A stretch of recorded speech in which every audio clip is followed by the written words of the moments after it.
Howdy, howdy, ho. What's happening, everybody? Welcome back. Hope you had a great weekend. It is May 6th, 2024. My oldest daughter's birthday today.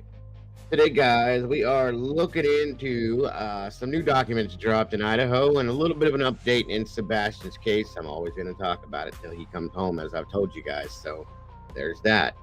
Thank you guys so much for joining me today. I hope you all again had a wonderful weekend.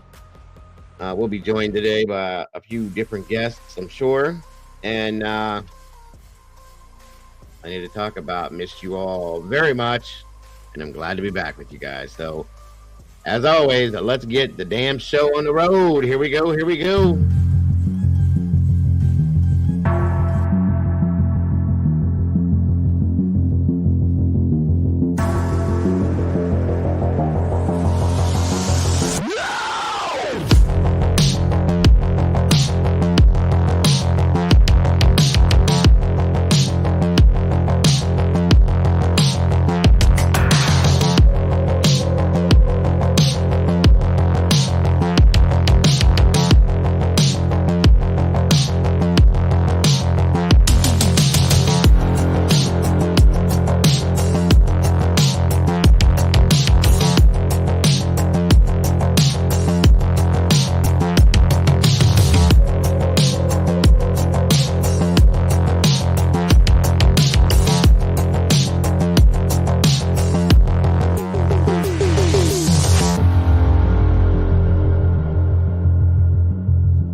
Hello, all you beautiful people. How are you today?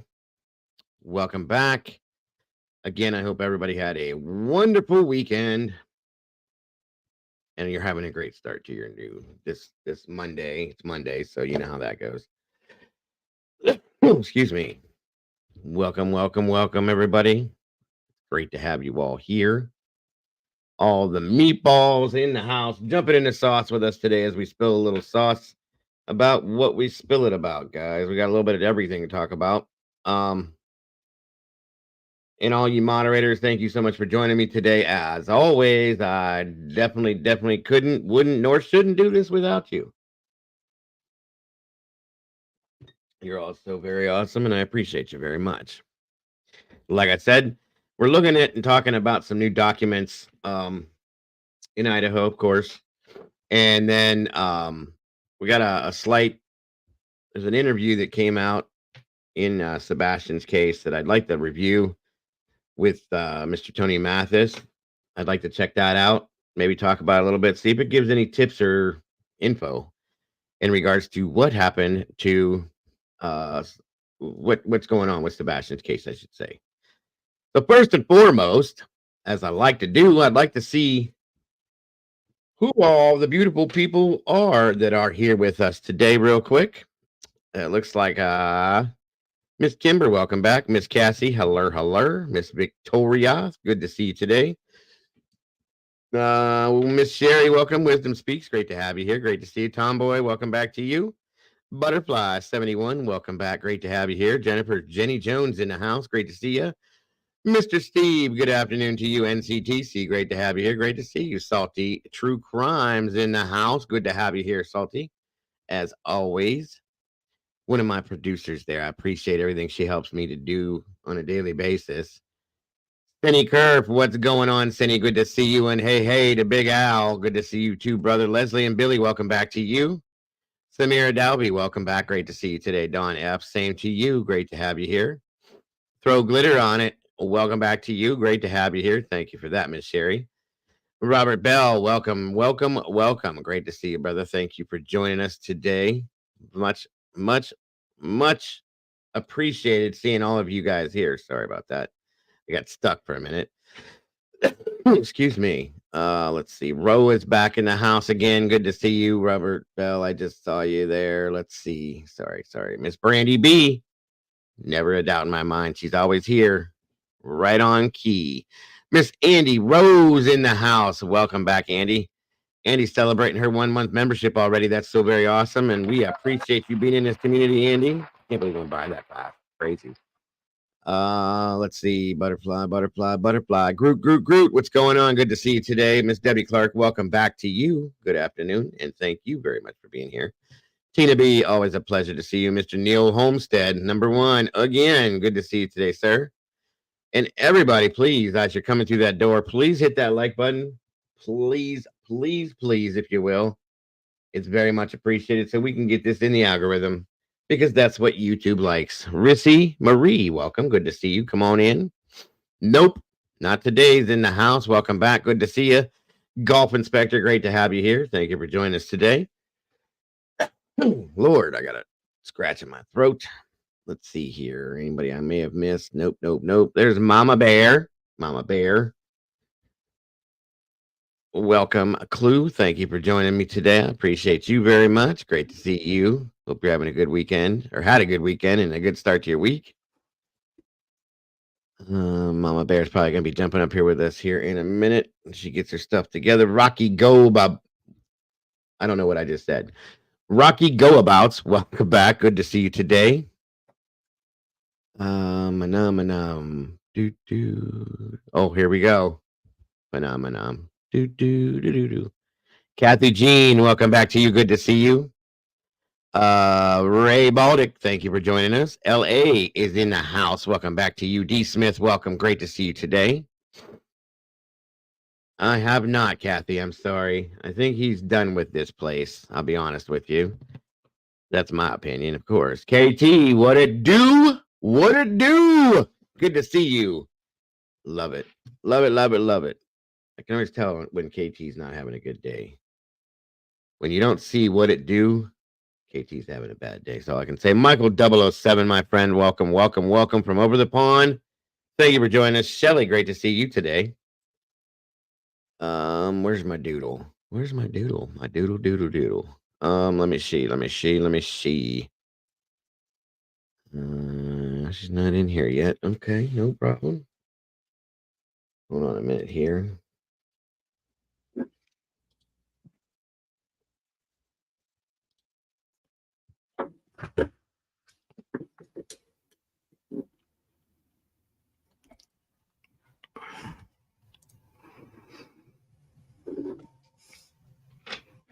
Hello, Miss Clue. What's up? How are you this morning? This afternoon, sorry. Looking like I need to tweeze my eyebrows. I'm starting to look like Koberger. Yeah, I need to get mine tweezed too, and all that fun stuff. I don't think you got that much of a problem. No, it ain't that bad, but what's happening? North Carolina Mountain Man, good evening. What time is it there, bro? Only 12:50 here, I'm sorry. In the afternoon. I don't think that's what happened, Kathy. I think he came out, he did what he had to do. He got into a new relationship and he was over it. It did turn into a lot of drama too, so I don't know for a fact. I can't give exacts on it, but it's only 9:50 in Washington. By the way, guys, if you want to throw where you're tuning in from in the chat, I love seeing that. I haven't seen it in a while.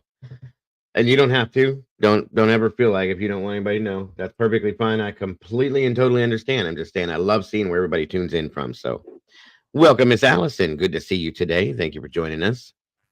Bonnie Masick, hello, hello. How are you today? And that's here they come. That was quick. Okay. Kathy Jean's coming out of Rhode Island. LA's in Charlotte, North Carolina. Of course, Cindy Kerr in the awesome Cleveland, Ohio in the house, neighbor. Dawn Epp is coming out of Austin, Texas. I love it. I love it. Ray's in Washington. Thank you so much for being here today. Of course, North Carolina Mountain Man, I'm going to guess, is in North Carolina. Let's see. Fayetteville. Hold on one moment, folks. I think that is Mrs.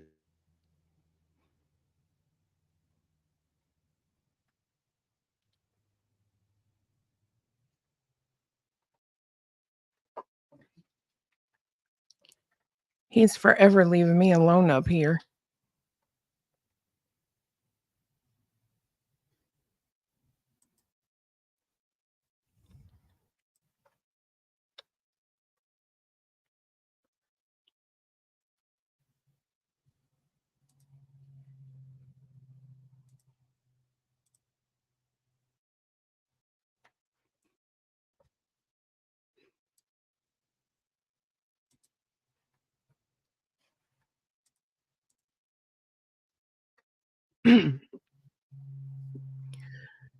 Like no whips and chains, and you can't turn me down. Whip your loving on me. I don't like no whips and chains, and you can't tie me down.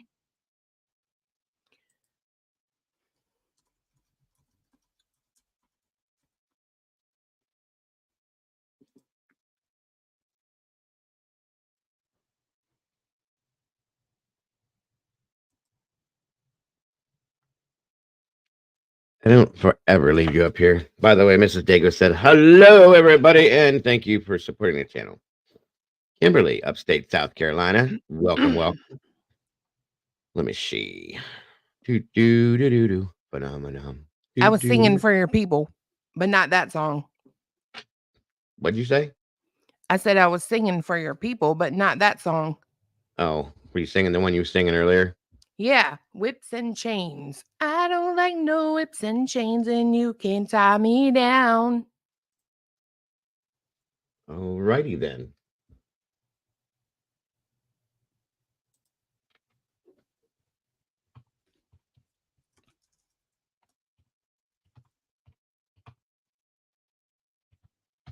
If you say so.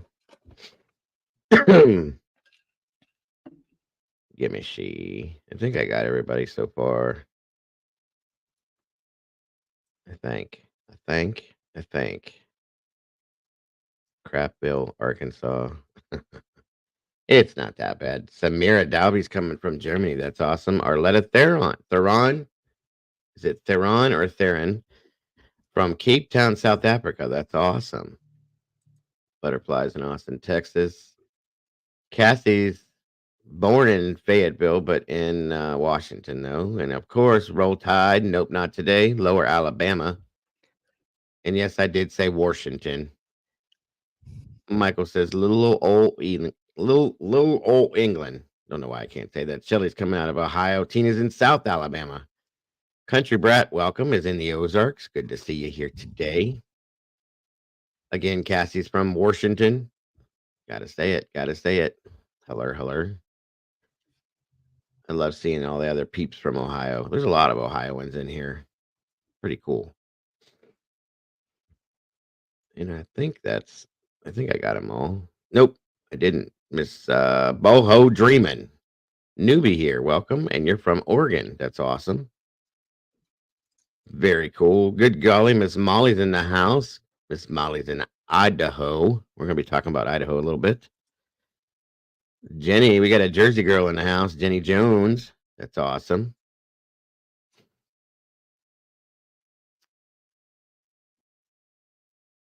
Elizabeth Munster, thank you for joining us.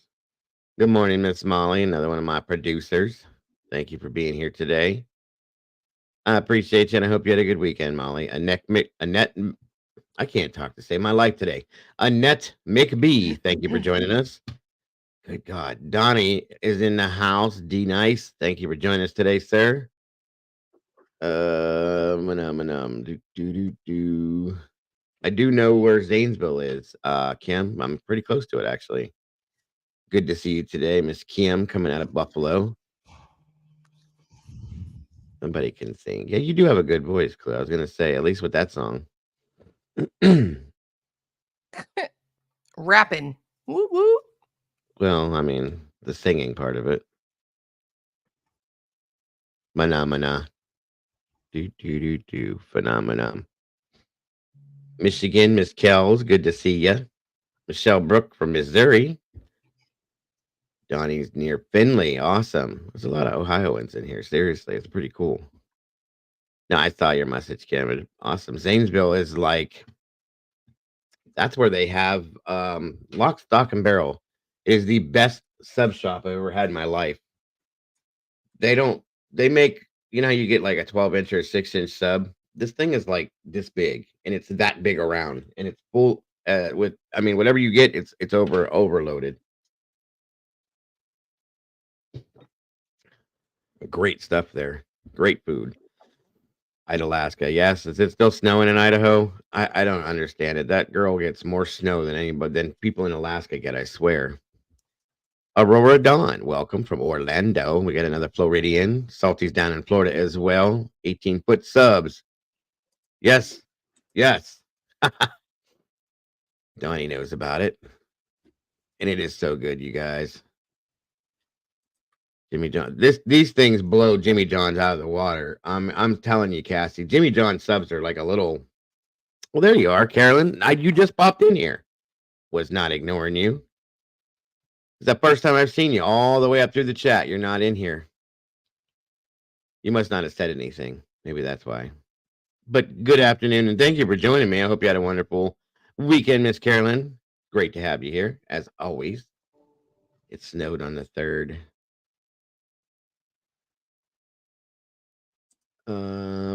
Pure gray in Seattle. Yeah. It was supposed to be nice today. It's not. It's not cold, but it's not nice. Miss Vicky Harrison, good to see you. Thank you for joining us today. Come on in, everybody. There's our Doodle. I hope I didn't wake you up, Doodle. If you were napping, you could have just stayed napping. My other two producers, Molly and Doodle, in the house. I hope you had a great weekend, Miss Doodle. Guys, we're going to be bringing you something tomorrow, hopefully. So I want everybody to tune in. We will be doing that, Donald, here after I go through some stuff. But we got another case that we're going to be looking into, and I'm trying to have, hopefully, a lot of you guys know about it. It's the Timmy D's case. We're going to be covering that, and I'm going to, hopefully, Barbara's going to be joining us, Timmy's mother, as we bring that to you to open that up and go over that again, because it's a very sad scenario, and there's not a lot of answers that she's not getting. So we're going to be covering that tomorrow for sure. Hopefully Barbara can join us.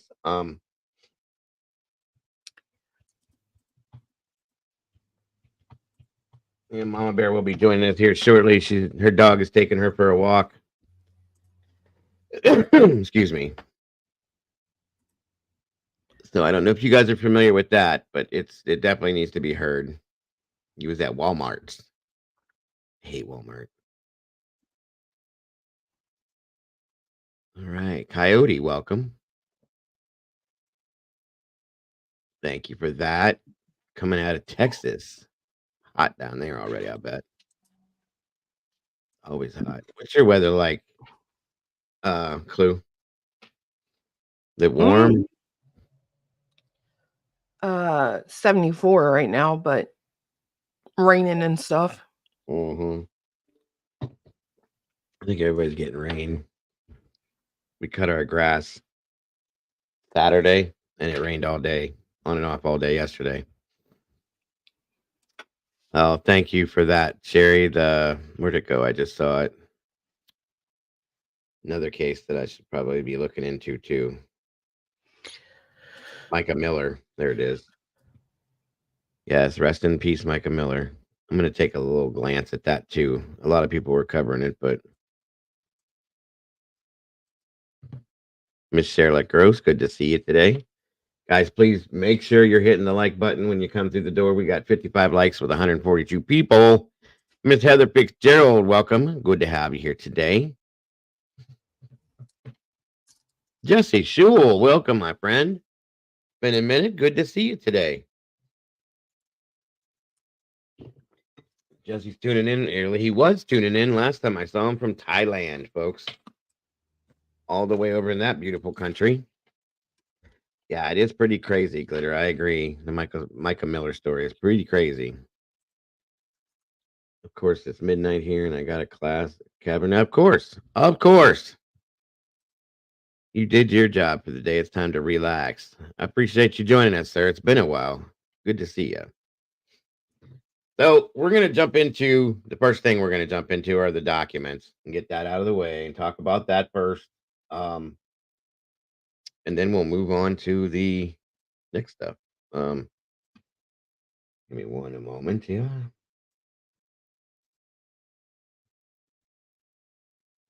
And of course, we can talk about, because there's going to be some, as always, any of the, one second here. A bullshit? A bullshit? That we need to, of course, because there's going to be some. There always is. So, welcome, Cammy Q. Good to see you today. Thank you for joining us. Another one of my awesome moderators. Yes, we're going to jump into these documents first. Go over these, make sure they're understood, talk about them, and then we'll move on. There's an interview I'd like to review that was done for Sebastian's case with Tony Mathis, which I like him so far. We'll see what that is all about. And whatever else we get to do, it is what we get to do. Hold on a minute here.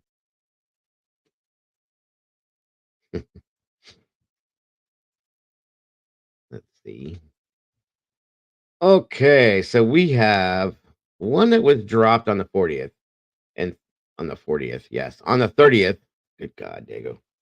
And 3 that were dropped on the 2nd of May. So let's see. We're going to check out the one from the 30th on the 1st, and then we'll go down the road. Thank you, Cassie. There's Doodlebug's link, guys. Please, if you can, if you have not yet, go over there, show some love, subscribe, and check it out. It has, Rocky. I do agree. Definitely agree.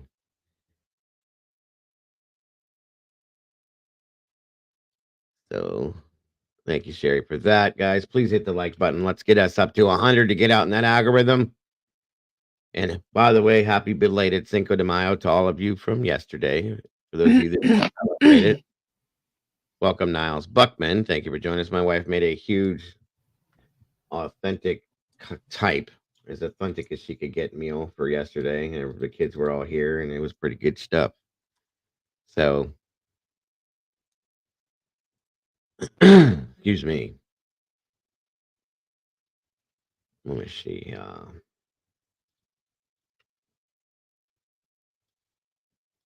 Okay. Blow it up a little bit, maybe. Can I do that? That's too big. Excuse me. All right, let's get this party started. So the first one we got, and this was dropped as of the 30th. Welcome, Lisa Vallejo. Thank you for joining us today, all of you. No problem, Rocky. Motion to temporarily seal motion and order for issuance of subpoena duces to come and subpoena duces to come pending hearing. So, come now, the state of Idaho and by and through Latah County prosecuting attorney and hereby moves the court pursuant to Idaho Court Administrative Rule 32G1 and Idaho Code 74. Where'd they go? I just add the damn things. There they are. 74-124 for a temporary order sealing the motion for subpoena, duces tecum. I'm probably not saying that right, but order for issuance of subpoena, duces tecum, and subpoena duces tecum herein because release or disclosure would interfere with enforcement proceedings, deprive a person of a right to a fair trial or an impartial adjudication, constitute an unwarranted invasion of personal privacy. So the motion to temporarily seal motion in order for issuance of subpoena duces tecum and subpoena duces tecum pending hearing. Okay, we should probably shrink that down just now. Good. Also, disclose the identity of a confidential source and/or disclose investigative techniques and procedures. The undersigned seek, Lord, this protection pending a hearing on the matter. Wherefore, the state respectfully prays that the court seal from public disclosure the motion for subpoena duces tecum, order for issuance of subpoena duces tecum, and subpoena duces tecum. I'm tired of saying it already.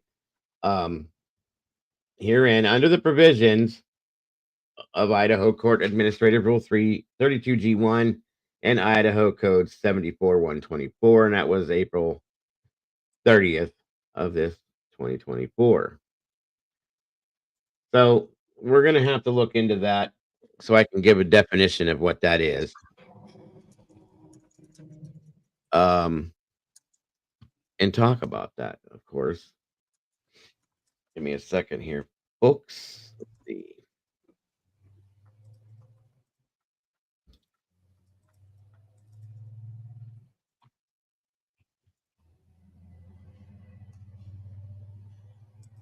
Subpoena duces tecum, or subpoena for production of evidence, is a court summons ordering the recipient to appear before the court and produce documents or other tangible evidence for use at a hearing or trial. In some jurisdiction, it also can be issued by legislative bodies such as county boards, of where'd it go? Of supervisors. The summons is known by various names in different jurisdictions. The term subpoena duces tecum is used in the United States. Tecum, I'm saying it wrong. Subpoena duces tecum. Okay, interesting. Is used in the United States and some other common law jurisdictions, such as South Africa and Canada. The summons is called a subpoena for production of evidence in some U.S. states that have sought to reduce the use of non-English words and phrases in court terminology, which is a writ similar to the subpoena ad testificandum, which is used as a writ summoning a witness to testify orally. So I'm guessing that this has something to do with testimony coming from specific people. I'm going to guess. So let's back that back up. This motion is to temporarily seal the motion in order for issuance of subpoena duces tecum. I wonder who that's for or what that's for sure. They're going to have a hearing for it, so that's kind of interesting to me. I'm guessing maybe the FBI subpoena. Hello, you tried to say it didn't work. So that's my thought. Possibly, I'm probably wrong, but I know about as much as everybody else does. Maybe there's people who know more. Rose says, "Why a year and a half later?" Looks like that would have happened first thing. You would think. What do you think, Clue? Anything? No. No. Okay. Jethro Troll. Why do I keep saying that? Welcome. Thank you for joining us. Jilly Bean, thank you for being here. Bonnie Bailey, great to see you. Thank you all for jumping in with us. So I'm definitely curious about what that is. Thank you. They're salty. It's for the FBI. I figured she'd be the one to teach me. So this is this order to temporarily seal the motion and order for issuance of that. Okay. So we'll, I don't know. Golf, you're welcome to join us if you want to as well. I know you enjoy talking about these things and you're pretty smart when it comes to this stuff too. So I'm sure people would love to hear from you. There is a link there. And you, of course, you may want to talk about the other documents. Hello, Miss Heather Mosher. It's been a while. Good to see you. And she says they already had the hearing last week. Got to listen to the last. Oh, yeah. They did. For sure. How are you today, Mama Bear? I'm good. Great to see you. It's good to be here for once. Yes, right. Hey, Jody, welcome. You have more than one day off this week, or is this it? Thursday. As long as you don't get called in, right? Yeah. It's okay, Clue. No problem. So yeah, there's a link in the chat, Golf, if you'd like to jump up here and then conversate about this. So at this point, obviously we know what's going on with the FBI stuff.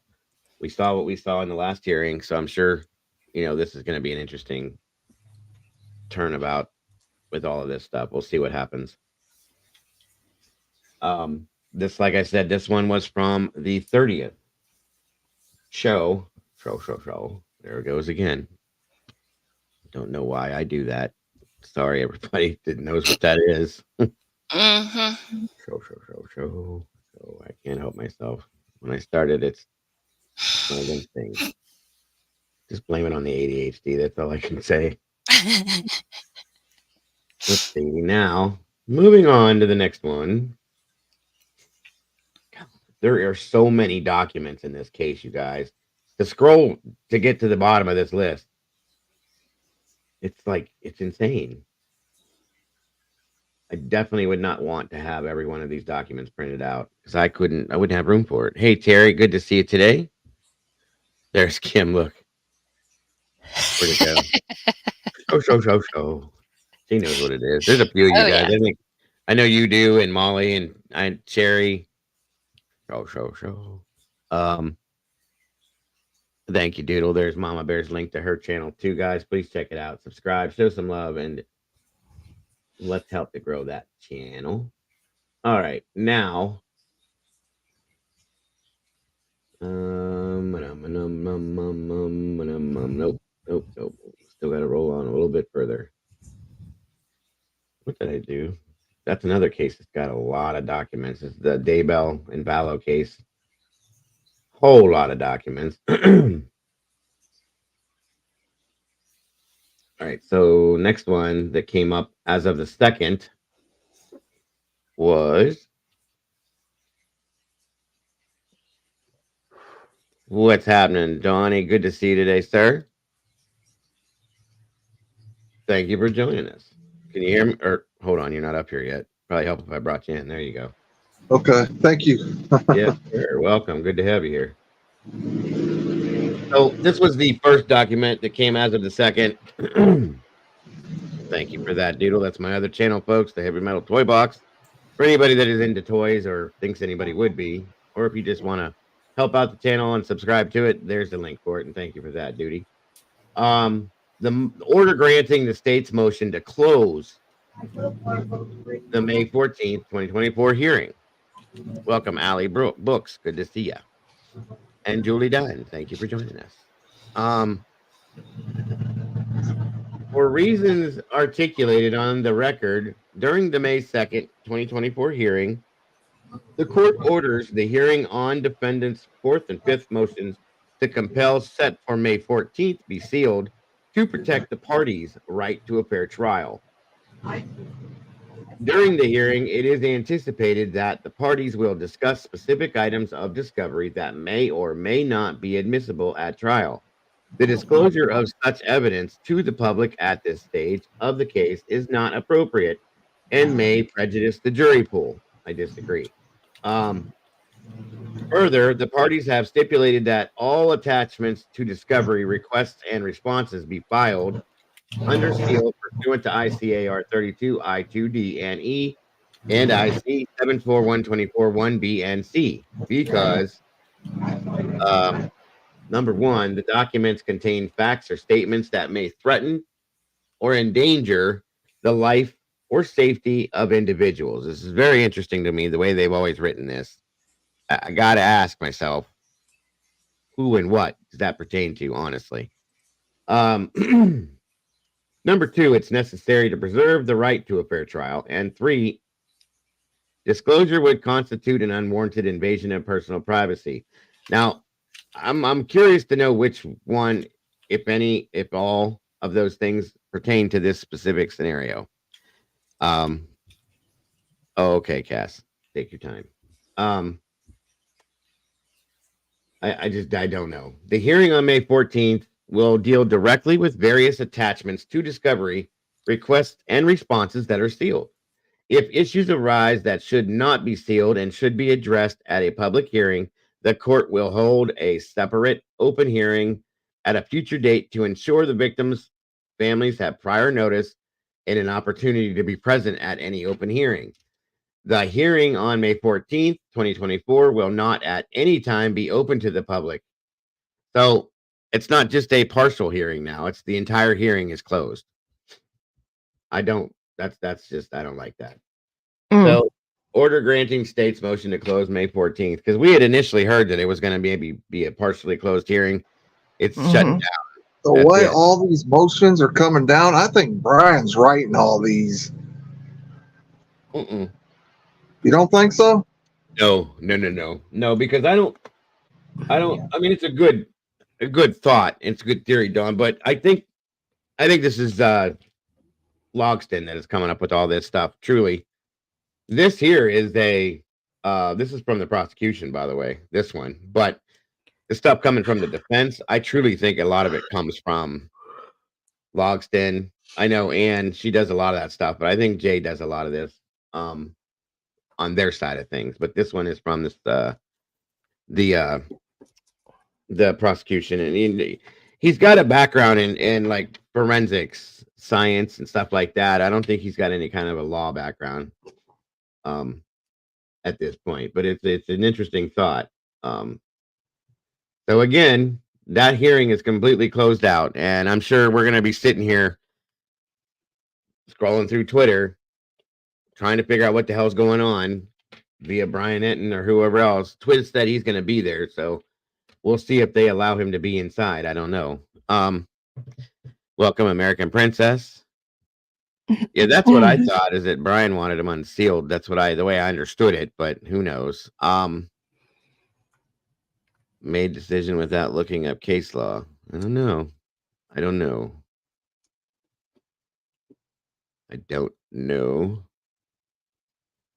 Oh yeah, that's another thing too that I saw. Jennifer Coppendopper trespassing on somebody's property over a case. It's pretty crazy. I figured you did, Salty. Welcome, Pebbles. Good to see you today. The secrecy. Yeah, I know, Bonnie. That's the rough part. So again, it will not be open to the public. To ensure the victims' families are afforded every right under Article 1, Section 22 of the Idaho Constitution. See, from my understanding, is that they wanted all this stuff out there. Based on what Steve had said one time in one of the interviews, he wants the whole world to see everything. They want to see it all. Well, probably sealed stuff. That's what I'm thinking. Sealed stuff. Yeah, I agree. I don't know. We'll see what happens. Well, I'm curious to see how this goes down too. Definitely. And I want to see how many people actually gets access to the closed hearing. Wow, absolutely. Too. 100%. Yeah, we'll probably look at that video, you guys, as well. No one. Okay, so Heather says that no one, and I'm not 100% sure about audience how that works, but I didn't know if it was just closed to like YouTube or if it's just closed period to the public. So no one can go into the hearing. It's closed due to bill and the judge. Okay. Welcome, Christine Nevada K. Good to see you. Thank you, Heather. And yes, they incorrectly argued statutes. Okay. All right. Let's see here. For this hearing coming up, I think it's okay for the closed hearing so the judge can grasp what he needs to be future open hearings. I mean, hopefully that they don't close anymore. Eventually, we'll figure out what this is going to be. I'm sure we'll get something on it, and hopefully it's enough to understand it. It sounds like that 14th and that 16th are going to be all day hearings, though, the way they have so much to go through. Yeah, they're going to be lengthy hearings, too. They definitely could be. I know they try to get through these quick, but we'll see. Annie Peterson, welcome. Good to have you here. Good to see you. And she says if it's closed to the public. No one can go in. So nobody's going to be in there then. Yeah. Thank you guys for that. Like I said, I wasn't sure if it was closed if he was talking about just through this whole YouTube thing or if it just went in general. It's closed and nobody's allowed in there. So that explains that. And thank you. Let me see. And we did it. We're in the algorithm. Thank you guys. You rock and roll. Appreciate that very much. So does YouTube. Salty says that Ann knows why it's closed. I kind of agree. There's going to be something dropped in there, guys. It's going to be a big deal. I do believe that at this point. I really do. Yeah, some bombshells that they just don't want everybody to hear, and then have all the conspiracy theories go wild. Yeah, well, that's a good point. And I don't understand, honestly, why can't they just do what they did before? Have their closed hearings to talk about the things that they needed to talk about, and then go on with the rest of the hearing and leave it open for the public the way they do. Obviously, the IGG stuff is what we know that they're going to be talking about. Okay. And I'm sure there's going to be a couple other things talked about too, but they don't want anybody seeing this stuff. So that must mean something, at least in my opinion. Ain't number 5 or 4 ain't something one of those the DNA though on the sheet? I can't even remember, Don. I can't. Yeah.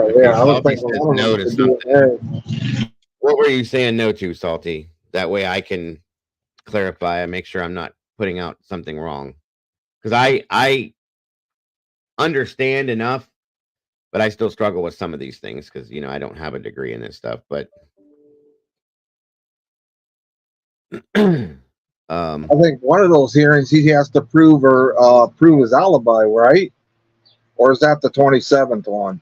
Well, I think that's after the fact. That's going to be based on what we've seen already. That's going to be based on okay, Salty, no problem.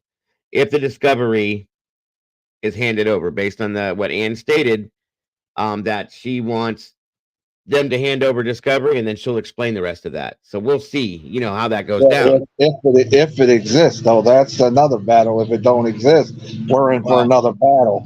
That's the whole thing right there. What's up? Got me stumped. Thank you for joining us. That's what the whole thing is. Okay. And that's what the argument is, I believe. And I think she's trying to prove that it doesn't exist because she states in that document that if they can't provide that they've either destroyed it or they're not handing it over or they're holding it back. Okay. And I'm curious to see how that goes about because I think or they're going to say the FBI. Well, it is coming from the FBI. That's the thing. That's where I think it is holding it up, and they don't have to turn it over. Exactly. Yeah, and that's how the FBI is slow on everything. Well, they don't have to do anything. That's the whole thing, and I don't think there's any authority out there that can force them to do it. So that's going to be an interesting scenario. And Heather says that Cy will be testifying at the closed hearing, and that's what I'm saying. That's big stuff right there. And I'd love to see and hear what he has to say. I'm sure, like I said, we'll get some kind of an afterthought on it, but I'd like to see reactions to it. So you think there'll be documents dropped after those hearings? Oh, yeah. Yeah. Yes. There usually always is in some form. I'm sure there'll be something. It depends on what happens too, Don. Yeah, they'll be redacted. They'll be they won't be fully detailed. Right. Yeah, there's definitely going to be redactions in there and a lot of stuff. I can guarantee that. Pebble says Bill was complaining that about having experts testifying at those hearings. So I agree. I think that Cy will be testifying. That's kind of what my thought was too. We'll see. We will see. Thank you for saying. Because What are you talking? they have to have their exhibit PowerPoints and their witnesses in by the second. I thought they had already have those confirmed. Well, my understanding is that there's the witness Or the sheets are coming 7th. I out. think there's something they have till the 7th. Too. Yeah, if prosecution doesn't have the evidence, then how did it get in the PCA? That's a huge point there, Ms. Heather. I think that's the question of the year, honestly. That's why everybody questions the PCA like they do. Yeah, PCA is bare minimum, though. I think it's the bare minimum. Oh, of course, but Taylor did say that she would have at least one witness, maybe two, within. Yeah, I heard that. Yep, I heard that at least two. Yep. What did the grand jury look at? That's another good question too, Tina. Thank you for that. Welcome, Firefly. Good to see you. Good to have you here. Says, I wonder when and if we'll find out anything about the failed federal grand jury indictment. I doubt it. That's my opinion. I doubt it. Yeah, I think that indictment stuff's already set. I don't think they're going back to all that stuff. I don't think we'll hear anything about that. That's the secret Right. indictment. Therefore, in turn, it's going to stay that way. So, Cindy says that, or no, I'm sorry, Adelax. Sorry about that, Cindy. Your name was right below. Believes that the PCA is based on a lower standard of proof. Good opinion. So we'll see on that, guys, what kind of bombs are dropped for that, if any. Of course, can't automatically think it. We just have to wait and see if we get any info off of it. So moving on to the next one, dropped again on the 2nd as well. Ouch.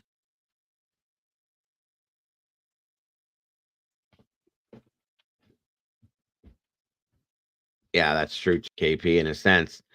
Bill was kind of burnt by the last expert. He was really upset about that scenario, which is probably why he wants it closed, because he doesn't trust that things are not going to be put out there. And I get that on his side of things, but at the same time, yeah, but the public has a right to know, and so has the defendant. He wants it open; it should be open. I can agree. And definitely has her reasonings for that. I got to say, in my opinion, that's what I believe. Yep, sealed stuff or sealed. They don't want to come until trial. Stuff they don't want to out until the trial. Right.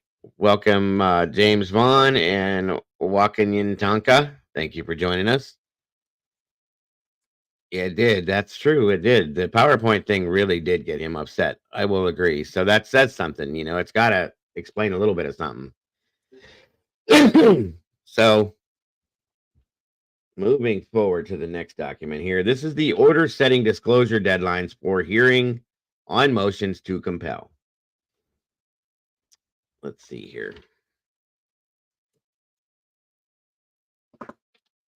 Yeah, there's the May 7th. Yep, there's the May 7th date. Right. Based on the May 2nd, 2024 hearing, the court orders the following. Any witnesses, including experts, expert reports, if any, a summary of what each witness is expected to testify, and exhibits the defense intend to present at the May 14th, 2024 or May 16th hearings on the defendant's 4th and 5th motions to compel must be disclosed to the state and filed with the court no later than May 7th of 2024. Any witnesses, including experts, expert reports, if any, summary of what witness is expected to testify and exhibits to the state intends to offer in response to defendant's witnesses, exhibits, or in opposition to defendant's motions to compel must be disclosed to the defense and filed with the court no later than May 10th of 2024. There is a lot to explain. I agree. If you don't understand it, and I struggle with a lot of this stuff still. So that's basically the order, pushing and letting them all know when everything needs to be turned in and put out and put forth to have in their hands by. So there's that one. That's really not much You to think talk about. the one that May 16th going to be the change of venue stuff? I don't think so. I don't think they're going to even touch that change of venue thing. Welcome back, Cassie, until they get through all Oh, this other. okay. Not in I these think two hearings? no, I don't think so. And that's just my opinion. I could be wrong. Okay. But I Okay. think they have a lot of other stuff they're trying to deal with first. This, like I said, this is a death penalty case. There is so much involved in this, as I had showed you guys a Yeah, while they're back. going to fight. You can see that already. They're going to fight every motion death. They're going to fight everything, every single thing. Yeah, and That's why I think this is not going to trial till late 26, early 27. I was thinking about 27 myself, but who knows? Who knows? They may push for it to happen sooner. But It there's a needs lot. to be sooner, though, right? Diego, it needs to be sooner. Well, I think it should be sooner, personally, but at the same time, I don't want there to be mistakes. I want it to be done right. Yeah, done right once and not have to go back or have any ground for appeal or anything like that. Exactly. That's exactly it. Welcome, Virginia Wolf. Good to see you. I don't want them to have to do this again. Because it just shouldn't. The families have been through enough. You know what I mean? They want this over as much as anybody else does, if not more. So I don't know. I don't know. Yep, I agree on that. So this one here, again, we're all dropped on the second. This is the, again, temporary order sealing motion and order for issuance of subpoena, duces, tecum, and subpoena duces, tecum pending hearing. Based upon the state's motion to temporarily seal the motion and order for issuance of subpoena duces, tecum, and subpoena duces, tecum pending hearing, filed herein, the court does hereby confirm and order that the motion for subpoena duces, tecum, order for issuance of subpoena duces, tecum, and subpoena duces, tecum are exempt, from disclosure and are sealed pursuant to Idaho Court Administrative Rule 32G1 for the reasons stated in said motion until hearing can be held on the matter. So that has been sealed. And that's just coming off of the other document we looked at. So that's not going to happen. I didn't figure it would. We're not going to get any kind of info. And again, it's really not, they don't have to give us anything, you guys. And we got to know that. Okay. They don't have to give us anything. As much as we want them to, they don't have to. Now we know that the defense wants all this stuff out there. She wants us to see it for a reason. That's the interesting part of this whole thing. Welcome, Tim. Yeah, good to see you. Once it's in the public record, it's part of the public record. That's where the defense wants it open, so it's all out there. Well, I think she's trying to tell a story here, and that's my honest opinion on this. Is that Anne wants to tell a story with this, and show some. It's going to prove something, and I think that's what this is all about. So. I don't know, folks. I don't know. Time will only tell. We'll see in time. That's all I can say. And like I said, I keep saying we're not going to get a lot of these answers until and if we go to a trial. Very close to trial. 100%. The discovery is a problem. We know that. And I'm curious to see why.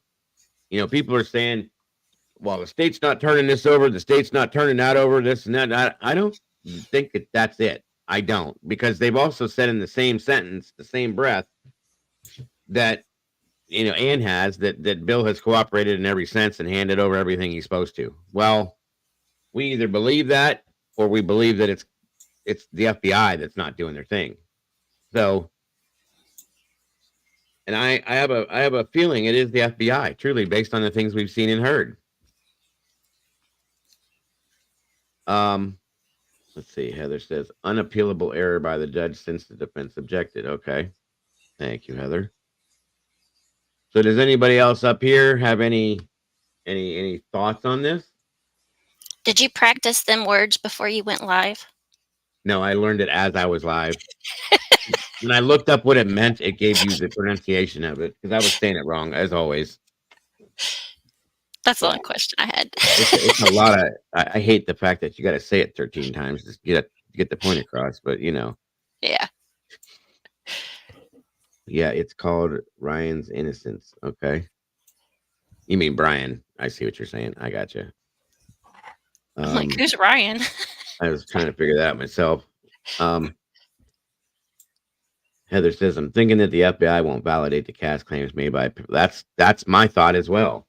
Okay, so when that doesn't happen, which again, here's the thing, if and when, which I do believe is coming, Cy testifies, I think that's going to blow this door right off the hinges. Okay, and I think that's where we're going to have a possible motion for dismissal. So I could be wrong. I could, but I really think that whatever Cy has to show is going to really, really like be, in effect, a mind blower in some senses for a lot of people. Yeah, better be proof. Better be proof there. You know, based on what I think Twiz showed me, there's some questions. You know, there's only one tower in that whole area he showed us on that one map. So there's that. There's no way to triangulate because there's not enough towers. And then it just doesn't make sense. Like, there's no way that he could have gotten from one spot to another, in my opinion, at least, in the period of time that they said that he did. And he can't be in both spots at the same time either. Right. And so then I even said to Twiz after he showed that, thank you, Salty. Duces tecum equals documents. Thank you. Of course. That does make sense then. But I said, well, what, you know, because I'm trying to play devil's advocate in some senses and stay on both sides of the fence with this to try to figure it out. And I said, well, what if Brian took his phone and left it there and then went back and didn't? And he said, I've already covered that. He goes, there still is no way in hell there was enough time for him to do something like that, period, based on the travel time and stuff like that. So what are we at now with that? You know what I mean? It doesn't leave many other options other than that he couldn't have done this in some senses, if you want to say it or look at it that way. I mean, so it's going to be interesting to see what's there. Agreed.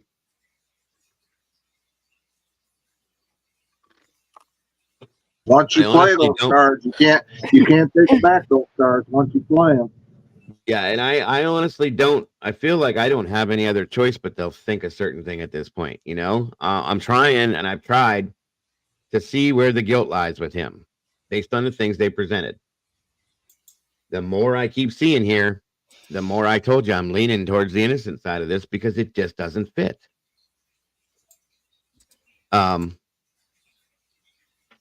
KP says Clue made a good point last night about his trips to Moscow tie in with being paid bi-weekly. What was I missed that? What did you have to say about that, Clue? If I can. It was in what's it called? Thought Riot. Yeah, riots. And so they say he like went there 12 times. Well, if you take the time that he moved there, it like just coincides with it being like every other week. You could break it down that way, and maybe like as he was getting paid, because the shopping we know is better in Moscow. Mm-hmm. So he could have just gone there every other week, right? Like after he got paid, and that would be about that many times. But you think there's videos of those 12 times, Clue, where he was wearing gloves or something? That'd be interesting to know too. I don't know, honestly. Like, you would think they would, if they store their like, what is it, street cams and stuff like that on a cloud, then maybe they could. Yeah, if it loops, because I think they change those monthly. I think they re-loop them monthly. Yeah. So I Salty mean, said something about go back 3 to 4 hearings ago, listen, and she'll find it tonight. Okay. I don't know. I missed part of what you said, Clue. I'm sorry. like if What? Go ahead. Go ahead. I'm so sorry. if he's getting paid like every other week, right? Yeah. And when he gets paid, he goes to Moscow to shop, then those trips could be every other week. He goes to go grocery shopping. Yeah. That makes a lot of sense because a lot of people have said that Moscow has. I'm not saying this is the best reason for it, folks, but a lot of people have claimed that Moscow has a lot of good and better facilities for play things like that, stores and stuff like that. Like I think Yeah, but somebody it's going to be key. But it's going to be key where the pins are. If it's near the grocery store, like you're saying, or in that neighborhood, that's going to be the key right there. well, I don't think there's any way to bring it down to Confirm, that. yeah, because it's been so long. Yeah. So, and it could be the gas is cheaper. That somebody just said that too. I've heard that already. There's a lot of different options for what it could be. You know, it could just be that that's a more how can I say it? Or just have the cell phone in that area. His phone in that area could be that too. Well, Yeah. there's a 27-mile radius that could be. He could be going anywhere over that way. You know what I mean? Yeah. I don't Anywhere. know. I mean, he could be driving somewhere to get his lunch on his lunch break. He could be going to get dinner. He could be getting his groceries. I mean, he could have a girlfriend. right? That's not that hard to believe either. True. No. I mean, he's not Or dog ugly. Or best friend in the area. Dang. Mama Or- bear. Not that he's not ugly, but he's not dog ugly. No, it is what it is. Not my type, but you know. He could have been going over there for other personal reasons that we don't know about. You know, a combination, a little bit of all of it. That's a good point, Jesse. Credit card receipts from Albertsons or any other stores in that area. You know, I mean, if he's got the ability to say, "Hey, I did this, this, and this," I can't remember exactly which days or what times or whatever, but if I'm sure they could find that stuff. You know, if they need to, and there's more proof. You know, if they Wow, can. Jesse, it's been a minute. Yes, that's what I say. It's good to see him in here. And again, you know, if there's any way that they can pull the GPS from the phone, that's going to make a huge difference, in my opinion. So, again, all of these things, guys, if they can be proven in the right way, Then it's going to come down to the jury believe it, and expert against expert. Yeah, that's too. Yeah, Donna, Brandy just said, can you turn your microphone down just a little bit because it's picking up bad background when you talk. Just a little bit, if you can. If not, let me know. I can see if I can. That's down there. Is that better? Hold on a minute. Let me see something. Unmute your microphone for a second. Okay. Yeah, my mom's in there watching TV. That's probably what it is. Yeah. Okay. Hold on a minute. Let me fix this. Let's see. Yeah, that's what it sounds like. All right, say something real quick. Yeah, I'm here. There we go. That's better. Okay, that's good. All right, I got it. Sorry. So yeah, it's okay. It's understandable. Happens to everyone. But that's a thing. It could have been for any number of reasons that's the case. It's just that you got to be able to prove that. Okay. And that's what I'm curious to see how, if anything, they're going to do it. I think that's what Cy's job kind of is in some senses. But if they can pull that GPS and show those things, that again, a lot of these things very well could be and lead to motion for dismissal. So that's why I think a lot of people have the feeling that if things are proven, that they won't even make it to trial, which would be crazy. And I really do want to see a trial on this. I do. Okay. Because I want to know what the hell is going on, what went on, what happened, how and what. First of all, mainly, how did we get to Brian? How did we know who Brian is? Period. Just in general. How did his name even come into this at some point, if that's the case? I want to know. And that needs to be figured out. Yeah. Who knows if it even will be ever? I don't know, but I really do want to know that based on what we've seen. And that's another thing. I want to see all this evidence. I want to see what the prosecution actually has. Okay. If That they has have made or don't have what that has made them seem so confident on this. Seriously. Let's see. Pebbles just said that he was pulled over in Moscow, same date as one of those pings, according to this date. He was there for a reason. Right. Right. They have a phone dump because Anne has given partial alibi based on the phone pings. Right. And that's why I want to know what it is that she's waiting for from Discovery to be able to finish that with. That's got me really, really curious. Hey, Norma and Angela, good to see you guys. Really curious, honestly. Because it I don't know if it's her trying to see what they have first, or if they actually have something and she's going to use that for proof. You know what I'm saying? That's the thing too. Salty's right. Driving around is not illegal. It's It's not. not. No. I'm serious. I'm curious to see. Like I said, guys, it could have been shopping. He could have had a girlfriend. He could have been going to buy drugs. Who knows? You know what I mean? It could be anything. It doesn't matter. The point is, it's never proven that he was there or he was. We know that stalking's not anything. That came directly from the prosecution. Right. That erased that right there. And at that point, when that was totally gone, coming from the state, I said, well, what the hell are we looking at then? Right. What does this even mean? There's no solidity to that anymore now.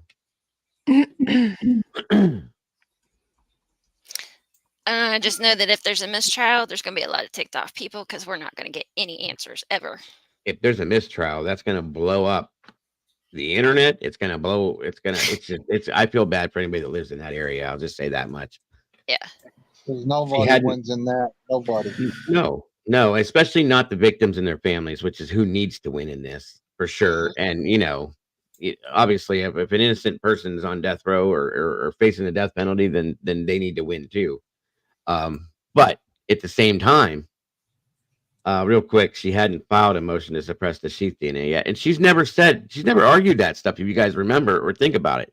She's never argued about that DNA or that sheath or anything. I've never once heard her say that. So it's weird to me that we have all these other arguments, but that's never been talked about.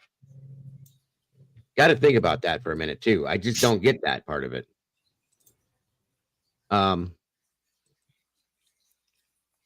I'm real curious, because I initially think that a lot of people figured that the stalking was the basis for a motive. Well, guess what? Oh yeah. He's not an incel. Welcome, Truth. What's happening, brother? Good to see you today. AG, good to have you here too. AG says because it's not BK's DNA. See, there's so many things on this. It's so messed up. So messed up. She hasn't brought it up, the sheath, I think, but guarantees she's going to have a motion to dismiss that evidence. And I think it's coming after the motion to revenue. I think it's coming up. They're going to go after the DNA too. Initially, yeah, or at some point. I mean, yes, I agree with you. Prosecutors always use geofencing, but in Delphi, prosecution wants geofencing left out because it's exculpatory to Richard Allen. Picking and choosing what they believe. This is an example. It's a good point. Thank you, Salty. Very, very good point. That's why this lady helps me produce this stuff, because she's very smart, and I love it. I love having the conversations with her that we do. Seriously, I've learned so much from her. Oh, I bet. About this stuff. I mean, it's crazy. And then, of course, she will eventually, normal stuff, right? And then says she's planning it, right? And that's what it seems to me at this point, honest to God, you guys. And I said this last hearing, I think it was, this is a chess game, in my opinion. And I'm very, very much impressed with her now. I was a little bit kind of questioning her about 3 hearings ago. And I'm like, what are we doing here? What are we doing? What are you doing? Okay. But then once again, Salty says, calm down, be patient. There's things that are going to happen. This takes time, blah, blah, blah, blah, blah, blah. Well, guess what? Now like this last hearing, I was really kind of, I hate to say it like this because you shouldn't be excited about anything, but I was kind of excited because it's showing she's making her moves now. Okay. She knows what she's doing, obviously, and she's very, very critically, like I said, in a chess game, she's picking the right moments to make the right move. This is definitely a strategy, folks, and it's pretty crazy if you ask me how she's doing this. So, and it's going to be interesting to see how this all unfolds when she's done. Seriously. So, just saying, this is going to be interesting. Welcome, rangefinder. No case should omit key exculpatory evidence. That's what our Bill of Rights defends. This is a good point. Good, very, very good point, sir. And welcome again. Thank you for joining us. Wait a minute. I still think he was stalking the house 12 times, going past and hitting the Wi-Fi. How can that's never been proven, Allie? That's the problem, though, that he hit the Wi-Fi. If I'm wrong, somebody please show me where, because I've never seen a document proving that he hit that Wi-Fi. Yeah, same. Welcome, Matt. No, I haven't either seen that. I think that was just based on a rumor that he hit that Wi-Fi. That's never been been proven anywhere. Wasn't it? It was Steve Gonzalez, right?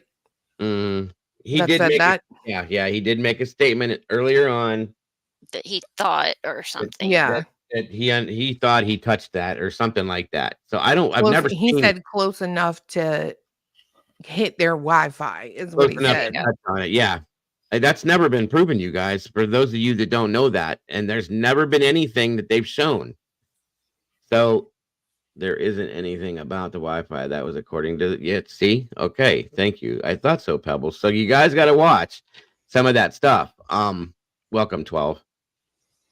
There's a lot of this that's happened out there with this, guys. A lot of rumor. And what the heck was that? A dog. Okay, it's my dog. Yeah, AG said he walked it back. Okay, that's Who? what I thought. That Steve did. Huh. And then it was talked about that he connected to a Bluetooth speaker. Yes, I remember that too. All of that stuff was never proven. And that's the thing. In the beginning of this case, a lot of us took a lot of what we heard, me included, for being fact because of where some of it was coming from. We thought that's what it was. That was the biggest mistake with this case and what happened with it. Again, I was guilty of it. I was listening to things, this and that, because I didn't know. Same. And I had to come out and say, hey, no, I'm sorry, and no. There's a lot of it. So yeah, the Goncalves did walk back a lot. And he was listening to what he heard too. Again, mistake. And I can't blame them for that. No, because not at all. They're the victims in this, and they want to know the truth in these things. They deserve to know the truth in these things, and they weren't getting what they wanted to get, in some senses, from law enforcement and stuff like that. So, and there's no way he was thinking rationally. Of course not. At that time either. So, as I said that a long time ago too, that his emotions are standing out in front of him while he's trying to make these decisions. That's not, a good thing. Welcome, Chief. Yeah, I saw that too, where Ashley Jennings shushed Dan Taylor. I thought that was kind of crazy. I went back and watched that after the fact. Oh yeah. Dang. I missed it. See, everybody's on the same page with that. Steve said it was a rumor and it's never been proven. And I don't think they can prove it at this point. I'll be honest with you. I don't think they can prove that. That's why I think about that, guys. If that was real, if that was a fact, don't you think we'd have seen and heard that a lot more at this point? Because that would be a big deal within this case, and nobody has said another word about that. Nobody. Oh, yeah. The heck was that? Therefore, I don't think it exists, guys. I don't think that ever happened. So, again, 12 pings in that area. And again, we know what that area is. That doesn't mean he was anywhere near that house, you guys. And I gotta say, and he, at the same time, he very well could have been right near that house, but there's no way to prove that at this point. And I hope they have a way to do that. Again, welcome, Matt. Good to see you here. Cyray extends beyond cell technology. He also specializes in network connections and intrusion. This is why I say Cy accompanied Ann when they were at the house 2 days before its demolition. See, This is all Mm. this is all in her strategy, folks. This woman knows what she's doing with this. I'm telling you, I think whatever side comes out with is just going to blow the top completely off of this. And we're all going to be sitting here holding our chins like this to keep our mouths shut. You know what I mean? Right. And Brian doesn't look worried. He just sits there calm and cool, He like, never yep, has. he's got it. He never has at all. And the fact that this lady very outwardly, vocally claims the innocence of this man is interesting. I know this is their job. I get that that's their job. But I've watched quite a few hearings, and I've never seen an attorney really come out and say it like that. Okay, and it just tells me. Same with Alyssa Masseth. You know, she's yelling that to the crowds too. So I'm just saying, it seems to me that this whole team truly believes in his innocence for some reason. There's something that she has to know, in my opinion. Again, I could be wrong. That's the strong feeling I have with this. Mm-hmm. Interested in the package that Ellie obtained that was sent to Kaylee and how it ties into federal I mean, if that's a case, if that's an issue, if that's a real deal thing, then yeah. I mean, again, we heard that there was a package that had to be signed for. I totally know and agree with that. I don't know that it ties to anything at this point. It could have been lotion or perfume she ordered or something. I don't know, but for them to have to sign for it seems like there's something about it that could be more interesting. I don't know, and don't anybody run with that because we don't know that that's anything at this point. But it is interesting, Joaquin. I agree with you. I think so too, Ro. I think that she's got some form of proof out there, even though it's not her job to prove he didn't do this. She's going to, and she's trying to at least. That's my thought on this. And the thing is what's up, Brian? That it's the state's job to prove that he did this. Okay, thus far, at least to me, and in my opinion. With the rest of you, maybe not. And I respect it if you do think that. I do. I'm not saying you're wrong. But thus far, the state has not proved to me any bit of anything that Brian Koberger went into that house, committed these crimes. Period. There's just nothing that I've seen. I'm not saying they're not going to come with something at some point, but I can't imagine at this point still that they wouldn't have presented something. That's all I'm saying. That's the other side of it too. Yeah, he wasn't even actually required, thank you for that, to present an alibi. She came forward with that in the beginning. So then they ran with it and said, yeah, we want this, we want that. Again, guys, this almost seems to me that this whole thing now is going to be based on and maybe she's actually doing that. You know, a lot of people said that she should win this. He should get off because he's innocent, not because of a technicality. Well, maybe that's the whole point. Maybe she's going the whole 9 yards and she's going to prove absolute innocence, which is what needs to be done. Because if this man gets off on a technicality, that's not good. You know what I mean? The whole world needs to see and know that Brian Koberger didn't do this if he didn't. And if he did, then we need to see the opposite, obviously.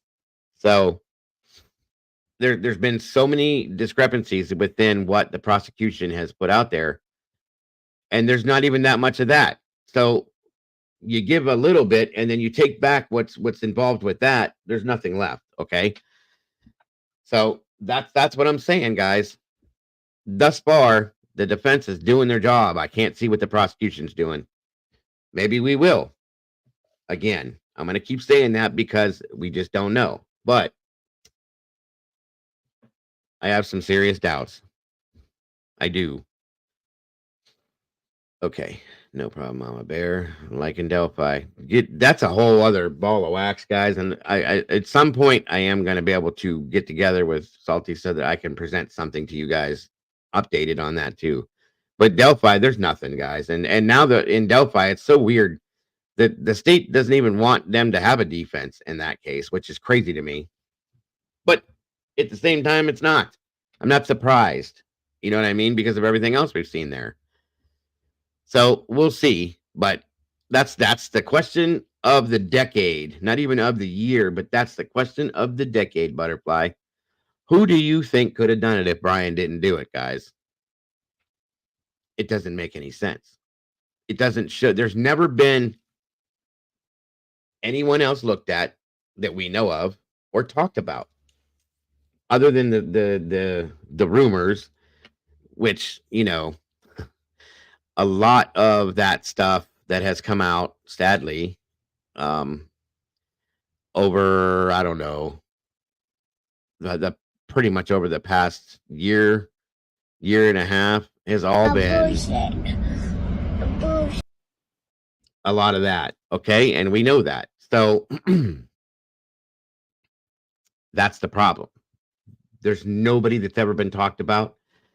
In the very beginning, there was a couple names thrown out there, but they were quickly forgotten.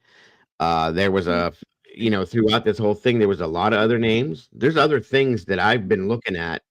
Thank you, Victoria, by the way, about whole other, 1 second, folks. Thank you, Sherry, very much. That's very helpful. It's a small cut version of it. I like that. Okay, so just to give you guys a quick, shorter version, appreciate that very much, of what we were talking about in these documents today.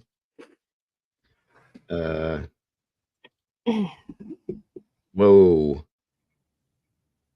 We don't need it to be at 400. What does duces tecum mean? You shall bring with you. This case from California explains that a subpoena that requires the production of records, which we know they're looking for right now, documents or other things, is known as a subpoena duces tecum. So in essence, whatever documentation the FBI has that they don't have, there it is. And that's what they're talking about. Good stuff, Sherry. Thank you for that very much. It's an easier way to explain it completely. So I don't know. Here comes Golf. I was wondering if we were going to see you. Welcome, Golf. Thank you for joining us. Hey, thank you. Sorry, I was working. That's okay. No worries. So what do you think of all this? Well, I was just reading through the documents. It was not surprising to me that he wrote those two first ones, but Right. the third one, where that weird one, the tecum says, whatever it's called, that one is like, you have to appear, basically. Well, and like I just dropped that. They basically are they need to produce these documents, is what that means. Mm-hmm. And that's going to be the biggest problem. Listen, folks, if they cannot, this is a big thing.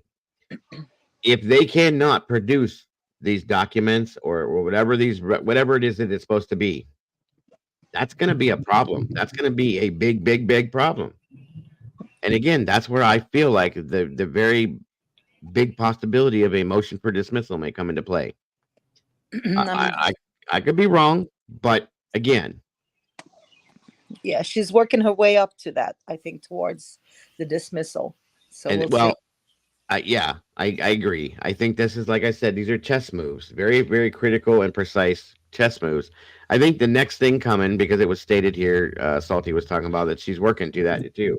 Mm-hmm. Once we get through this part of it and there's proof that there's nothing there that exists, then she's going to go after the sheath and the DNA.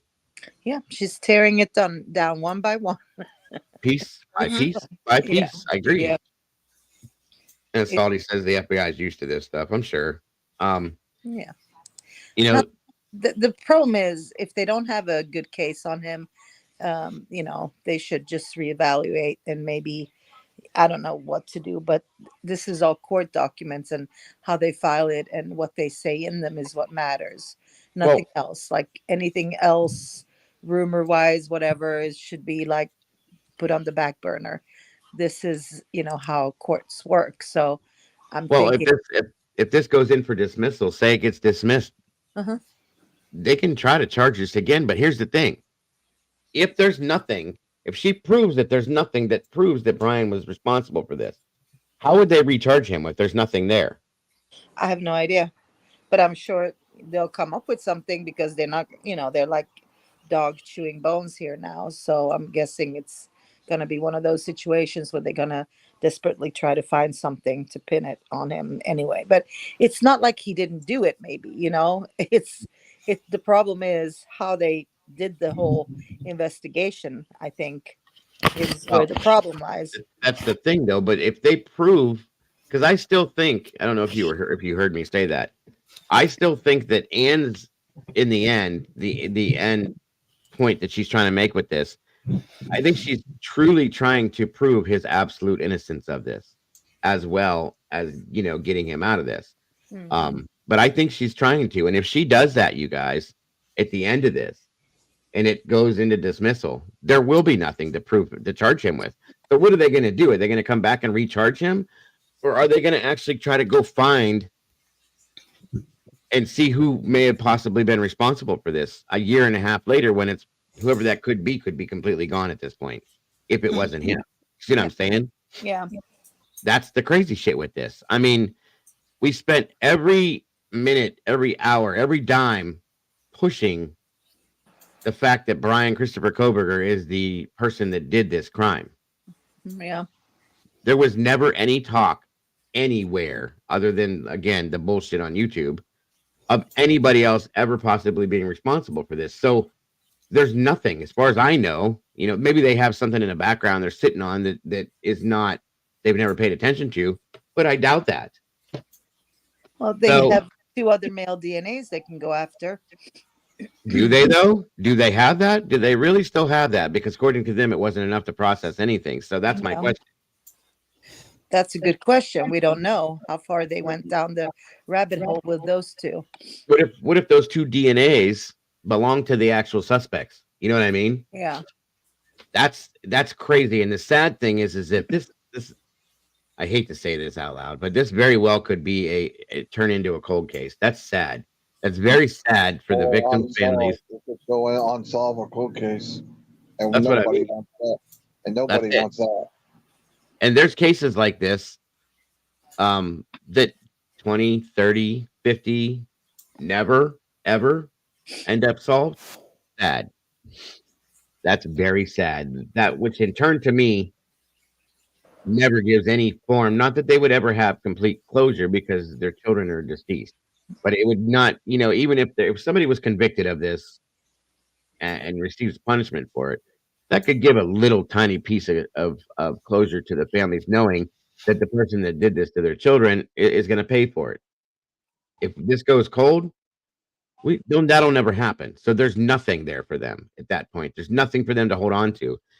That angers me, and it makes me very sad at that point, because it should not be that way.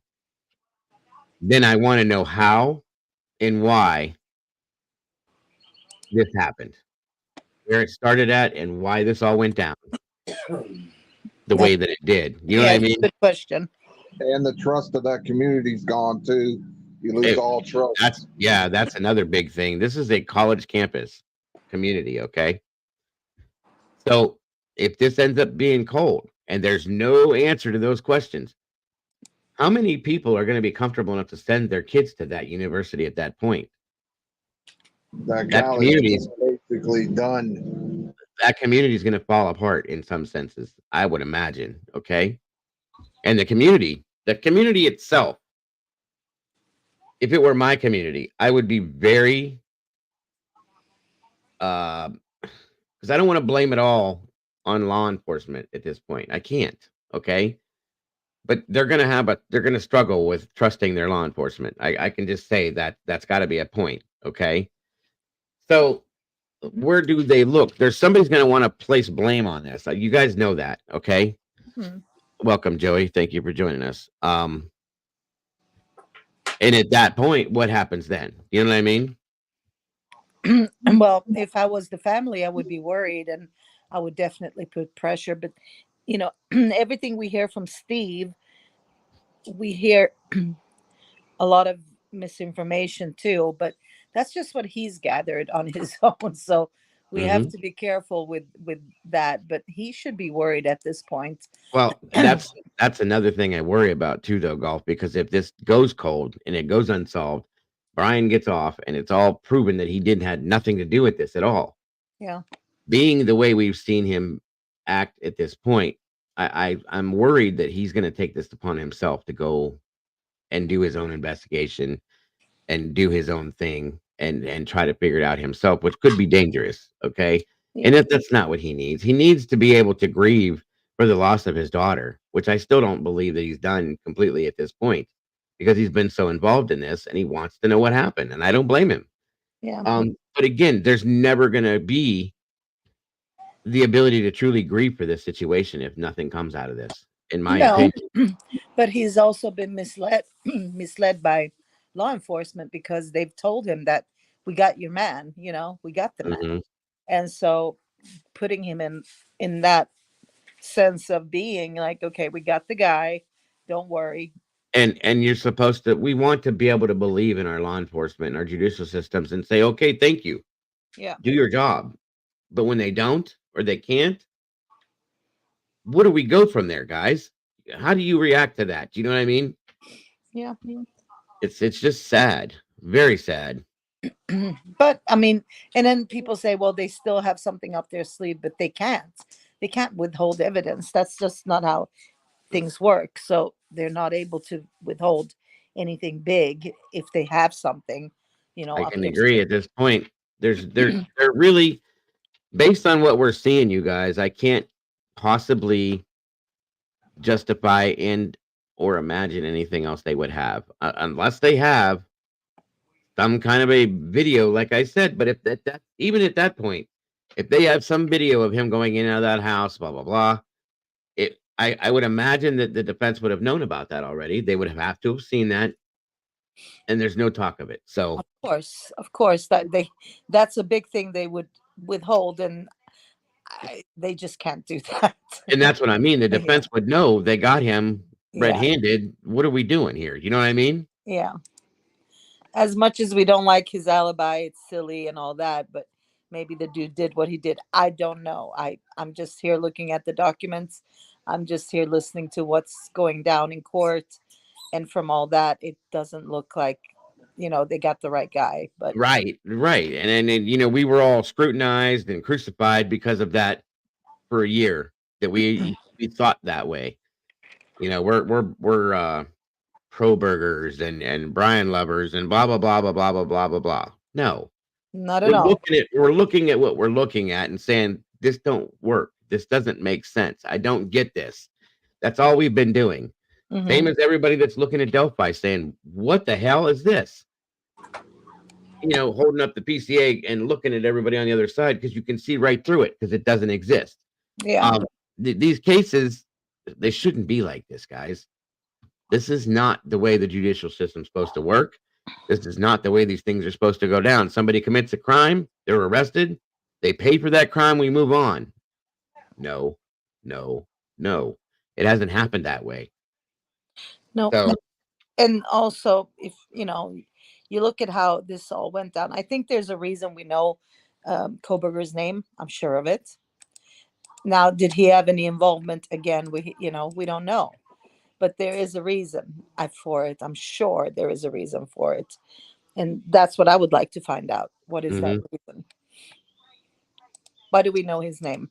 Right. That's all I want to know too. Yeah. How did we meet him? Why did we meet him? If he's not involved, why do we know his name? Who had something against him, or I don't know.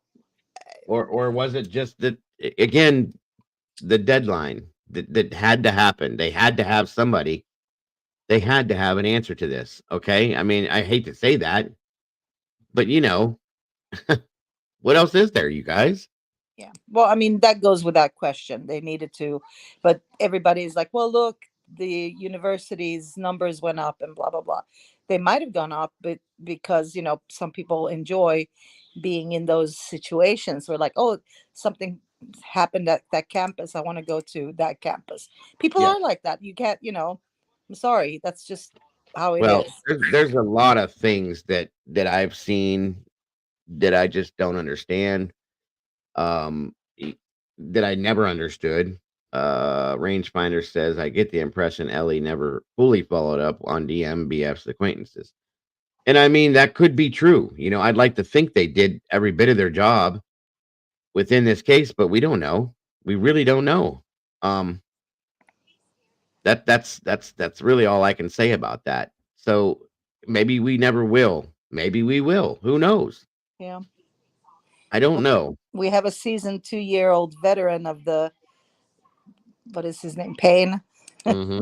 who led the investigation, which is, fine. It's probably not like he led it all by himself, but Well, that's the thing there too, and that's another thing that is not always, and you can't always blame that on the law enforcement. Once again, I've claimed this before, and I'm not standing up for them, but in some ways, I got to say, you kind of got to look at it that way too. yeah. They've never dealt with a quadruple homicide, never. Okay, most places, most people don't deal with that in a lot of senses, but and they didn't have, in my opinion, maybe enough resources to handle this the right way. Well, they And got so much resources though, so that's not even in question in my mind, because they had like a huge task force there from the FBI.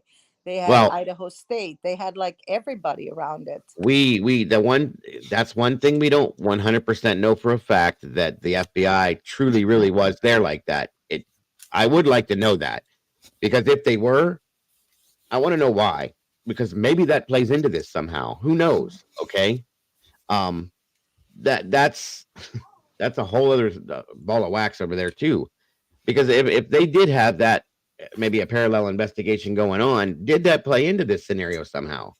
And it was talked about before, and again, we're screamed at because that's a rumor, that's this, that's that. Okay, I understand that, but again, it's a question. It Yeah. is a question. I always question why so many, because you get a couple of agents on a case, but I've never heard of a case where they had like 50, 60 agents on it. Have But you? unless, because we started looking at different videos and stories about other campuses all over the United States that are being dropped and popped for having rug problems and rug issues with this stuff. Okay, and Jesus, this is Brian's whole story that he's had this entire time. Not saying that the victims are involved, but the area itself at the college campus, guys. We've seen multiple college campuses that have had raids and busts because of these types of things. Maybe that could be part of what was going on beforehand. I don't know. I'm not going to go down that alley right now. I'm just saying. Okay. Well, I'm sure YouTube will figure out who the killer is. Right. Again, we've already figured it out 25 different times. Yeah. The thing is at this point, folks, I think a lot of us have grown tired of the bullshit, and want to know the truth behind this shit. There's another story that was just given to me that was very interesting to me. I wanted to show you guys too. It may have nothing to do with anything, but it's quite interesting, about another student that lost his life. Okay. Hold on. Let me see if it's still in here, because I know that it is, but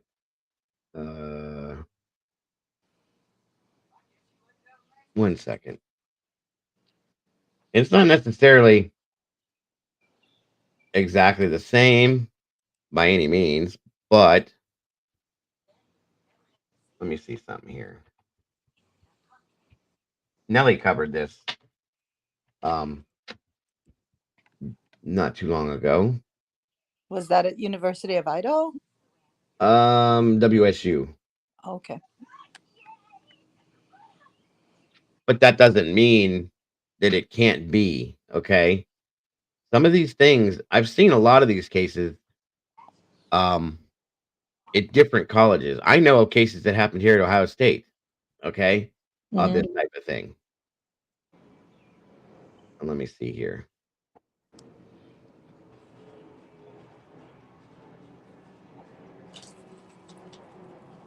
Here we go. Just a little thing here and we can look at a little bit more on it, but I'm going to throw this up first and show you guys a little bit about what I'm talking about. And then you kind of think about it yourselves. And again, don't think that I'm telling you this is an answer to something with the Idaho case. It's an interesting story a sad one, but an interesting story that leads you to believe some things, other things possibly about things we've already heard. Is all I'm saying. So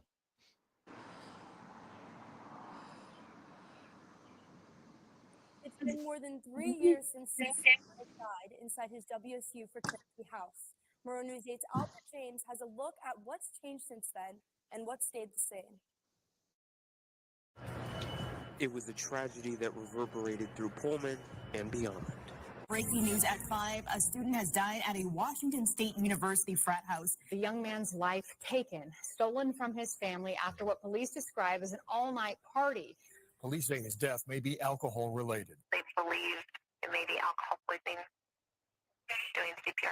But for Jolene Houts and Hector Martinez, the 2019 death of their only son, Sam, was a nightmare. When I got out of the car in our driveway and saw the police officers, I was just clinging to hope that maybe, he'd just been injured and we would fix him. I remember the guy from Bellevue Police, he was tall and he gave me a big hug, and then I knew. In 2021, 15 members of the suspended Alpha Tau Omega fraternity were charged with furnishing alcohol to minors at the event where Sam died.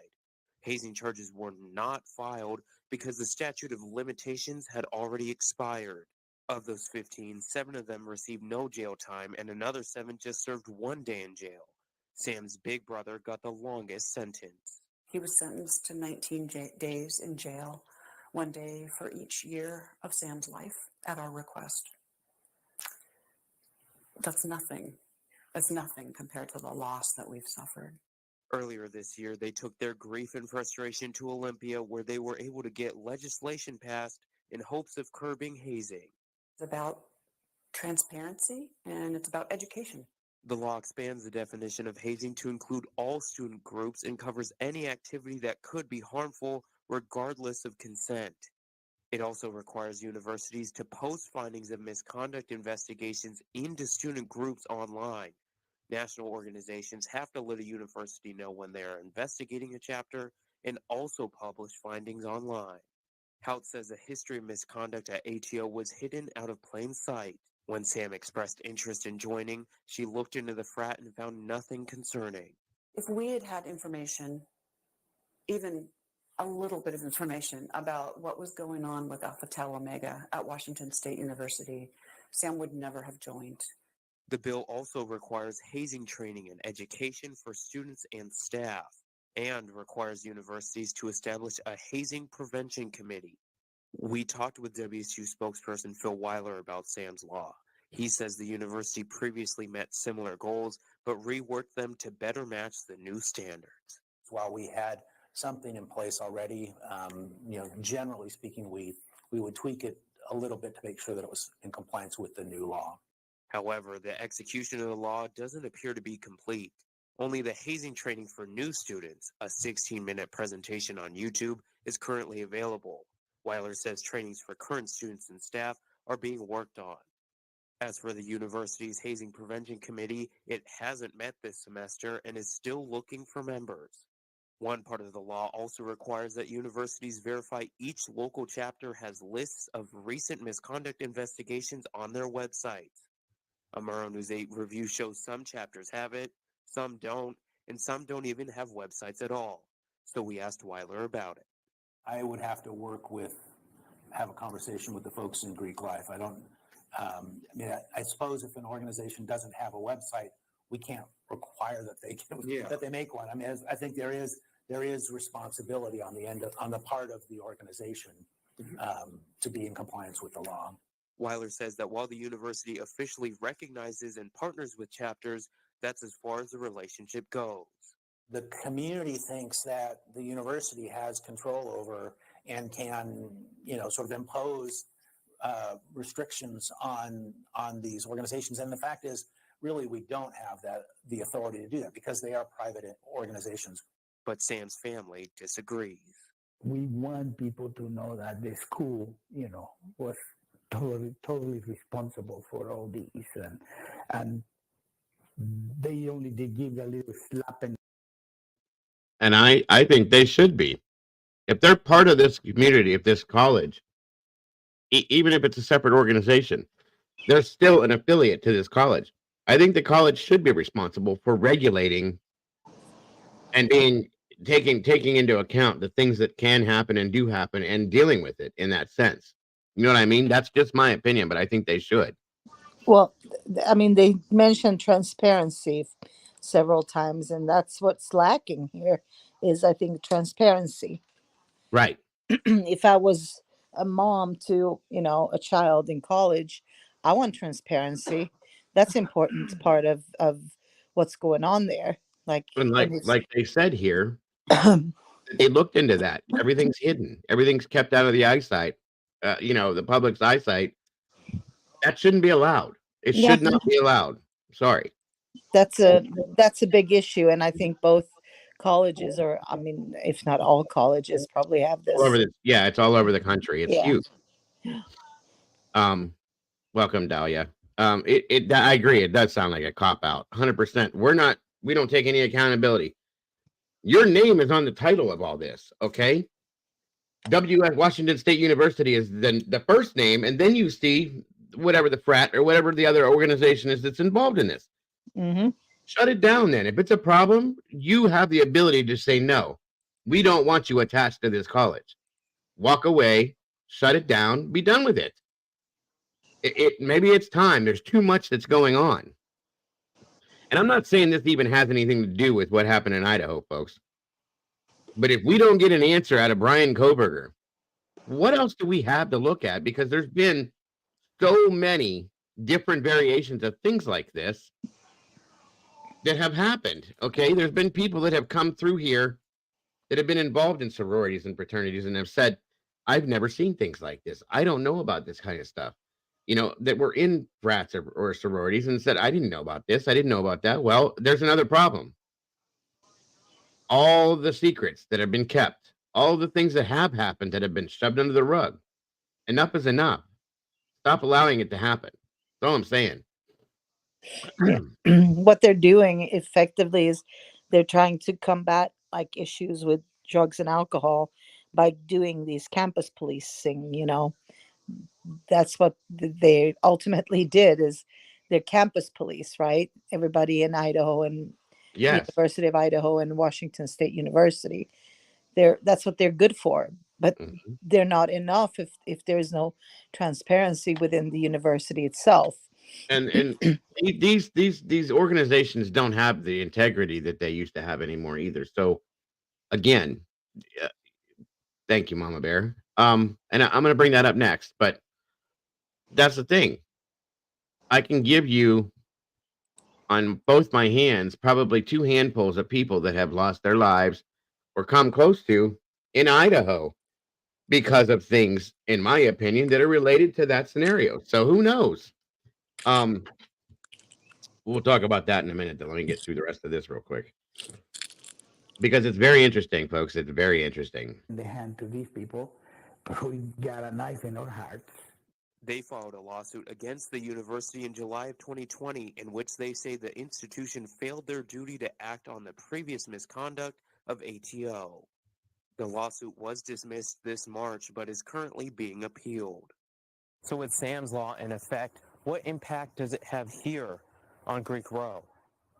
We spoke to 2 students who were involved in the Greek community, a former fraternity member and a graduating sorority member. They asked for their identities to remain anonymous out of fear of retaliation from the community. During his time in Greek life, the fraternity member felt that pledges being disrespected was just part of the culture. I know stories of people that just have to be cleaning the house that they don't even live in for 8 hours a day, and it's just insane to think about. Even as a Stop right there. That in itself, the fact that they are hiding who they are because of fear of retaliation, there's a problem. That is a problem in itself, folks. That shows it right there, that it's a big deal. These people fear for their safety, maybe because they're going to tell the truth about something. I think we're headed the same way with this Idaho 4 murders, because if you look at it, people that are still in that community who might know something, they're They not going don't to talk. say a peep until they're out of there. No. People will not talk. And it's everywhere you go. Anytime you see something happen within a fraternity or within a college like this and any of this other stuff, this is what happens when they do interviews. You think that's common on a lot of big universities now, everywhere in America? It's everywhere. That next one I'm going to talk about is that Hudson Lindau. Mm. I don't Yeah. believe that at all. At all, that what they claim happened is what happened to him. I don't. It's kind of hard to drown in a puddle. 100%. 100%. And that's, again, and I'm not saying this is what happened to the Idaho 4, folks, but we don't know if it's linked to something that could have happened. If it's not Brian Koberger, we don't have many other options, okay? And there's stuff goes on. We have another, one of Maddie's ex-roommates. She, quote unquote, supposedly unalived herself. That's the story. But then there's other people coming out saying that's not what happened. There's a lot of strange things that are connected to these schools. Well, we don't know if she was Maddie's roommate. I don't know. I've never seen any proof of that, by the way. Somebody showed me. It's so long ago. I'd have to go digging and find it. But I believe it was before Maddie lived in this house that they were in there. There's another girl that came forward and spoke on it, is what it was. Means they're getting too big, too much money in these colleges then. Mm-hmm. No, I think it's these organizations have too much sway, too much power. Power, bingo. There's too much power. Yeah. They're allowed to have and make their own rules, which is where the college steps in and says, oh, we're not affiliated. We have no control over this. That's bullshit. Mm-hmm. Then I'm it sorry. turns from public, then that shouldn't have the school as a public school. It should be a private then. Well, explain to me this then, real quick. If they have no control or power over these organizations, why is it when they screw up and they're caught that the school suspends them? That's power. That's control. I don't get that. That money. But they're also they're also, don't forget, on campus ground. They are campus affiliated, so they're not independent of the campuses.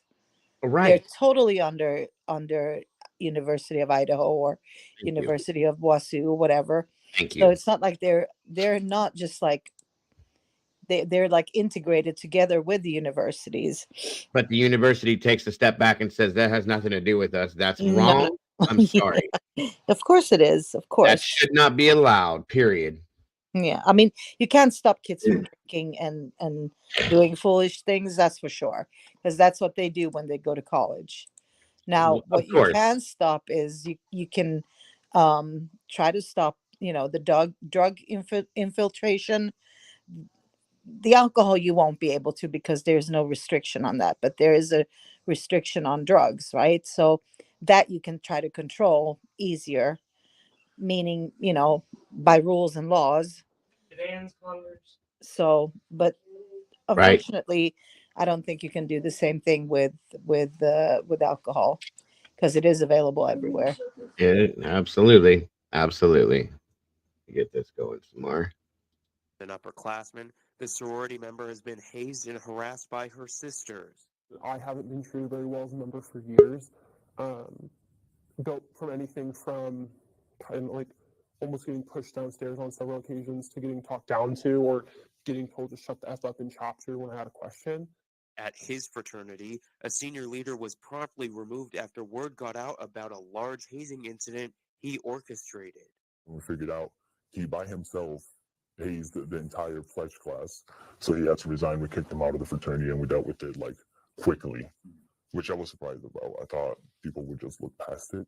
But while big incidents get reported, he says smaller incidents go under the radar because members just let things slide to stay in Greek life. Many of these members are okay with it because they say it's quote unquote worth it, because all they're looking for is partying and having fun, and for them that's just an obstacle, and then they can get to do that.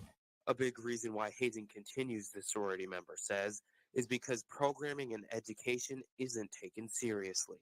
90% of the programmings that Pan and IC put on for sexual assault, druggings, and then alcohol abuse, they're a joke. It's someone who comes in and jokes around with us for an hour. It's a joke. and enforcement is lax. Someone died and we're not even taking this seriously. Like, we took it seriously right until the pandemic, and then after the pandemic, no one cared. And they still don't care. Until you actually hold people accountable for their actions, instead of just like slapping them on the wrist, that's where things just go south. We reached out to WSU's interfraternity and Panhellenic councils to better understand the impact Martinez's death had on their processes and what community accountability looks like. IFC did not respond to our request, while Pan declined to comment, referring us to Phil Weiler, who previously made it clear. Those are private organizations. They are not, the university does not really have any direct control over what they do. As for Sam's family, they're looking to continue their crusade with legislation to increase hazing penalties. Right now it is a misdemeanor, and that is the equivalent of stealing a shopping cart. And we just believe that the punishment should fit the crime.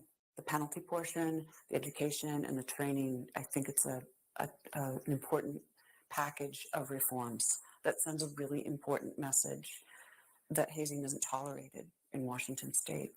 And they're working with the University of Washington's Information School to create a nationwide database of hazing incidents.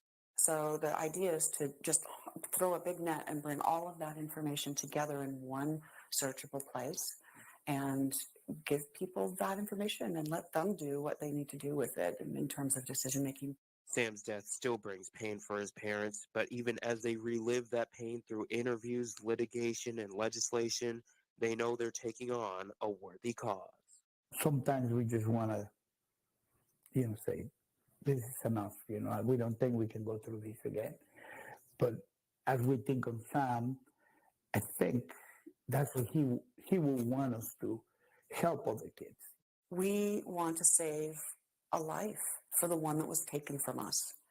And I don't know how else to say it. Reporting from Pullman, Albert James, Murrow News 8.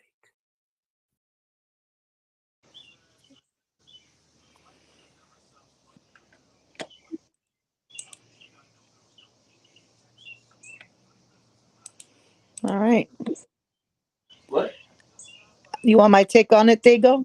Go for it. Yeah, because I got some more. So basically, what they're effectively doing is with these organizations is they're taking a convenient stance from like, let them do what they want. They're not really affiliated with the university. They just have it under, our campuses. And then when they do something good, then they are all for it, right? But if something bad happens, no, there is no transparency. No, I don't think they can get away with that because, as I said, number one, they're college campus attached. They're on your grounds. So there's so much in that, just in that portion, right?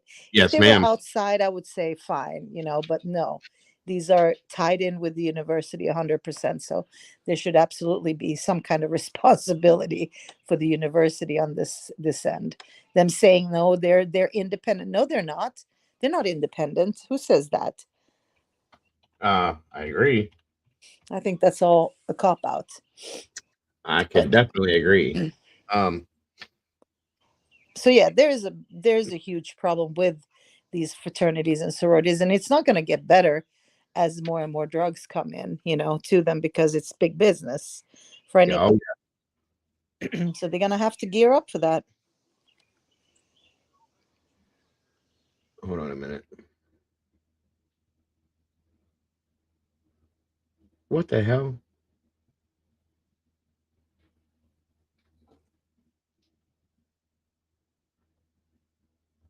What is that?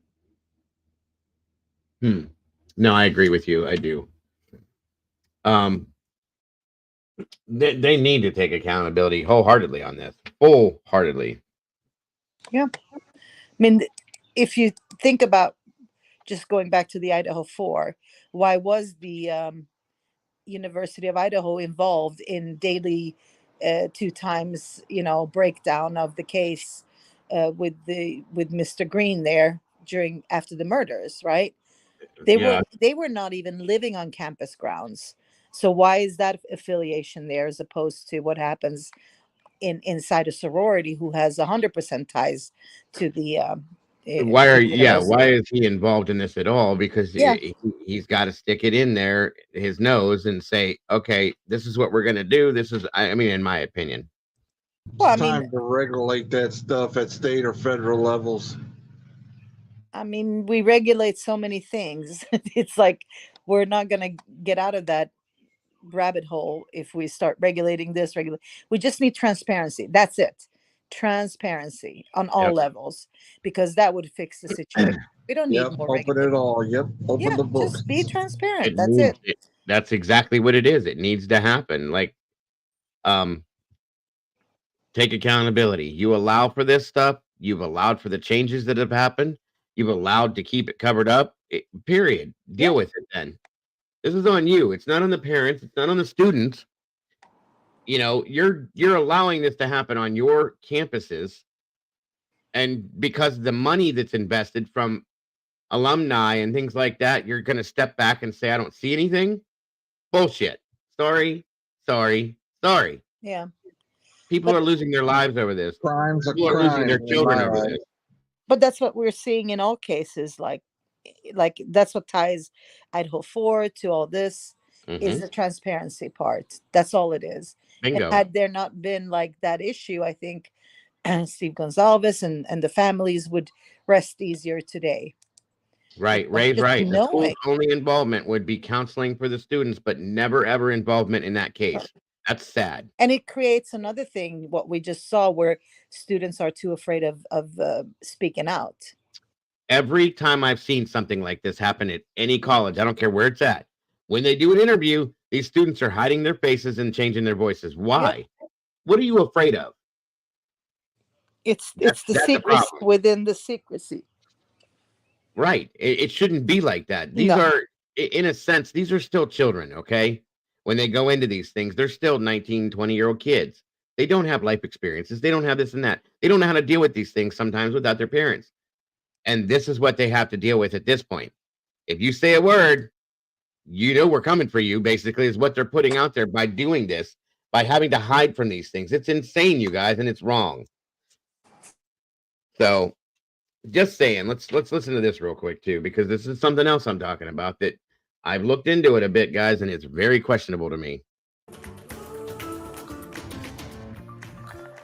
And welcome to the Sunday News at 10. I'm Doug Petcash. We start with a tragic story out of North Idaho. The Moscow Police Department says officers found the body of a young Boise man this morning. The body of 19-year-old Hudson Lindow of Boise was found in Paradise Creek near College Avenue in Moscow this morning. The Moscow Police Department says they responded to reports of a body in the creek around 11:30 this morning. The investigation is ongoing, but police say foul play is not suspected. Interesting. Automatically, no foul play. Well, yeah, because you have to take out too many chess pieces to get to the bottom of all these things, and nobody's really ready for that. I don't But like it. that's where the FBI should come in and clean it up. Isn't that their job? 100%. 100%. There's another part of this I want you guys to see too, real quick.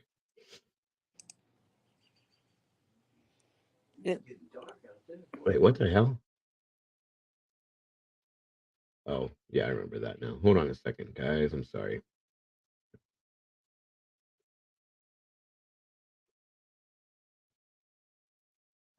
One second. I'm sorry.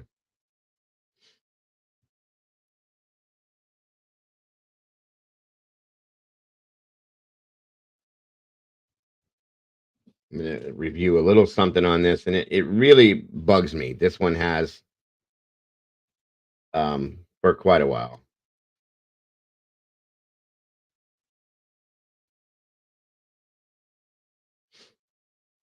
Where is it? I had this downloaded, and where did it go?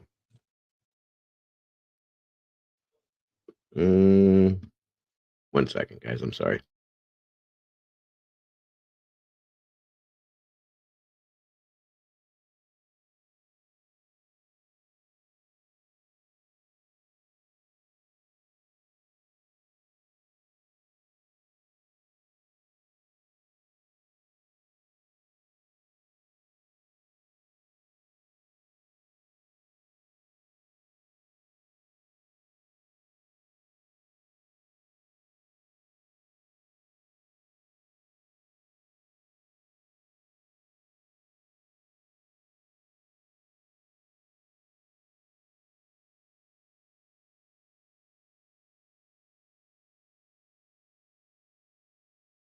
Hold on, guys. I'm having a little bit of a Let me. technical I'm issue. going to jump off for a few minutes here. I just have to do a little work.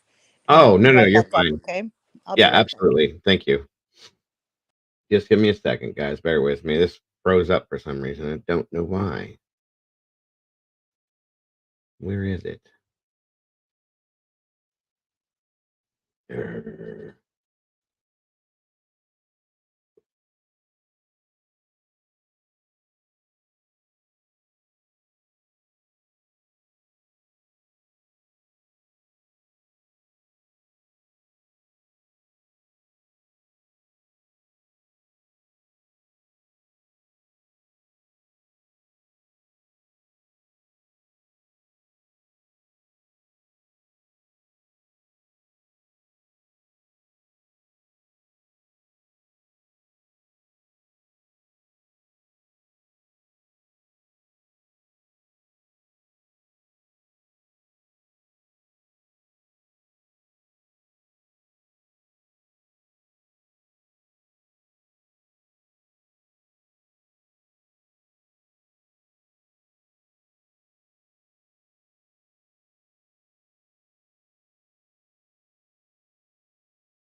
Oh, I see what happened, guys. This one video is not. It's no longer available. Interesting. Now, again, one more thing, just to let you know. Let's see here.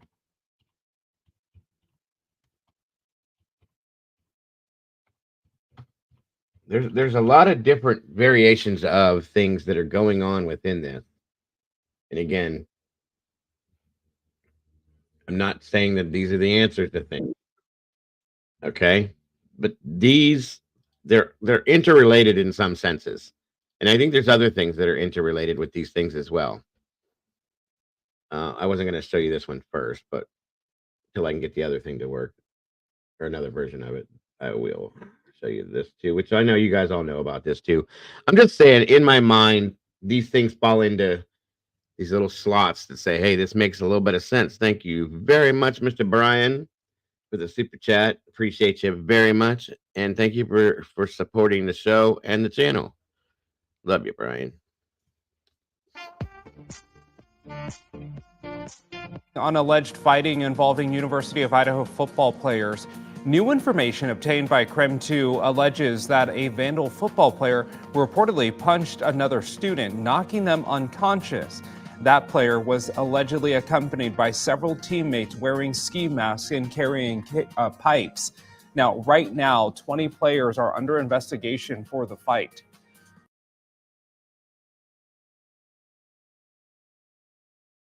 So now we have that. Okay? That's not fraternity, but a lot of these guys are fraternity.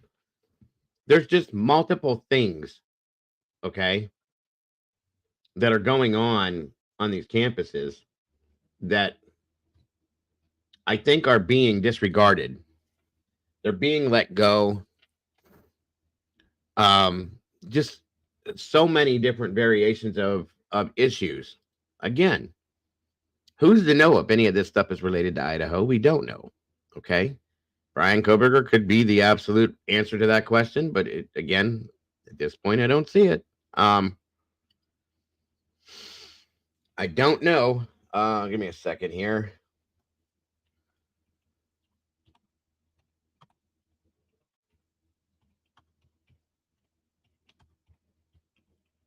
Okay, there's that.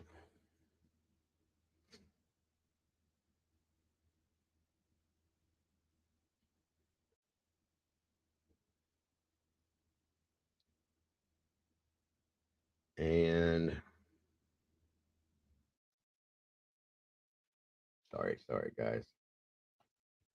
I'm kind of irritated because that one video didn't work.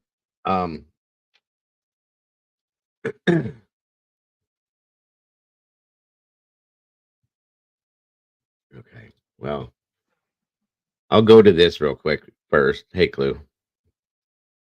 There's always something with ski max. I know.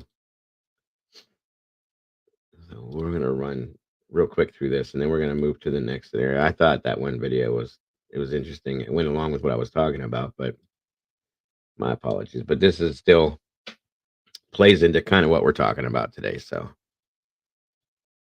with this part of it. Talk about things that are in the affidavit, and if I talk about things that we're seeking that the state wants to hide, I think that's fair game for the public to hear. Fighting words from Brian Kohberger's lawyer, Ann Taylor. She's accusing the FBI and the prosecution of hiding evidence from her team. To be clear, the state has nothing to hide. And the prosecution is firing back at a recent claim by the defense about where Brian Kohberger says he was the night 4 University of Idaho students were murdered. Thanks for joining me for Crime Fix. I'm Anjanette Levy. For a while, things appeared to be pretty cordial between the prosecution and the defense in Brian Kohberger's case, but things have become pretty heated lately. It seemed to go south during the fight over the defense conducting a juror survey, which they're still allowed to do after a big court fight. Now there's a big conflict over whether an upcoming hearing should be closed to the public. The prosecution wants the hearing sealed or closed, meaning only attorneys and court staff can attend, no members of the public, and certainly no members of the media. There's information that Brian Kohberger's defense team believes they're entitled to, and they haven't received it. And what exactly that might be kind of remains a mystery because everything related to discovery in this case is filed under seal. But Ann Taylor dropped a few hints. More on that in a minute. But first, Ashley Jennings, an assistant prosecutor for Latah County, argued about why she believes an upcoming hearing should be closed. Take a listen. So, Judge, the applicable authority today in determining whether or not we should close the May 14th hearing is Idaho Administrative Court Rule 32 and Idaho Code 74-124. Both contemplate balancing this public right to an open hearing versus the interests such as privacy, safety, and the right to a public trial or to a fair trial. In deciding whether or not to file the motion to close the hearing, the state weighed those interests and ultimately came down that the need to protect the privacy and the sensitive information and ultimately protect the state and defendant's right to a fair trial outweighs the right to an open hearing. Feel confident that when the court does the same balancing test, it'll come to the same conclusion. Jennings says the information that would be discussed in this upcoming hearing was discussed in a motion that was originally filed under seal, so the public couldn't see it. Now the defense wants it discussed in public. Now the defense is taking a contradictory position and asking the court to ignore all the previous filings, and this is just entirely inconsistent. To be clear, the state has nothing to hide. However, it's crucial that we protect, as we have been trying, the integrity of this case, and that we protect, ultimately, the right to a fair trial. So let's look at the factors. Balancing a public's right to an open hearing and the party's right to a fair trial. So Ashley Jennings kind of has a point there. It does seem inconsistent. Here's Ann Taylor's response to that. It's been brought up that we've filed a lot of documents under seal. We have. Those are documents that end up in the public record that thousands of people can read. And we filed those under seal for expediency and saying this is exactly what we want from discovery. If the court looks at the documents, and the court can and probably has through the year and a half this case has been pending, there are a lot of names and specific bits of information in there. And so for expediency, we filed those under seal and for the reasons outlined in Idaho Court Administrative Rule 32. But what we're talking about now is a public hearing when the state has decided to not give us information or to drag their feet on giving us information. We're talking about a public hearing where we have a right to be in the public eye, a public hearing. Brian's the one with the right. It's his Sixth Amendment right to have a public hearing. When the state wants to close a hearing, or any party, and the other party objects, which we do, the court is guided by case law. You're going to get no argument from me when it comes to keeping courtrooms open to the public. I've been covering courts for a really long time, and closing courtrooms in criminal cases is really rare. It really doesn't happen often. It should be done out in the open, the court's business. But the defense kind of brought this on themselves to a degree. They didn't even want cameras in the courtroom. They've agreed to file things under seal. And now they want things out in the open again. And I'm all for that. The prosecution had this to say about what could happen if the hearing were to be open to the public.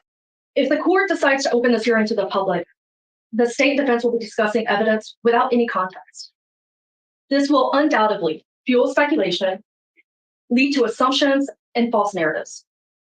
The evidence discussed may not even be offered, and most of it likely will not be offered by either party at trial because it's either not relevant or material.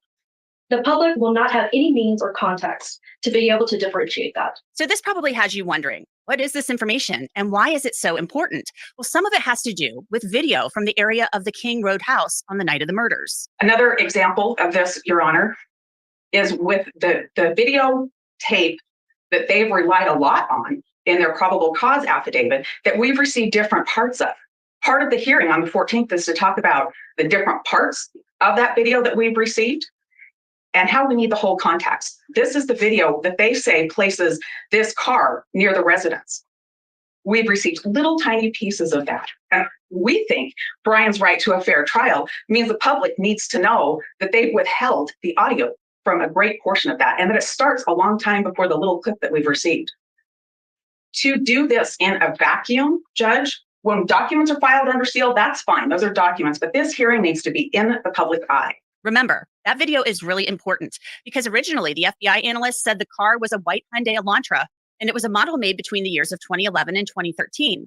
But the probable cause affidavit said that changed. The analyst went back and looked again and decided that model could have been made between 2011 and 2016. Kohberger drove a 2015 Hyundai Elantra. Brian has been essentially convicted in the media. You don't have to read but a few articles to see how negative they are about him.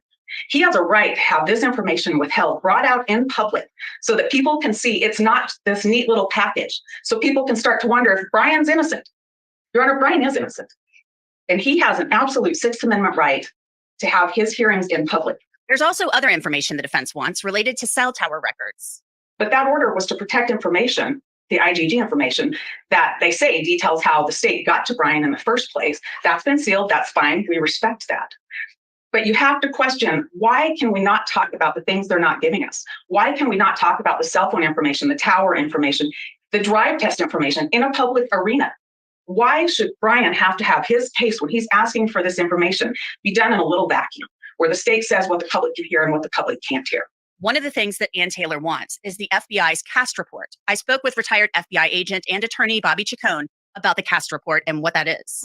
Yeah, the CAST is the Cellular Analysis Survey Team, and that report would be the data of Kohberger's cell phone movements that the FBI provided that assistance to Idaho for this case. It is an interesting situation because the FBI is not a party to this process. They're not a party to this proceeding. So they're not in court at these hearings. So it's almost like the court either has to compel the FBI to come in and provide that or compel the state to get it from the FBI.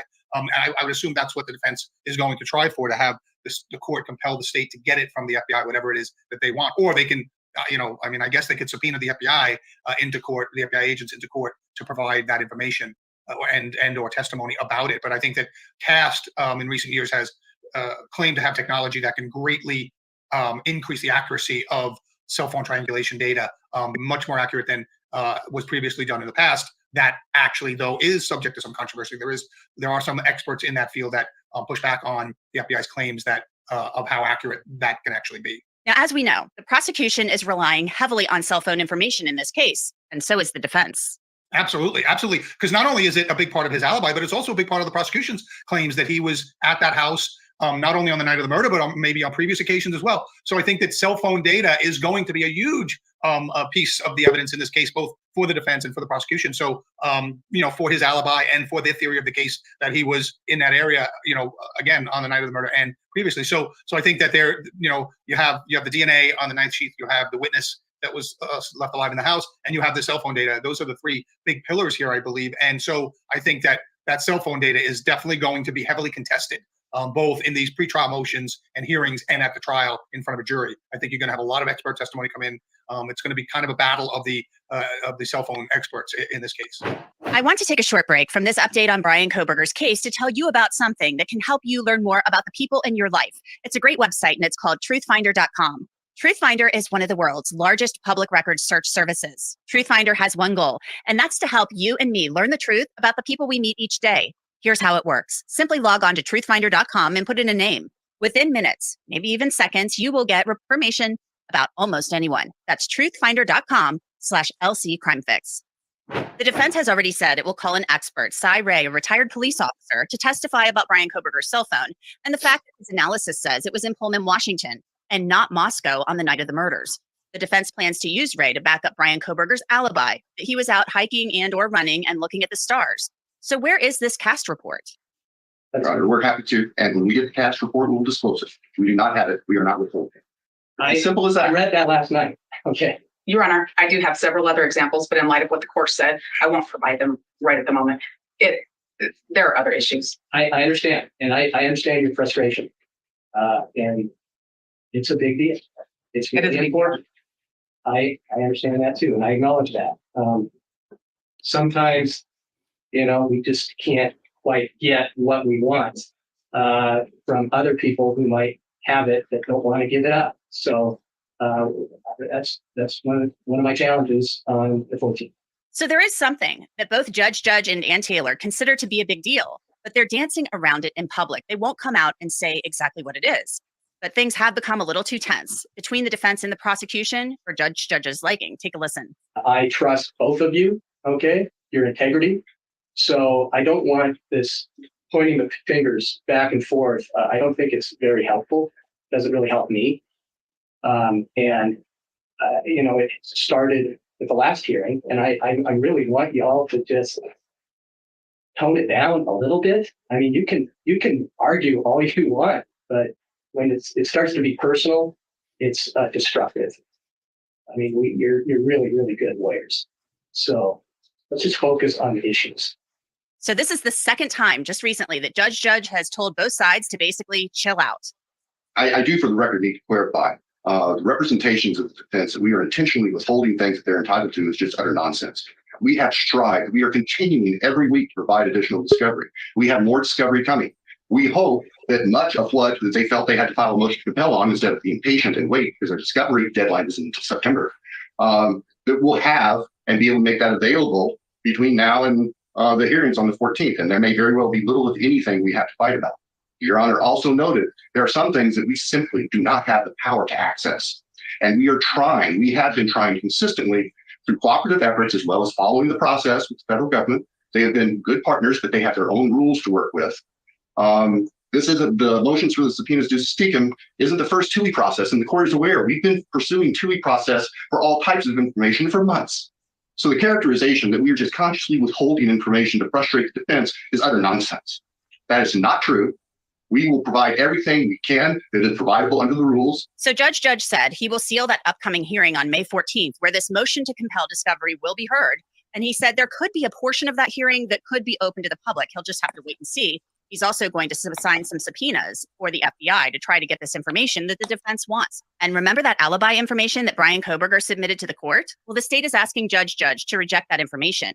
They're saying they've been prejudiced and haven't had an ability to investigate it properly because it's not specific enough. And if Bryan Kohberger wants to offer an alibi, the prosecution said the only reason he should be able to is if he takes the stand, because he doesn't have anybody who can say he was anywhere else but the scene of the murders that night. Here's what former prosecutor Andy Wilson said about Kohberger's alibi information when we spoke about it recently. Well, first of all, the Idaho Criminal Code requires that if you're going to use an alibi defense, you have to file notice of it. This is part of that process. And the whole idea is to put the prosecution really kind of on notice of what it is you're going to try to say. So they can prepare to present rebuttal evidence to deal with whatever that is. So typically, from a prosecution point of view, what you like to see with an alibi is, or with a notice of alibi, is some level of specificity. And what I see here is this is just kind of a general plea. Hey, the defendant was out in the country in the middle of the night, looking at the moon, looking at stars. From a prosecutor point of view, I certainly would respond and ask for more specificity. I would ask for specific witnesses who may be able to prove his comings and goings. They did list a witness that they're going to try to use to show where he was through phone record. I just don't think that that's probably general enough to do what you have to do with respect to the alibi. Yeah, I mean, I think they're going to want a specific person who can actually testify to this. That's what I'm guessing they mean by a witness, a person that can put you there. I'm also seeing that they say he was at this favorite spot of his. It's Hawaii Park, and that this became a favorite spot of his as he moved from from Pennsylvania to Washington in June of 2022. Somewhere he frequented. He was a night owl, so he would frequently go on these drives, and he actually had photos, including in November of 2022, at the same month of the murders, of the sky and of the moon and the stars. So this guy's out and about at night, late at night in the early morning hours, according to the defense, taking pictures of the stars and the moon at this park. So does that help him that this is somebody who is out and about at times in the middle of the night? So I don't think it does. Again, it doesn't provide enough specificity to actually prove that he was somewhere else at the time of the murders. As a matter of fact, when I prosecute cases, I like the notice of an alibi because it kind of tips the defense hands. It kind of shows me what they may or may not do with respect to the case. And there's a couple different things I look for. Number one is you can get a notice of alibi that shows that your defense is going to be, you're just going to throw anything you can against the wall. So, and again, that's kind of what you see here. It's just kind of an absurd story. This guy likes to just go out in the middle of the night and take pictures of the moon and the sky. And look, I'm not saying he does that, but you also have to deal with the fact that his DNA's in the scene. You've got to deal with the fact that he drives the exact same car that we know is over in the area of the murders. And just to say that he was out, the exact same night of the murder, and he's out just driving around the countryside, it's just absurd.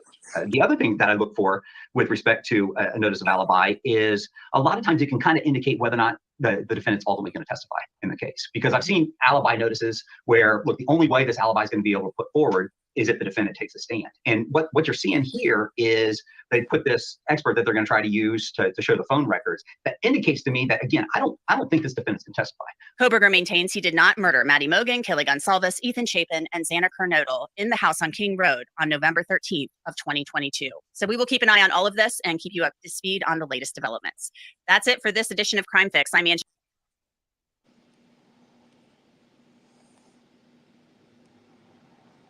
All right. So there is that. That was kind of out of order. Welcome back, Clue and Mama Bear. And Terry, welcome to you, and welcome back, Gol. Hello, hello. So thank you, Doodle, for that. And thank you to anybody that donates to these links to help with the channel and help pay the bills to keep us doing this. It's very much appreciated. So did you get that figured out, Clue? Like, is that what happened with that? I hope so. It was so disrespectful. Like, I was so mad. I didn't see it, but That's literally what it said? yes. Wow. That's just insane. What happened? I missed it. We're What happened? we're moving past this now into the Sebastian Rogers update anyway, but There was a thumbnail. I guess Dolly had a live scheduled, and fiance was out here and saw it on the television, and it literally says verbatim, Mr. Pissy pants, and it had an arrow pointing to Sebastian. I did see that, and I Oh was my like, God. "That no, what?" Yeah, that's just Dolly did that. Jesus. Yes, it Yeah. was literally just on his channel, and then all of a sudden it's gone. And he made a post like, "What did you say? Something came up," or he probably got struck. Like, you can't do that. Trust me, I I can know. guarantee 1,000 people probably flagged that. You know, and I was listening to his channel the other night, and they had fiance's voice. I'm sure you heard it talking. They had Mhm. like a bunch of people different talking, and he was on it. So that like relates you guys to that, and that's not right. Well, everybody knows that they don't agree with that, though. That's a good thing. No, that wasn't fiance's voice. That was Brooks's husband. Yeah. What? Nothing. Don't confuse them, Clue. I mean, I'm It- just telling y'all what he said. He said Yeah, that's Brooks's husband. that was whatever. What a mess. I've been married So- a few times, but I never married anybody named Brooks. No, like I said, guys, that's in Vegas or something, right? that's I've never- the what I'm talking about as far as Idaho goes. But we got to move into the next topic. And Before that, you do that, can I just point one oh thing yeah, out? yeah, please, And please then, yeah, just because everybody says, well, this is the guy that was there at the time of the crime. He was there driving the car they're looking for. He was there, they point all these things. And yeah, he was, but people forget that they built the case around Koberger, not the other way. So, take that into consideration. And that's where I end this. I have just, can I say one more thing before we go over to the other, is that I'm confused because okay. So where are the fraternities and all of that being brought into the Kohberger case if we shut down that entire theory? Does that make sense? I mean, why are we still talking about that if it's not really what we think happened? About all the bad stuff with fraternities. I don't know what Dago says, but I guess he just wanted to show a perspective that there is an issue with fraternities and sororities. That's my guess. I just was curious. And then I also wanted to say that, yeah, they have done a lot actually with the drinking. I know it's been forever since I was in college, but my friends, their kids are now, in the frats and at University of Missouri and other colleges, and they don't allow, when I was there, kegs of beer were at everything. I mean, while we were putting together a float, had kegs. I don't think that's changed. Yeah, it has actually. Oh, it has? Yes, they don't let kegs, and that's been for some time. You can't have kegs of beer at parties, at anything. Nothing like when I would go to Ohio State, that's all we had. Yeah. Everybody would show up with one. Well, exactly. And that's what I'm saying. It has changed. And they have also, a lot of the fraternities that were on campus now have been shut down. They took them off from too many strikes. So, like the Sigma Chi House isn't there. I mean, it's there, but it's not the Sigma Chi House. The ATOs live next door to where I live, my sorority, and they got shut down. They just were reopened. So yeah, they really are. Campuses are. That's the thing, Terry. Like you're saying it right now. If the college is stating that they have no control over these organizations, how are they being shut down? The college is shutting them down. That's control. That could have been something that's something that could be done in every instance for any reason. They need to look at it. They need to stop worrying about the donations coming from alumni and things like that, like I said, because that's what it's all about. It's money, in my opinion. It all goes back to money and the stupid ass secret, whatever you want to call it. Okay. Societies. Yeah. Look, here's a perfect example. Yeah. Of what you're saying. Okay. Two of my sorority sisters that I was very close with and still am, their daughters went through Rush at University of Missouri, and my two friends have tons of money. I wish I did, but they do. And both their girls were rushing their daughters, and one of them donated $10,000 to the sorority in order to help, get it done. Not just because liaisons, it doesn't matter really anymore. Okay. And the other one donated $30,000. And guess what? They didn't take either one because of grades. They are really cracking down on these sororities and fraternities big time.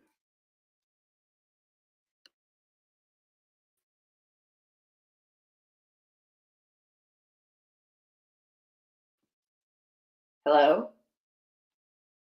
Sorry, I was muted. Like, am I? You're right in some senses. They are cracking down for some things, but there's other things that they're just allowing to slide through the rings. You know what I mean? And they're not saying anything about it. It all needs to be looked at under a microscope, and it all needs to be shut down. It's in some senses, it's almost cult behavior, and it's insane. I'm sorry. That's just my feelings on it. But there needs to be locked down completely, wholeheartedly. It does. Sorry about that. What do you mean about when you say it needs to be cut down, or what do you mean by that? That there shouldn't be a Greek system? Well, if things are going to keep going this way, maybe not. Maybe it needs to be, if they can't get it under control, what other options are there? You know what I mean? Take the money out of it. Follow the money. Take the money out of it. Well, that's what I just said. They had the money. They took $40,000 and they still didn't take the daughters. Well, something needs to be done, and something more, I should say, needs to be done, because there's too many things that are going on too often. And these things have gone on for years. I get that, but now it's at a point where it's it's just been okay for too long, and it needs to stop being okay. Maybe they need to take it out completely. Who knows? If they cannot find a way to control this better, they can't make these things stop. Then what other option is there? Honestly, But it's not just the fraternities and the sororities and the campuses that are doing it all. But the problem is they run them as secret societies, right? So there's the secret this and the secret that and the initiation and all that. And that's what's guiding these groups, is all this initiation. That's where the problem lies. And that's usually where kids get, hurt as well. and it's happening a lot more than it used to. We can tell our kids to stay away from it as often as we want to. These kids typically are at the adult age at that point, and they typically will choose what they want to do regardless of what we say. We can tell them all we want to. If they want to do something, they're going to do it. And then we all have to sit here scared to death, worrying, because we know some of the circumstances that can happen about what's going to happen if it does. That's where something else needs to be put in place somehow. Yeah, Maybe they need to. Well, there's that. Maybe the colleges themselves need to implant people into the fraternities themselves, their own people. Maybe law enforcement needs to put their own people in this. I thought the FBI did. What's that? I thought the FBI did sprinkle FBI agents undercover into Well, sororities. that's a rumor, Terry. We don't have any absolute, total, concrete proof of that. But if that comes out to be true, that says a lot in itself. What the hell is the FBI doing? Undercover inside fraternities. What's going on? There's another point. If that's true and it comes out to be true, what were they doing and why? The why is what we're talking about right now. You know what I mean? I'm saying like the colleges themselves, maybe they need to enforce, like, if you're going to have this fraternity or sorority, then you're going to have some of our people involved in that, so we can watch everything that goes on and regulate it. And I'm sure they won't agree to that. So there, in turn, what happens? I don't know. But it's more than become a problem at this point. So I don't know. And not all these kids join. That's true too. So that's good. But a lot of these kids, I think, feel pressure to do it because their friends do it. And then it gives them a more, what's the word I'm thinking of here? Like a more better looked upon title, maybe, or I don't know what I'm trying to say. I mean, I know what I'm trying to say, but it's not coming out right. They feel more entitled because they are in a fraternity. They feel right that they're better than everybody else that's not. And then, in something you said, Terry, it hit me a little wrong. Not that you're wrong, but the way you said it hit me a little wrong. You said that they've taken a lot of that out, where they're not allowed to have kegs and stuff like that, right? So I agree. I've seen some stories about how they've changed different things about that and stuff, but do you think they still do it, or do you think they hide? I actually think that they do it. I mean, I think I mentioned this earlier, but I got a call a couple weeks ago, from a pledge for Tri-Delts, because it's time, for them to call alumni for donations. Right. And I asked her, she was a pledge, and I asked her point blank, do you still have kegs? And I mean, I'm not police. She's going to tell me yes or no. I was kind of talking to her. I said, oh my God, do you guys still have like kegs and stuff at all the parties? I mean, it was unbelievably fun when I went to school. And she's like, no, we don't have any of that anymore. Or, we don't have any of that. And she actually was like confused at what I was asking. Mm-hmm. Well, I don't know. I've been told other stories about a lot of this stuff has gone underground, that they just keep it all hidden from the public and this and that. So who knows? I guess it probably depends on where you're at too. You know what I mean? Yeah. Yeah. But I mean, Salty's right. Do you know how many times kids have died in Greek life from alcohol, like alcohol poisoning and stuff like that? There's a lot of it too. What do we have here? What are you sending me, Jody? Well, you can But also to look be at fair, it's not just Greek life. Yeah, It's it's kids that like I said. I said that a little bit like ago. Like I know, and I'm not trying to completely degrade Greek life. I'm just saying it's like I showed you the video about the football team being involved and stuff like that. It's multiple things that are just not being.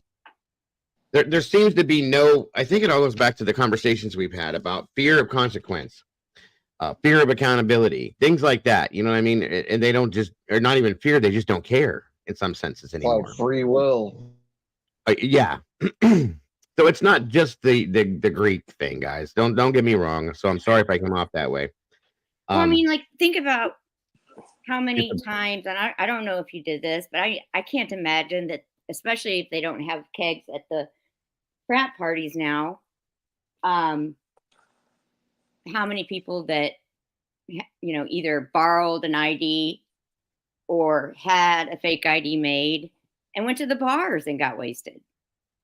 I mean, they don't, I don't know. I mean, I'm just saying that there's more. It's not all bad in the Greek life. There are some really good things. I'm not saying that it's all, I mean, that there's nothing bad, but I don't think, I don't know. I'm just, well, I just want people that, you know, not to think that Greek life is you're in a cult wearing a robe and you walk, you know what I mean? And you stab well, people. no, everybody I think knows that. Things have changed a lot, though. Do you remember? Because I remember when I would go hanging around with my friends and stuff, because I wasn't in college. I was stupid and had a child. So, but like, you know, when I would do that kind of stuff, it was a lot of fun. Don't get me wrong. It was a lot of fun. I was young, but thank God I made it through all that, because things could have happened. But the point is that I'm trying to make that I completely just lost. God bless America. I hate when I do that. Well, part of it was that there are other things going on. Like we see all the football team. Oh, that's what I was going to say. I know when you were involved in the sororities and stuff like that. Do you remember there ever being fight clubs, Terry? Because I don't remember that. Clubs, but I do remember, and I can't remember what fraternities did this, but they did have, like, for their to make money. What's it called? You know, when you have your thing that you make money for, like St. Jude's or. Mm-hmm. Do you know what I'm like fundraiser? Fundraising. Yeah. So I do remember, and it wasn't, I don't think it was a fight club per se. It was more so that they had like a boxing match type of thing. You know, they were. But it was regulated in a boxing ring with boxing gloves and people with a referee, right? Yes. Right. Yes. It was known on campus. It was advertised. It was, you know, people wore T-shirts. I mean, it wasn't like a secret fight club, if you will. Right. See, that's what I'm saying. These new things are happening that weren't around when we were doing it and hanging around with those people and stuff like that. That it's like it's gone above and beyond in some senses where it should be. Do you know what I mean? Well, yeah, and I'll tell you something.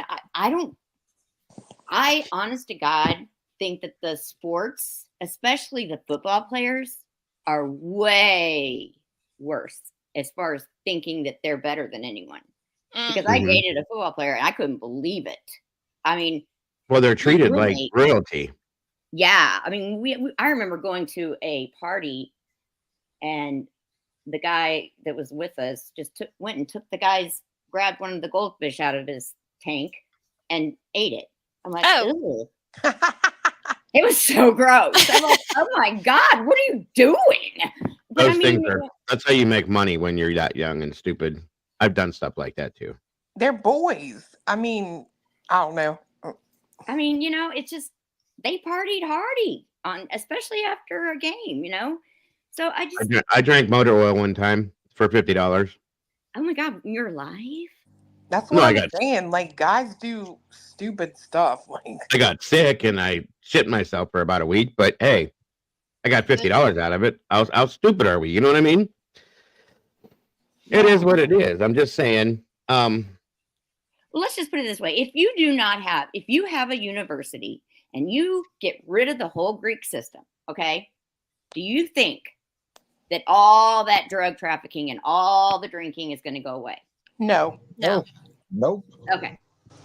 I'm just saying that it's like a machine. It all works together. Yeah, but what would help is transparency. Back to that. That's going to solve a lot of issues. That's what I mean. And the reason why, real quick, I'm sorry to interrupt. Firefly, the reason why we're talking about this is because once we covered Idaho, we started talking about, which was part of what my topic was going to be today, about if it's not Brian, what and who could it be? How did it happen? Is it related to some of these other theories that are out here based on what has happened with the fraternities, the football players, the things that we've seen and here and there, that some of them come off as being rumors, but maybe there's some truth to some of that stuff. Who knows? You know what I mean? Because nothing else has been looked at by law enforcement. Nothing. And nobody at all. So that's what I'm saying. If Brian's acquitted for this, or whatever the word's going to be, and walks on this, and he's absolutely 100% innocent, who the hell did it? There's got to be an answer to it. It can't just go cold. That's not fair to the families or the victims. And that's why this got brought up. That's all. Sorry for interrupting. I didn't mean to. I just wanted to clarify that real quick. I mean, to be fair, in my opinion, we can't really say nothing else has been looked into, because it's almost just like Sebastian's case. That we Just know because of, you don't right. see every aspect of law enforcement doesn't mean that they're not doing a job. True. Agreed. I do agree. She's right. That we know of, nothing else has been looked at or talked about is what I mean. So that's a good point. It's a very, very good point, actually. Mm-hmm. Yeah, we just don't know. I'm like you've said before. I mean, and they don't owe us to tell us. So I go with golf with the transparency. Where is the line end? I mean, I don't. What I guess that goes to parents. transparency is transparency on all levels. I mean, you don't need new regulations. You don't have to get rid of anything, but you have to make all this transparent. You can't have secret societies doing secret shit on your campus that is under your campus. Do what they want. Like, that's just not going to fly anymore, but you don't have to regulate it. You just make it transparent. I think it needs to be transparent, or it needs to be regulated in some fashion, a little bit Well, more than it is. but regulations never really help, do they? They just create a bigger mess. So It'll just but just like go taking it out of the undercover, or secrecy. it'll go hidden. It'll be Yeah. hidden then. Agreed. I think you put everything out in the light, and it will clear itself up. And then then you might get other issues, but at least it's more transparent. Well, I know that. I mean, think about it. Do you think that I think it's called Panhellenic or whatever, in charge of the Greek systems? Do you really think that they want them to go away? I mean, they lay some pretty high, especially lately. With all of this stuff, the limelight. With all the light being shown directly onto frats and sororities, they're keeping them tight. I mean, they are telling them, unless you want to end the Greek system, then you're going to start playing the way that needs to be played. I just want to know how the Greek system is $1 billion industry if it doesn't involve illegal drugs. That's all I want to know. Because most of the parents in the Greeks, most of the parents, not mine, but majority of the parents have tons of money. I just said $40,000 went to a house from 2 people so that their daughter would be picked. Yeah. There you go. It's the parents. They have money. They have, and then a lot of them are alumni that want their children to follow behind them. So I see how that works. Yeah. I think it's just really hard for people to envision like having that much money extra that you could just throw to away. like a college, because Right. look at the crap that the Proud Feets are getting because their house is 3,000 square feet. And it's like, if you think that's a big house, you're crazy. Yeah, I mean, I'm just saying, I'm not, I get it, golf, the transparency. That has a lot to do with the parents too. A lot of the parents know each other because they went to school together, Right. So This is true. This is true. it's just kind of like one of those things that kind of like if you were a cheerleader or a football player in high school, I mean, you could say that too. I mean, they bully. I don't know. I'm just trying to say that it's not all bad. There are some really good things. They make you keep up your grades. They give you people, for the most part, that watch you and make sure that you toe the line. They really do. I think it's a good thing, when you come in and you're young and all that, and you're looking for a group that you can relate to. I don't say anything is wrong with sororities and fraternities. The way they're ran is the problem. The initiation is the problem. Like, they run them as secret societies. That's all I'm saying is you have to have that kind of transparency where you can't just nilly-willy do what you want, because you're still under a set of laws and rules like the rest of us. But that seems to go out the window, right? So as a parent, I would have an issue with that.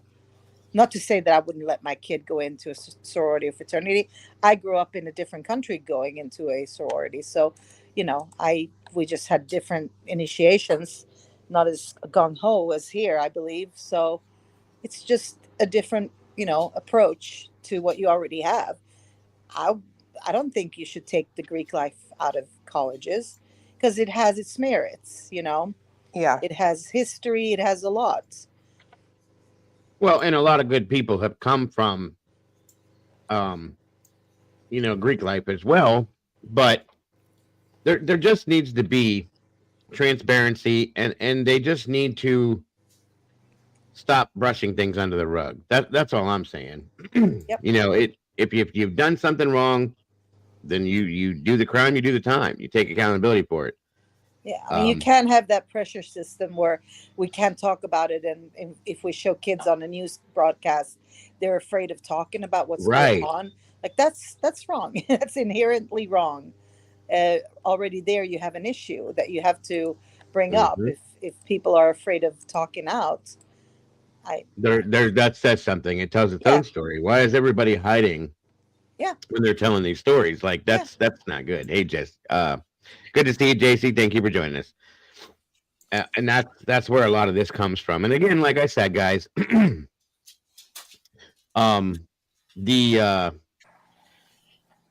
only got brought up because we were looking at other aspects of possibilities that all we've seen are things that have come from Sigma Chi. And different variations of stuff like that with the football teams and the football players and stuff like that. So who knows what it is? It could have nothing to do with any of that. It could just be some crazy ass person. If it's not Brian that just was driving through Idaho one night and decided, I'm gonna go do this. That could be it too. But there's no proof of any of that. So there's no proof of anything at this point that we know of. Okay. So I don't know. It's just there's a lot of questions still with this. There's even more now that this has all come about and the way things are going and the direction they're going in. So I thought it would be a really good topic, and there'll be more about this that we talk about. That's fact. No problem, Don. Thank you for joining us up here today. I'm still curious too with all of that. Well, I'm not going to go to that. So there's a lot of questions. That's all.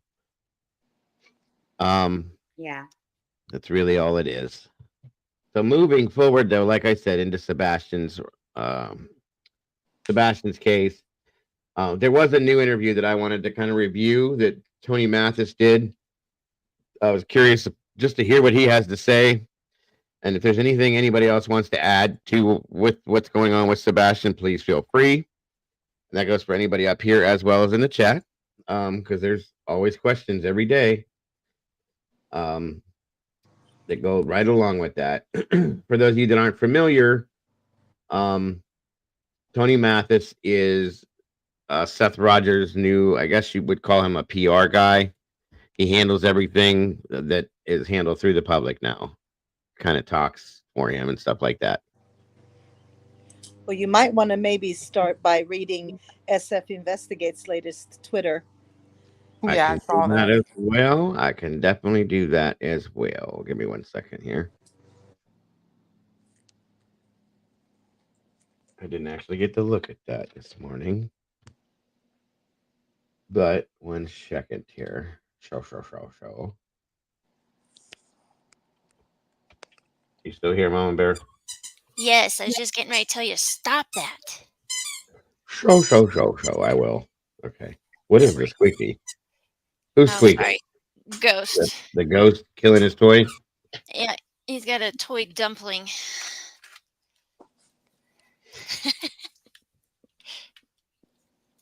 Gotcha. Isn't it funny how little dog, or not just little, but dogs, like when you have a toy with a squeaker in it, they can find, they like sit there and bite until they find that squeaker and they don't stop doing it. Yeah, it is. And sometimes it can get annoying. Really? Oh. Oh, big time. Yeah. I read that So- it's because the squeaker is like prey, is what I read. That's why they do that. Oh, interesting. Interesting. It's good to know. I never knew that. Yeah. I was like, why do they go nuts over this? Mm-hmm. I've never even asked that question. That's just something that we always just accept. You know what I mean? It's weird. Yeah. Good question. So, this is a missing person. Oh, wait, sorry. 16 hours ago, Steve says from SF Investigates, I'm stepping away from Twitter until the Sebastian Rogers case concludes. Unless there are major updates in any of my cases, this case deeply troubles me. The individuals involved in it unsettle me. For those new to the case, the missing persons community, please understand. Oh, okay. Gotta love it, Steve. That this case, where'd it go? Completely lost myself. Does not reflect how cases are typically handled. We all know that. Or the character of those involved. While first impressions are crucial, once this case concludes, all of those associated with it will likely have done so much damage to their reputation, they won't be part of the community any longer.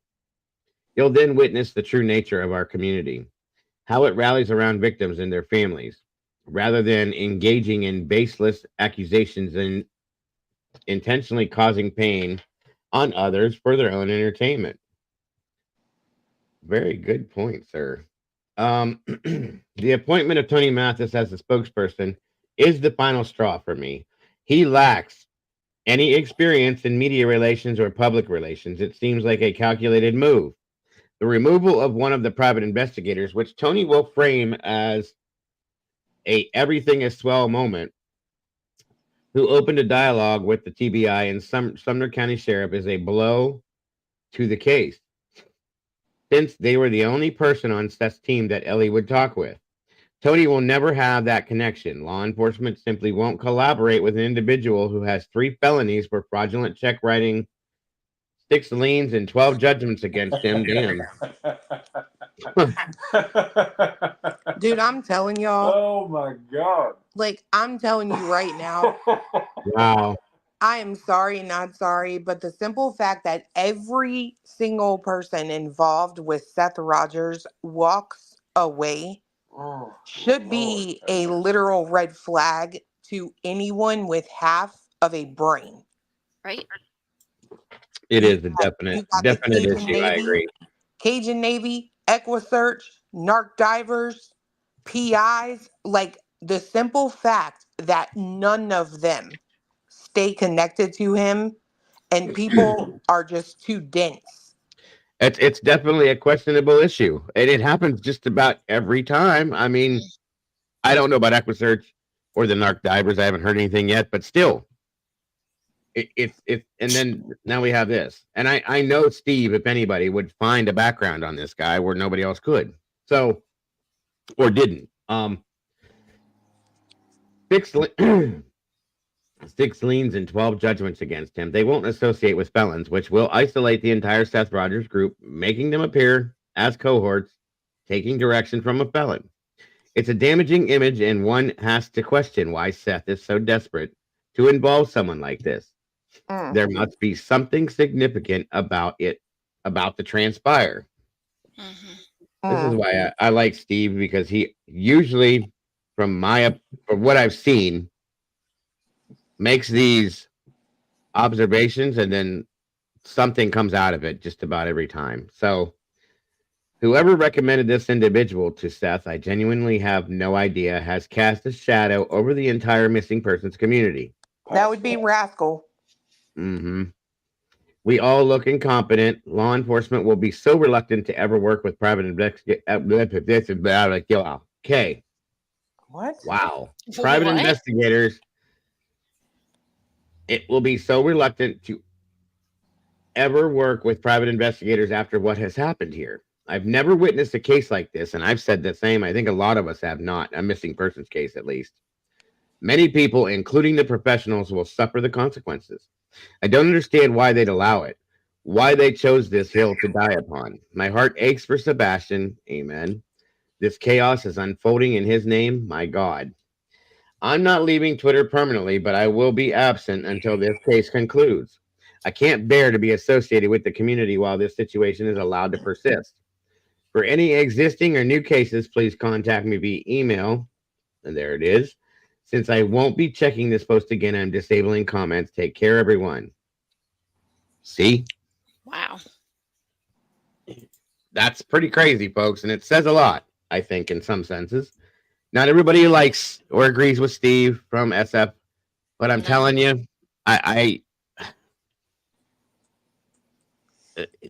don't know. I can't. I have not. The guy's a professional, and he does play careful with what he does. I'll say that much, okay? And when he's, like I said, I've seen him make these statements before, and every time he's done it, something has come out afterwards, and he's been pretty much right, okay? In terms of what, though? Well, like, I'm just curious. Like, okay, so he was following along with what's her name that I was covering. I can't believe that. Rodney. Yeah, well, he did cover that case, and he came out to be right in some of the statements he's made with that. And again, was disagreeable with a lot of situations there. He was just covering the other missing person that we were following, trying to find, and he came out blatantly and stated she don't want to be found. Chelsea, yeah. And she doesn't, so I'm just saying, I just got to take what he says and kind of heed to it for a little bit of it, I should say. Well, and another thing to take into consideration is this guy actually works as a private eye, so he sort of knows the ins and outs of it. Yeah. And when someone keeps haven't seen him come out and go live and talk about anything, because he's been following this case and investigating it as well. Yeah. He has not one time gone live and stated anything about the case at all. Not one. No. And he's got a YouTube channel.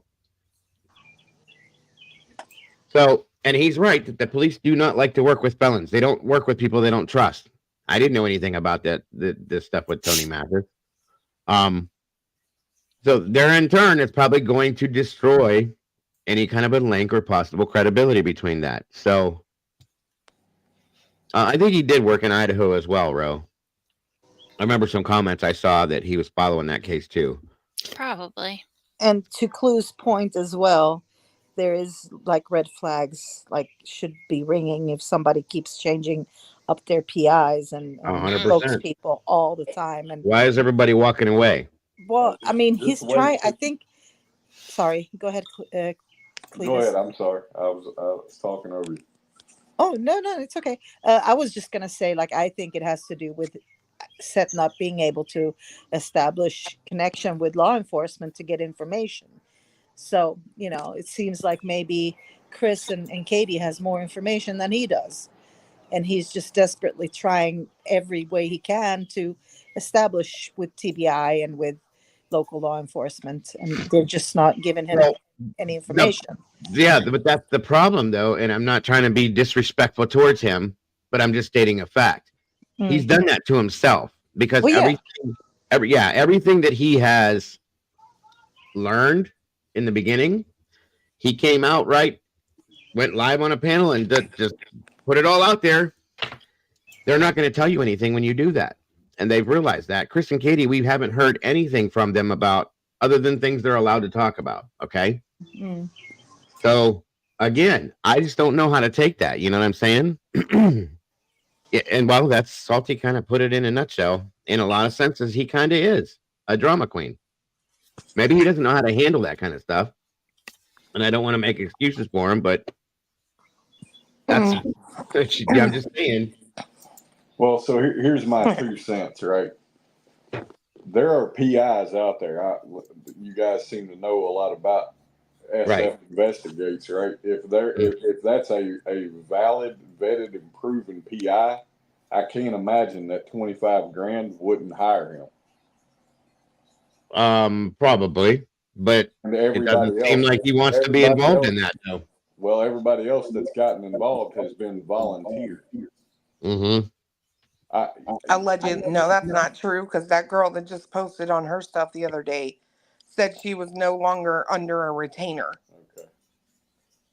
I don't know. It's something Oh, about that's that true. man. Yeah, that is what was stated, that she was no longer under a retainer. That's true. It's Good something point. about that man. I'm trying to tell y'all. Ain't got to listen to me. I know most of y'all disagree, but I'm just trying to say, open Mhm. your eyes. I mean, there's a couple of really interesting things that occur in this interview. Oh yeah. Play with Tony Mathis. that I think will be good discussion afterwards for sure. It was actually a really, it was a really good interview, I thought. well, we're getting ready to pull it up and check it out. This again, for the mods, if you want to drop the link, please, to give credit where it's due. Justin on TikTok did this interview with Tony Mathis. And again, it may or may not tell us anything. It may show us something. And that's all I'm trying to do is keep ahead, as far as keep up on as much as I can in Sebastian's case to try to know what's going on. I don't know. I don't know. That's a good point too, Salty. SF will tell you that he respects Chloe, but he can't work with her. I that's why I've always kind of respected Steve, because everything I've seen from him has been nothing but professional. So, you know, if I'm wrong about that and somebody shows me something, then I'll say, hey, I was wrong. But I've never seen anything unprofessional come from him, like the fact of coming out on a live TV show or a live stream and talking about what's going on in a case when you're a private investigator. I don't understand that. That's just me, though. Maybe things have changed. I don't know.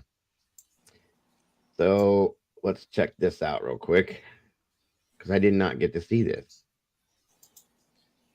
I don't want to go too fast because Tony, I should throw that up though, just in case somebody doesn't understand. There we go. And here we go. And again, thank you, Justin, for putting this out and doing this as we review it.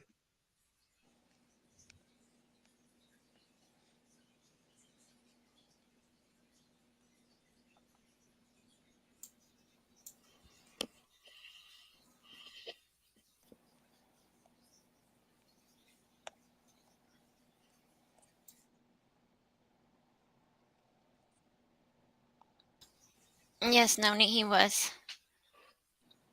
I think he was helping the What's the matter, Mama Bear? dad. Oh, Noni wanted to know if SF was involved in the Kylie Rodney case, and I said yes. I think he Yeah. was helping the dad or He was grandpa. working. He was working for the father and the grandfather, because the mother would have nothing to do with anybody helping her. She wouldn't allow anybody to help her. She didn't want anybody involved in it, which was a huge problem for all of us. So we never did. I still don't understand her mother, and I'm still not accepting the outcome of that case. I'm just saying. A lot of people aren't. Good point, D. And that's based on my own personal medical knowledge and experience. It's a bunch of bullshit. Again, I'll say it again and again and again. And let's see, one more time. A bullshit? 100%. So moving on. Here we go. By the way, you can thank Clue for setting that up and giving me that because I love it. I love it, love it, love it.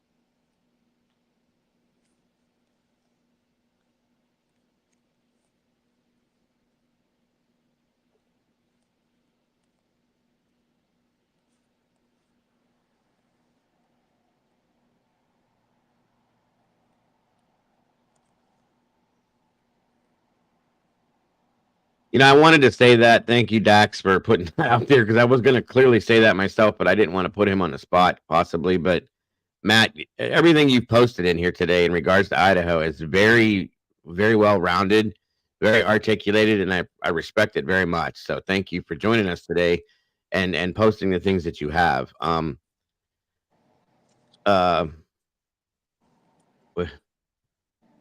You're always the best, but if you ever get fed up with true crime and switch to doing videos on meatball wrestling. Okay, well, thank you, Range. I appreciate that both ways, I guess. Thank you very much for that. I appreciate it. And thank you, Doodle. There's the link for Justin on TikTok. And I'm sorry, guys, I won't interrupt again. Yes, you will. Probably. Shut up, Clue. What? I didn't say that. Mama Bear did, but okay. Yeah, but as soon as she said it, you went, or whatever that noise was. I knew what you were thinking. I can hear your thoughts. Yeah, No, he you does. didn't. He does, Pebbles. He does. Because you'd have hung up on me. I don't do that. I wouldn't have hung up on you. I've never done that to anybody up here, I don't think. Have I? No. Oh, yes, I did one time. We won't talk about that. No, never mind. No, what? What? Speak, boy. Speak to me. The lady that, what was her name? Micah Miller? Yeah, that other case, yeah. I I just noticed JLR went and confronted her husband and blatantly asked him if he did it. Oh. I mean, I get it, but it's a fair question. Jesus. Jesus, this man has no Wow. clue whatsoever, does he? None.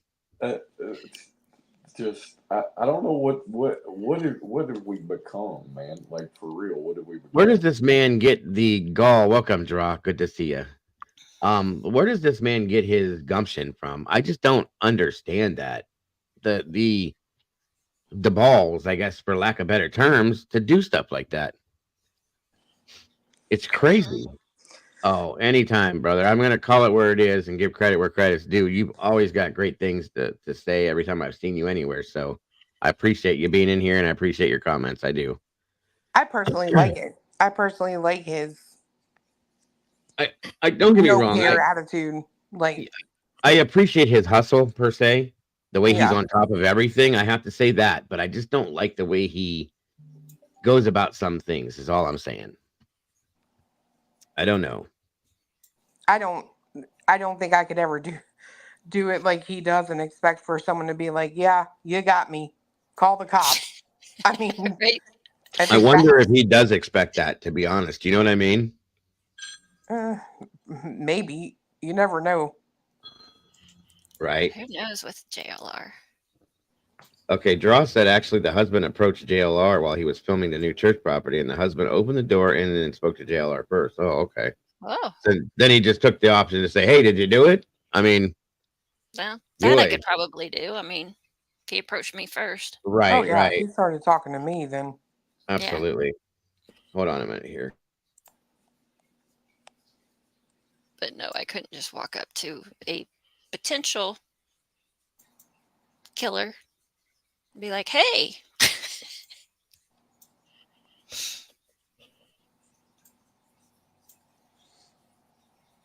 That's where you got to start subtle, Mama Bear. You just got to be like, do you have the time? Right. We're going to be working with Seth Rogers and Sebastian Rogers this case, in addition to Caleb Harris, who you've already been working on. Yep. And so that's raised a lot of questions from people, and I figured we could just take an opportunity to give some updates on both of those cases and go through some of these questions or comments that they have. I'm now the most hated man in America somehow. Yeah, I know.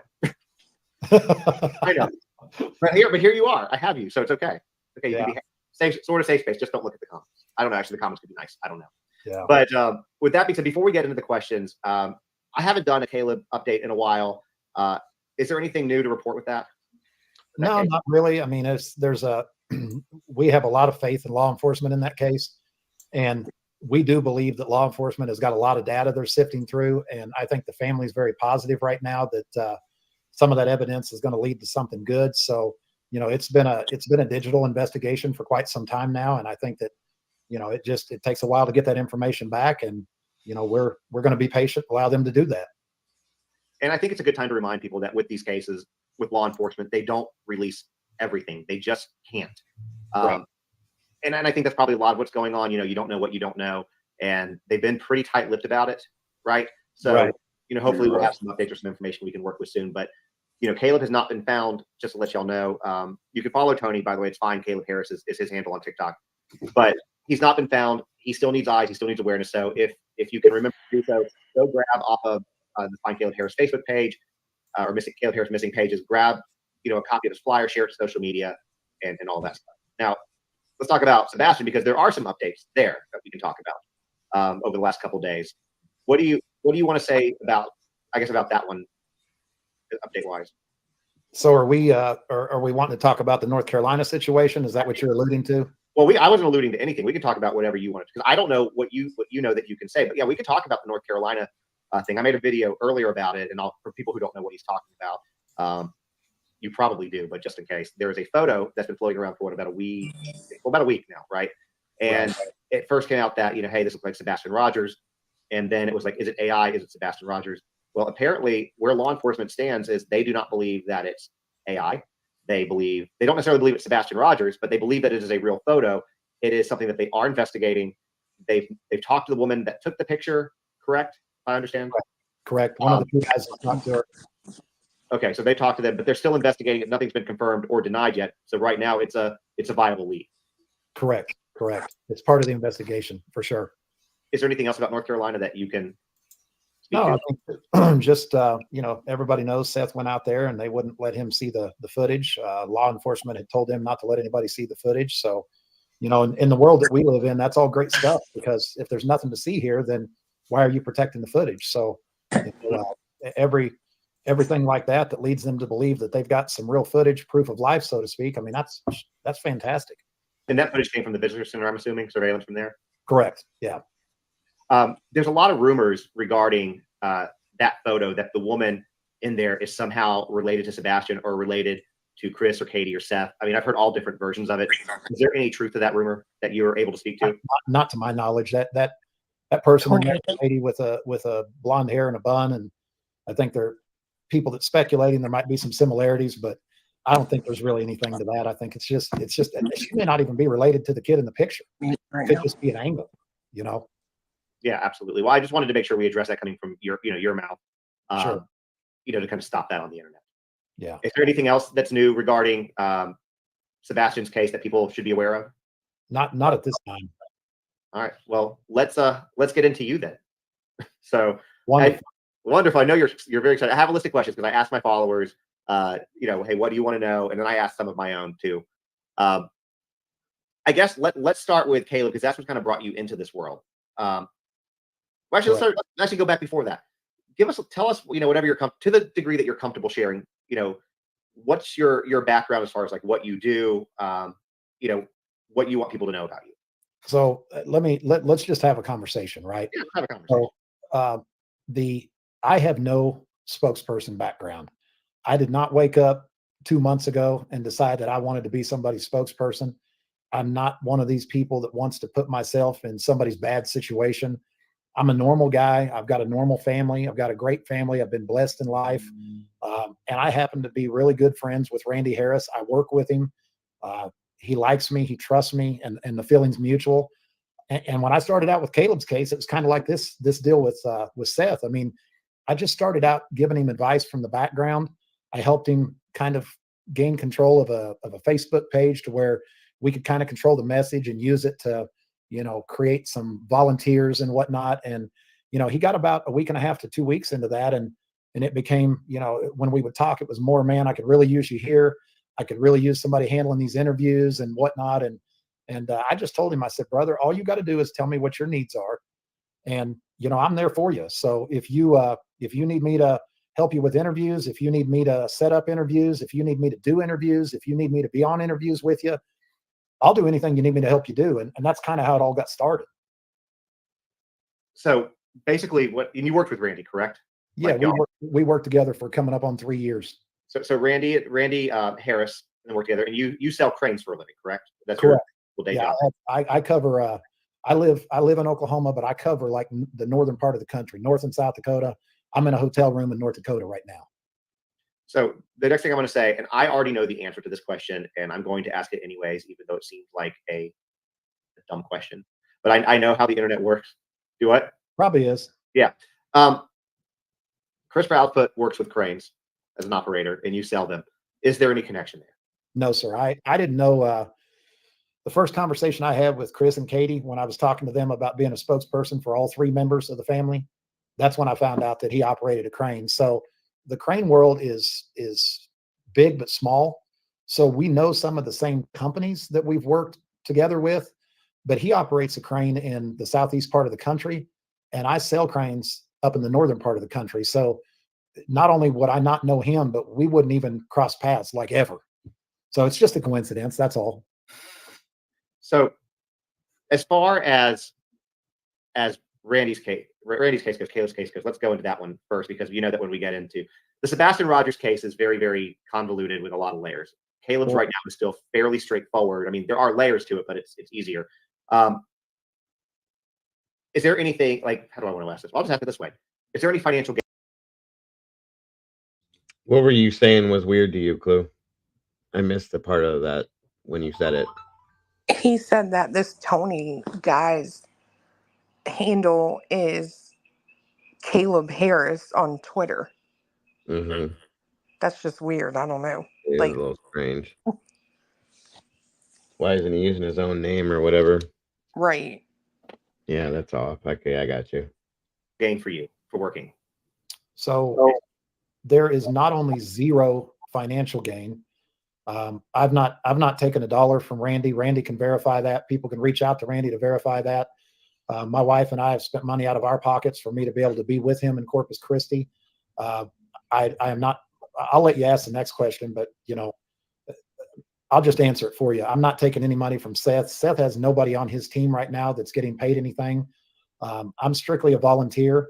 I've been blessed in life. I'm in a good situation financially, and even if they offered me money, which I don't have the skill set to back that up, I wouldn't take any money from one of these families going through this. And if I couldn't spend my own dime to help and to be there for them, then I wouldn't do it. And that's the same with, I'm guessing the same with Caleb's case as well. Because there's rumors out there, and again, I've spoken to you a lot, so I feel that I know the answer to this question, but I'll ask you anyways.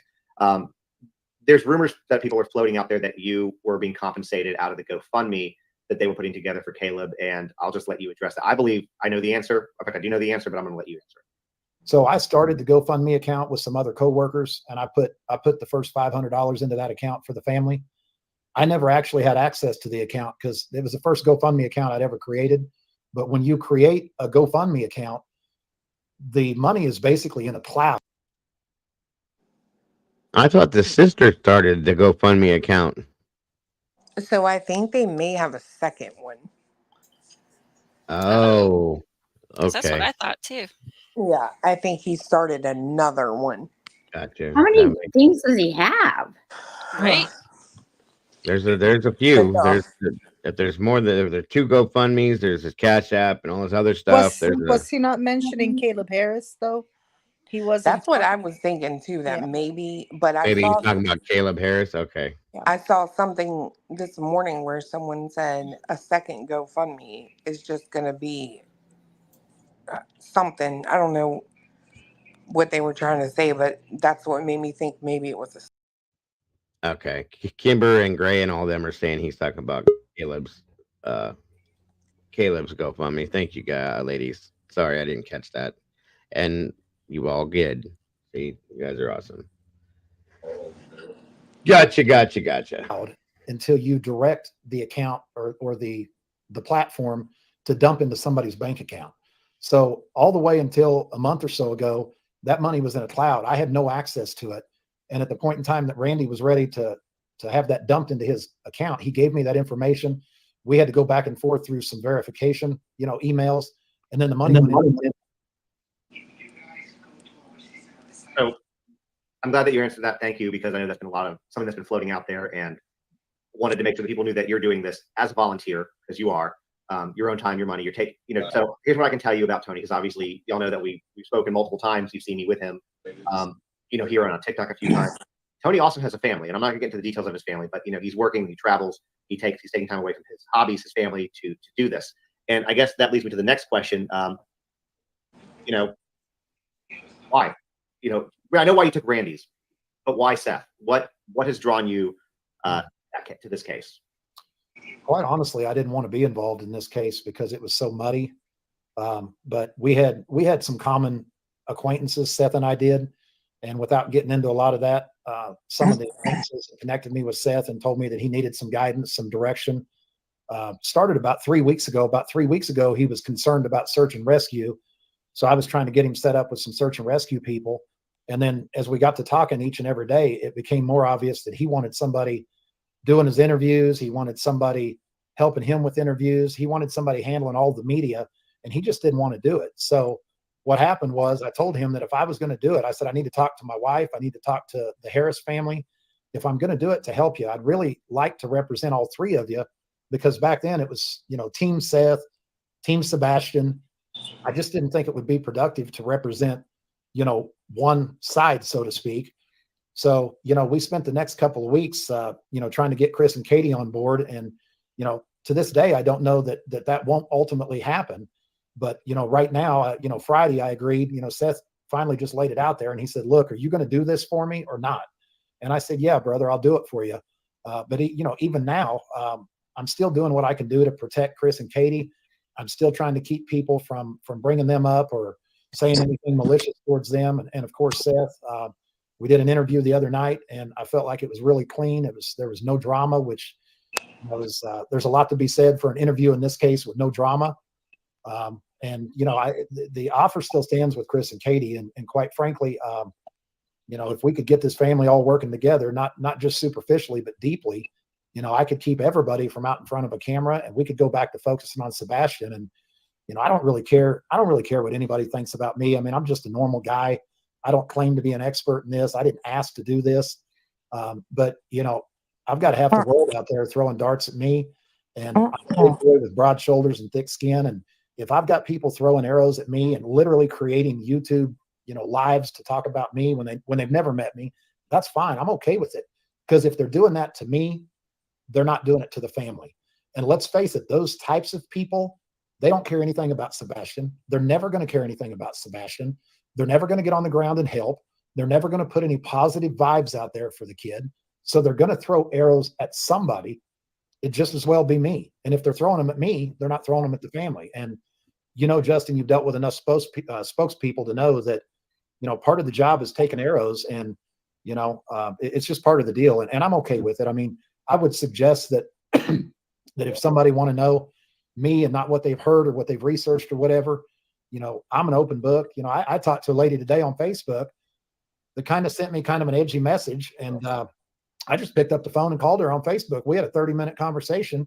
Never met her before in my life. She was a great lady. And by the time we got off the phone, she said, you're not what I thought you were. And I said, well, how would you know what I was if you never talked to me? And she said, well, that's on me, but I greatly appreciate your time in the call. And boy, I had you wrong. Well, I'd just like a chance, but if you're not willing to give me a chance, then hey, keep doing what you're doing. I'll keep doing what I'm doing.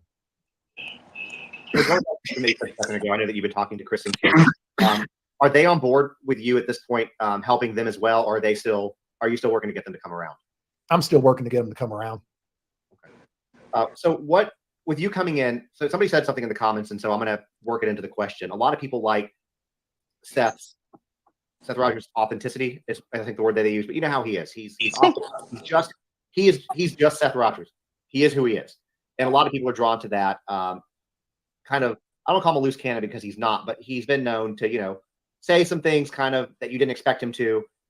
With that being said, what do you say to people who are worried about taking away that authenticity, but then also going hand in hand with that? What are you doing to help Seth and Sebastian in this case?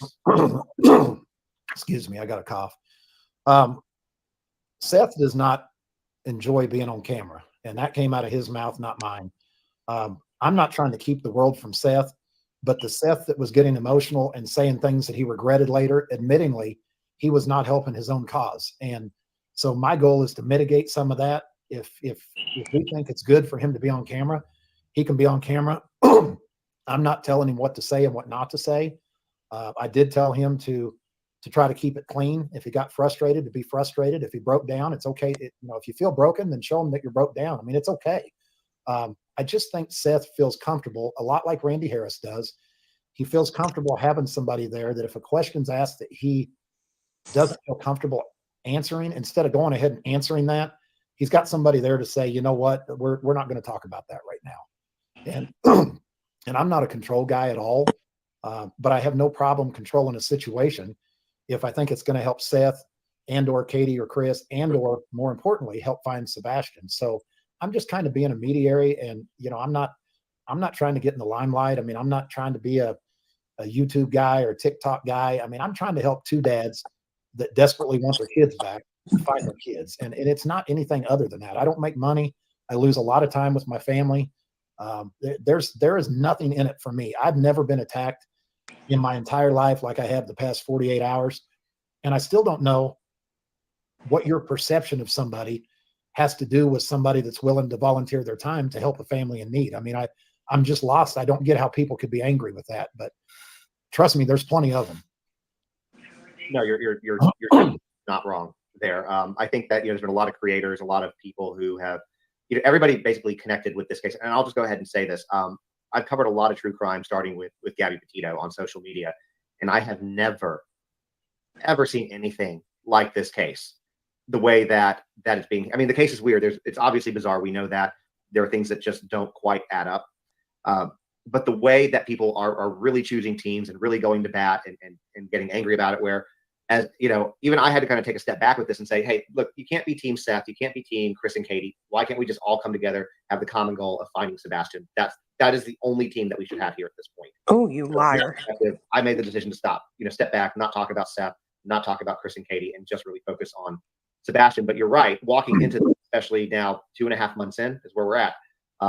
It's brutal out there if you're a face associated with this particular case. And you're especially if your face is ugly like mine. Well, fair enough. Then I don't think I'm going to touch that one. But well, and the other thing too is one of your viewers just said it in the comments, and it didn't really hit me until I saw that. But there are people that make a lot more money if this family is going back and forth at each other, and they'll make money a day or two going in and criticizing me and criticizing everything about me, but eventually that money train will dry up. And if I'm the guy that stops the family drama, then I impact some people's income. And there could be some people that are irritated about that, but you know what? It's not about your income. You meaning a YouTuber. It's not about a TikToker's income. It's not about Justin. It's not about Pascal. It's not about any of the other people that I consider to be, friends of mine. It's about the kid. And it's not about anything but that. And I know it's not with you. And I know it's not with Pascal. And I know it's not with some of the other people that I trust, like Jennifer Coffindaffer. But there are some people that it's about the money. And I can tell you that the same people that are criticizing me for helping this family have made far more money over covering this family than I'll ever make, because it would only take them $1 to do that. And it's one thing too when it comes to cases like this is true crime obviously is a very big genre as far as content creation, as far as TVs, movies, things like that. It's a massive market. And what I frequently like to remind people, pretty much through every case, is that this, as entertaining as it might be to you or as invested as you get, remember that there are real family members associated with it. There's a real child with both of them, with both Caleb and with Sebastian. You have two children. I mean, and obviously I know Caleb's an adult, but he's still a child to his parents. But there are two kids that are missing. He's a kid to me too, because he's like 21, 22, but they're kids and they're still missing. They still need to be found. And whatever outcome or fate that they have, whether they're found alive or not, then at that point, they all deserve justice and the family deserves to have answers. So just reminding people that, hey, this isn't about entertainment. It's spreading awareness, trying to make sure that these names, these faces get out there and get found, and every missing person deserves that. And really, Seth, I mean, Seth is, if Seth wants to have somebody speaking for him, he's entitled to that. It's not anybody's call or business. If Seth wanted to have some guy that was a janitor down at the convenience store talking for him, if that's what he wanted, then that should be what it is. And if you care anything about the father or the child, you shouldn't question why they're doing what they're doing. You should let them handle the worst situation in their life the way that they see fit. It's not our cross to bear. It's not our catastrophe. It's his catastrophe, and it's Katie's and Chris's, and it's all this family's catastrophe, and it's Randy and Becky Harris's catastrophe. I mean, the way they choose to grieve, the way they choose to ask people to speak for them. I mean, if you care anything about another human, I mean, let them do what they want to do. I mean, this is not our child. It's just not. You're right. And so with all of that said, again, we're 2.5 months into this case. Answer this how you want, but coming in this late in the game, what do you feel that you can do effectively with this case coming in, again, 2.5 months in? Well, right now, what I'm doing is I'm giving Seth some peace of mind. I'm giving him some time to relax and decompress. And this media thing was stressing him to the hilt. So at least with Seth, time will tell what I can do for the whole case. But, wrap your brain around what would happen if we could get everybody working together, keep everybody out of the media, unless we had something united and positive to say, and get everybody focused on looking for Sebastian. That would be my end goal. My short-term goal is to help Seth do what he's asked me to do, help him with a lot of this media stuff, bring him on when it makes sense to have him on, and just give him some guidance and, clean things up a little bit, leave the emotion other than the sadness and a little bit of the anger, towards losing his son, not knowing where his son is, bring a little bit of that on, but leave the real emotion, leave the, losing your temper, leave that behind the scenes. And, let's get back to delivering a message that people can get on board with. Some people like the drama. Some people quit following the case because of the drama. I mean, I've got hundreds of messages that, that said, hey, we quit following the case because we couldn't deal with the drama. Well, when you quit following the case, you're only hurting Sebastian. You're not hurting the parents. You're not hurting me. So let's talk about law enforcement a little bit. I know we have to handle this discussion with kid gloves. How do you feel? I want to ask you for both of the cases. How do you feel they're handling? You can insert whatever way you want. How do you feel that things are being handled regarding law enforcement and their investigation into this case? Well, I mean, I've dealt with law enforcement with Randy and Caleb's case, and I'd always like for law enforcement to have, maybe a weekly meeting, maybe, just general discussion about what's going on with the case. I mean, nothing that's going to impede the investigation, nothing that's going to tip their hand, but just some general consistent information to make people feel good about where they're at, or are they anywhere? I mean, we don't know any of that, but that's really all I have to say about that right now, because I'm just 2 days into the game. Yeah. When I get to where I've got a little bit of interaction with them, I mean, I can tell you my plan is to reach out to them, gain some trust with them. And my pitch is going to be, I don't want to do anything to hurt your investigation. So when I'm doing interviews, at least for Seth, or potentially for all 3 family members, what is it okay to talk about and what is it okay not to talk about? And if they feel like they can control some of that, then they're more likely to start communicating with the family. And that's going to be my first angle. I think that sounds like a really great place to start. As far as Caleb's case goes, though, are you able to comment on how you feel law enforcement is handling that one? I'd like more communication. Okay. But to be fair, Randy and I are both law enforcement supporters. Randy gets a meeting every Wednesday. I would like them to be a little more open with the information that they're giving him. Again, nothing specific, but hey, Do you have somebody in your crosshairs? Yes, we do. Perfect. That's all we need to know. Do you have something I can take home and tell his mother that will allow her to sleep a little better at night? That's all I'm after. That's it. Nothing more specific. Speaking of somebody in the crosshairs, with this case, with Sebastian Rogers, last update we had from law enforcement, which was probably 2-ish weeks ago, basically it was they're still searching, keep your eyes open, check your properties if you live in the area, but there's no real leads. There's nothing, no foul play, no real leads, not a criminal investigation, etc. Other than the picture that's out there now that they've not said, that is a lead. They've said that it is a lead. They're looking into it. They're investigating it. Have you heard of anything else that you're able to speak to? Obviously, if you can't, you can't. Regarding leads or any movement in this case where they might have somebody in their crosshairs enough to at least kind of look at them. I haven't heard anything like that, and I'll be straight with you, Justin. The first couple days,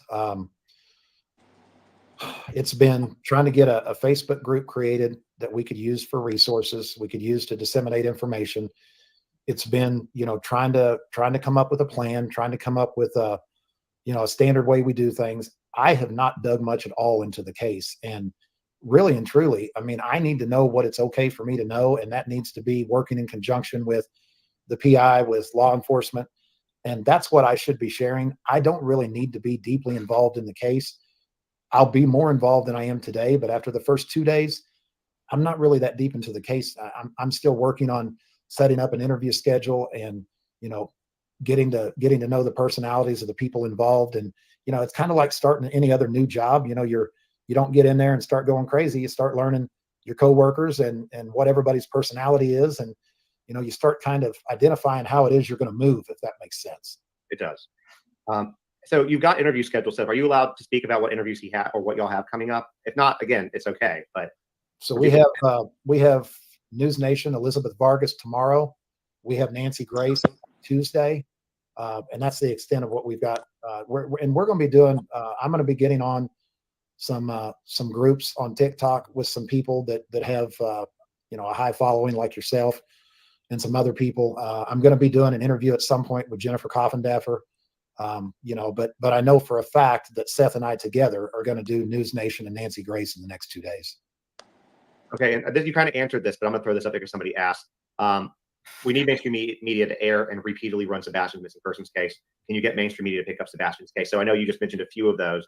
Are there plans to get any more of the, obviously News Nation is great. A lot of us who are in the true crime space watch it, but any more of the more mainstream networks, your Fox, CNN, more local even more local stations in Nashville. Is there any plans, or are you working on a plan to get in front of more of the national media? Because obviously, last thing I'll say here is social media is social media, but you know how this works. You can talk to a lot of people who don't do a lot of social media, and they will have no clue about this at all. It's basically another medium. Yeah, absolutely. I mean, I've got quite some media connections. It's 3 minutes after the end. And I've had a lot of those people reach out to me. Fox News is one of them. I didn't do it. Still working to get on with Good Morning America. I'd like to talk to John Walsh about his new show, but absolutely. I mean, we haven't really even begun to go after the media yet. We're trying to come up with a plan. And, the News Nation interview and the Nancy Grace interview, they just fell into our lap. That's Tell me you're old without saying you're old. And I'm not a guy that's got every media on speed dial. I've got 4 or 5 major contacts. I'm not sleeping, you guys. I'm just sitting here with my eyes through closed. you. I mean, I've become Oh, okay. helped a little bit, push some people I our do that way. all the But, time. there's definitely plans to get some bigger interviews. You lay sideways with your mouth open, get our plan together, and your got to get our eyes stuff and stretching together. your neck. Is that what happens? If we can do 2 or 3 of those interviews, we're doing really, really well. In addition what to they said. I the wasn't other sleeping. I platforms that we promise utilize. that. And just so you know, I would leverage, maybe reach out to Joe. Joe does have John Walsh's information. Yeah. So I don't know, and y'all can have that discussion. But Joe's got a lot of very good resources as well, and I'm sure he wouldn't mind at least. In fact, I can tell you for a fact he has no problem at least sending a message to them and asking. So Right. He's been very helpful. Yeah, he enjoys doing that. We can't speak highly enough about Joe. So Didn't he pop on? I think he popped on one of our TikToks in Caleb's case, right? he did. And he likes to pop in sometimes. For all I know, he could be here now. He just kind of does that sometimes when he's streaming. But so Seth is still off work, correct? At this point in time. Yes, he goes back to work next week. Okay. How do you know? Are you able to say how he's feeling about that? Because I know he's got to be. I know he's got to be a little stressed. You know, he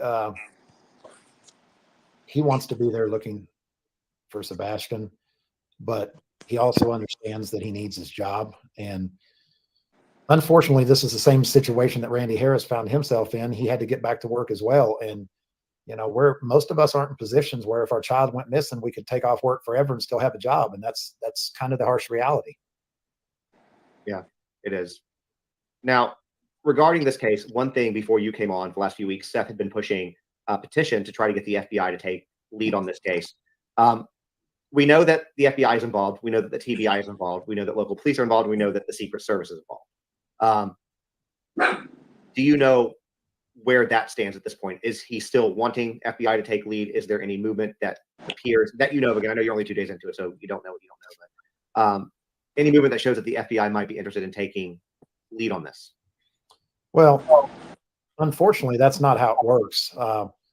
There has to be a multitude of, it could be 3 or 4 reasons. There has to be a reason that FBI takes it over, or they have to be asked to take it over by local law enforcement. And we're just not there yet. I mean, we've got a lot of reasons in Caleb's case to have the FBI take charge, and they're still not in charge in that case. And we've got a lot of digital data that's needed to be sifted through. And we got a lot more pieces in that case than we have in this one. So, you know, a petition is great. And I think that being aggressive is always good.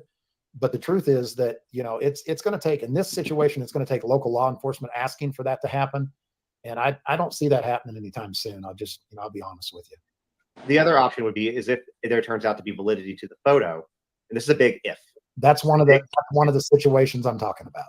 Yeah. So basically what I'm referring to, for those of y'all who don't know what he is, if the photo turns out to be Sebastian, or they have enough evidence that they believe it's Sebastian, then it becomes him being taken across state lines, which now makes it federal jurisdiction, meaning that the FBI can, well, not jurisdiction, but allows them to take over because it's multi-state. What it allows is it allows them to get more involved at the onset. It does not mean that they immediately take over. So, you know, it's still gray there, but it gives them more of an entry to take over, if that makes sense. It does. Speaking of, again, still Sebastian with this, searches. There have been a lot of searches. They seem to have gone quiet. I know that after the last vigil that I went to, not the last vigil, but the last one that I had gone to, they were still searching. It just wasn't being made as public as it was. Are you able to speak to, you know, how are they still doing searches? Are you planning, or you or anybody planning on bringing in outside search teams to come in and basically reevaluate this area, talking about, you know, Texas Equisearch or any of those types of? Yeah, we've got at least one search team that we're looking at bringing in, and I'll just leave it at that right now. But you know, we definitely feel like one of the missing pieces here is we have not had enough people on the ground searching. So you know, I'll just leave it at that. We feel like there needs to be multiple search entities in here with good intentions on the ground. And you know, yeah, I need to disagree with that, because I don't think that a on the ground search at this point would be relevant for any reason, because I don't think he's out there anywhere. I think if anything, he's with somebody. So what the hell's the point in searching again and again and again and again something that's been searched how many times and has not turned one piece of evidence up whatsoever? Right. I'm with you. Yeah, it would make no sense. Like, you need to get into, like, looking into people or a situational aspect to see somebody of where he possibly could be with who. Searching the woods is like a waste of time and resources at this point to me. I just don't feel like that. Go ahead. Sorry. Well, to be fair, I kind of have to disagree with that a little bit, because law enforcement did come out and say they think that he may have outwalked the search grid. Well, I mean, in that aspect, yeah, I remember that. But how long ago was that at this point, though? You know what I mean? Do you think they haven't covered that yet? Or No, because when they came that second go round, they just searched the same areas.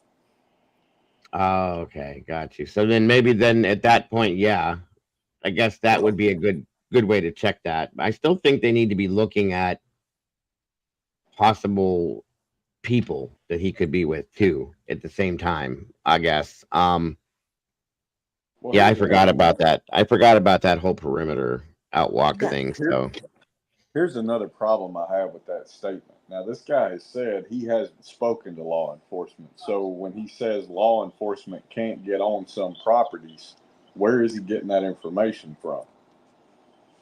Because, I mean, in fairness, there's been a lot of things said that really hadn't held up in this situation. And, you know, to me, if there are specific properties that y'all feel like you need to search, but you haven't been able to search, I don't really understand why attention isn't being brought to that more. Yeah. Because I really can't imagine if law enforcement felt like they needed to search somewhere, they wouldn't be able to search there. I mean, how hard would it be to get a warrant for that? Yeah, I mean, they did it with that's a good well-known point. communities. Yeah, that is a good point. I felt maybe then both need to be done at the same sense then. Well, can they get a warrant though if it's not or did they change it to a criminal case? As far Not as yet. I know, it's not criminal yet. There's been no crime committed that they've ever resolved to talk about at that point. You know what I mean?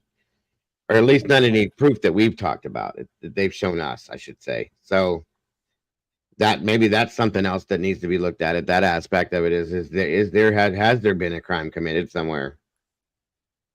I don't know. I mean, I think we're back in that vicious circle. Well, and I feel like a little bit of pressure could be applied in the right way to get people that won't let law enforcement on their property. I think pressure could be applied gently to get them persuaded to change their mind. Because to me, that seems completely unreasonable. Agree. If law enforcement showed up at my door and said, "Hey, there's a missing child. We'd like to search your property," I would have absolutely no issue with that. That's what I don't understand is why are these people turning them away looking for a missing child? Is there something to hide? Well, I think that's the point, right? Who is Right. saying that? That's ultimately where I'm getting at, because There you go, draw links in the chat. I have a hard time believing that that's really the case around here. I just really do. Yeah, it doesn't make sense. I mean, you guys know that area better than any of us do. So unless it is somebody hiding something, it doesn't make sense. You know what I mean? Well, when you want to watch the people that don't give you access, you know what I mean? That's an automatic red flag. Yeah. 100%. 100%. I agree with you. And I mean, I don't know that they obtained search warrants to fly the drones and helicopters that had, cameras to seek bunker type cameras and stuff like that. I mean, they could fly them over the property. So I don't really understand where all of this attention at landowners is coming from, because it just doesn't seem it's hard for me to swallow that that's really the case. I think it may have happened one time, because I remember hearing something about that. I don't know if it was a group or if it was a YouTuber or something. And I heard that was an issue, but then that was the last thing I heard about it. So I don't know what the deal is with it. What I heard about that was it was not law enforcement. I heard one time it was the UCN trying to get access. I heard another time it was one of Seth's search teams. Right. So but I never really heard anything factually that law enforcement was having problems getting access. Yeah. Exactly. That's how I heard it too. That's why I can't imagine somebody saying, if the police shows up at your door and says, "Hey, we're looking for this missing child. Can we have access to your property?" Anybody that says no, that's an automatic, like you said, Clue, an automatic red flag, and that person needs to be deeply delved into. You know what I mean? So What exactly do they consider search? I mean, just walking and looking, or taking things? What is it? It would be just walking around and looking, and then in any outbuildings on land, right? And I mean, if I'm not mistaken, you can even go with them if it's your land. Mm-hmm. And that's that's a big thing. Go ahead, Clue. I didn't mean to interrupt if I did. Well, I don't understand. I personally, I'm like fiance, I have a problem believing that they've been told no. Mm-hmm. And I have yet to see something else that I commented on this last week, but I have yet to see an actual grid search done on this case at all. I've never seen one performed from any of this live searches I've seen. All of the searches have looked very unorganized, and that's just my opinion. It doesn't mean that it's actually true. Well, that's what LE was doing the first and second time they searched. Was it an actual grid search where they all, lined up, Yes. held hands, and did that? Okay. See, I didn't get to see that. So, welcome, Draw. You don't have to put your camera on. I trust you, dear. There you go. Maybe. There we are. You're up there now. Hey. Great to have you here That's all today. right. Go ahead. Go ahead. You're fine. No.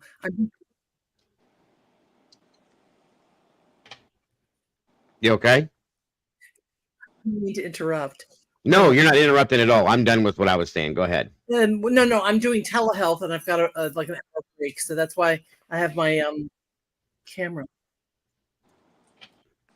But hello? Yes, ma'am. Go right ahead. I had an echo because I had still the YouTube on. No, we're good to go. Go for it. No, okay. I feel like first of all, this guy is like my brother's doppelganger. It's really weird. I'm not kidding, man. I'm going to send you a picture of my brother. It's weird, man. But anyway, I this is a little bit off the subject, but to me, in what I've been observing over the past weeks from all three of the parents, I don't think they need a PR person. I think they need help. I think they need therapy, not together per se, but I feel like especially this, I think in a lot of ways Seth is unhinged. I think anybody would be unhinged, but I don't think going on a media circus tour is the way to go personally. What do y'all think? No, I don't. I agree with you. That's not the answer to this at all. Yeah. No. I don't know, and I know I did make a mention. Maybe I shouldn't have because it is rather rumor, but that I don't know if it's.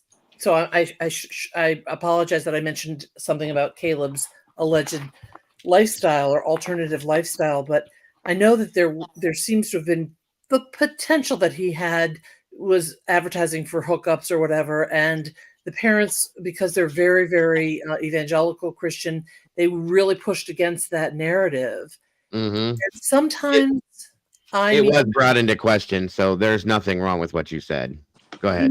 I think as a parent, I'm sure all of you would maybe agree or not agree, but I mean, there are things about my children that I wouldn't want to have out there in the public, especially if they're a minor child like Sebastian, right? We're not there, but there were things that were said from both camps that I think were not appropriate. As Clue said many times, and I agree with her that, we hope that God willing that Sebastian comes back, but would you want to bring a child back with, the internet flooded with all of his personal toilet habits and trauma situations, etc.? Right.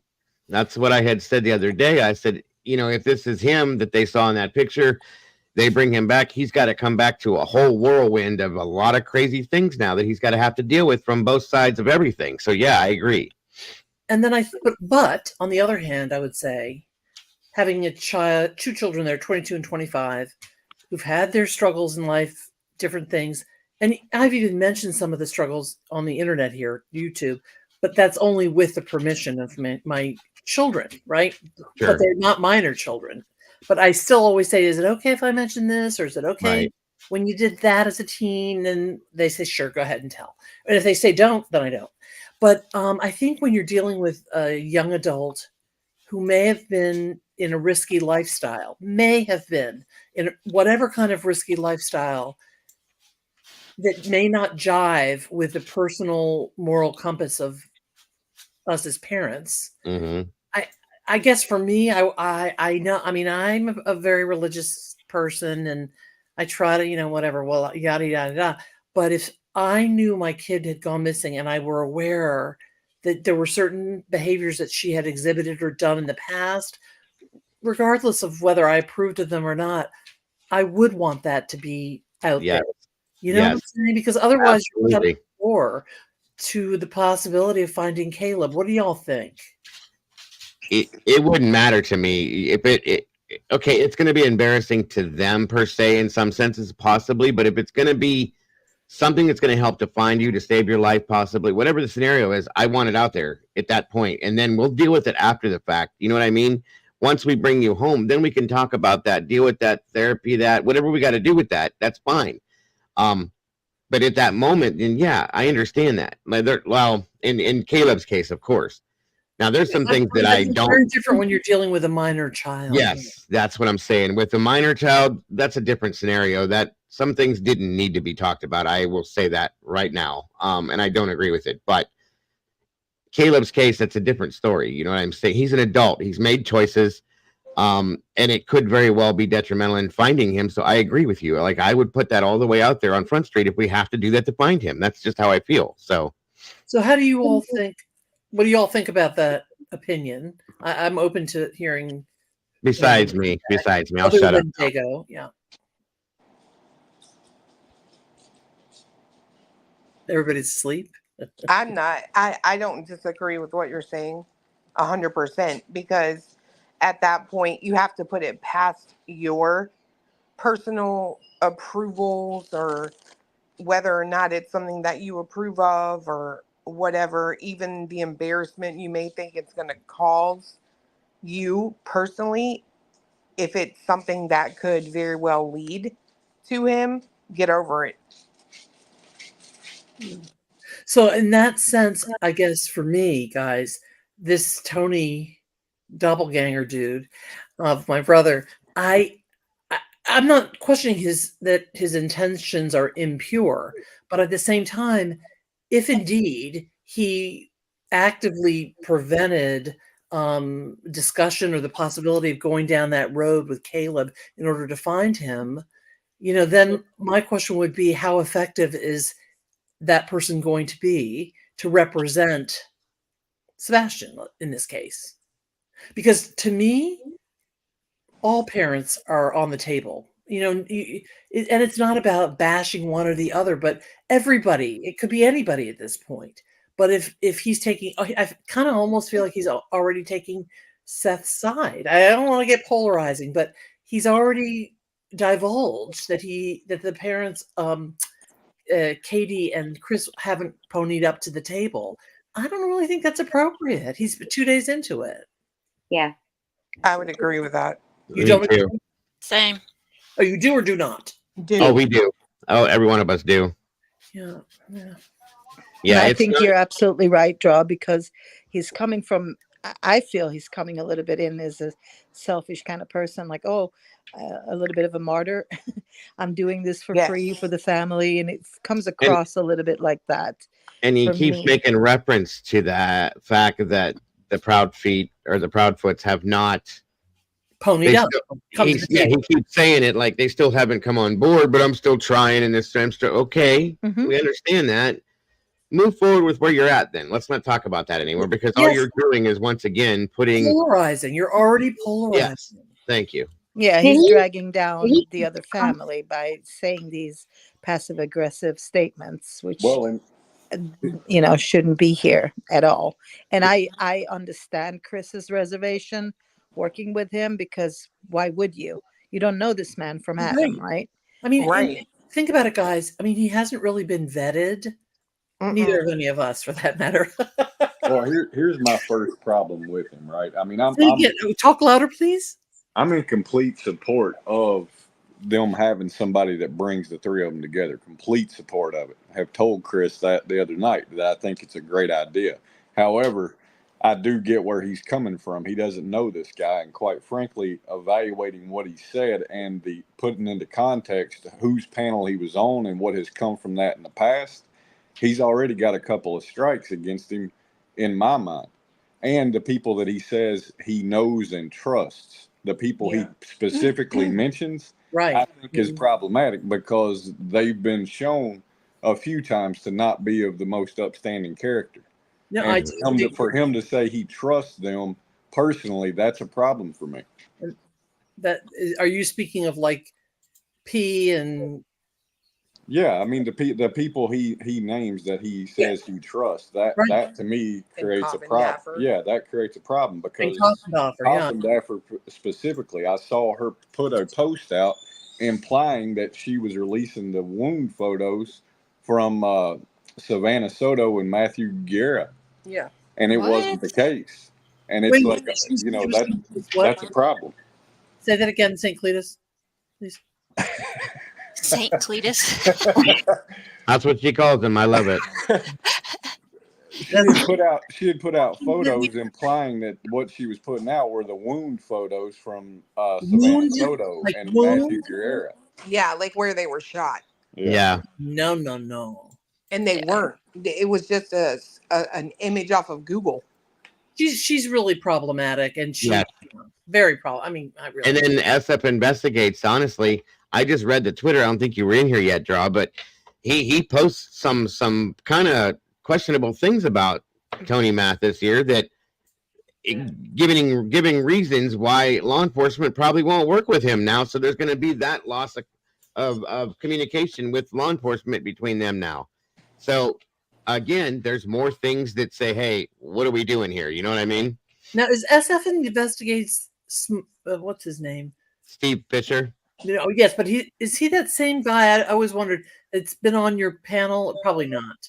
No, he's never been on my panel. No. There's a guy that reminds me, very, very nice gentleman.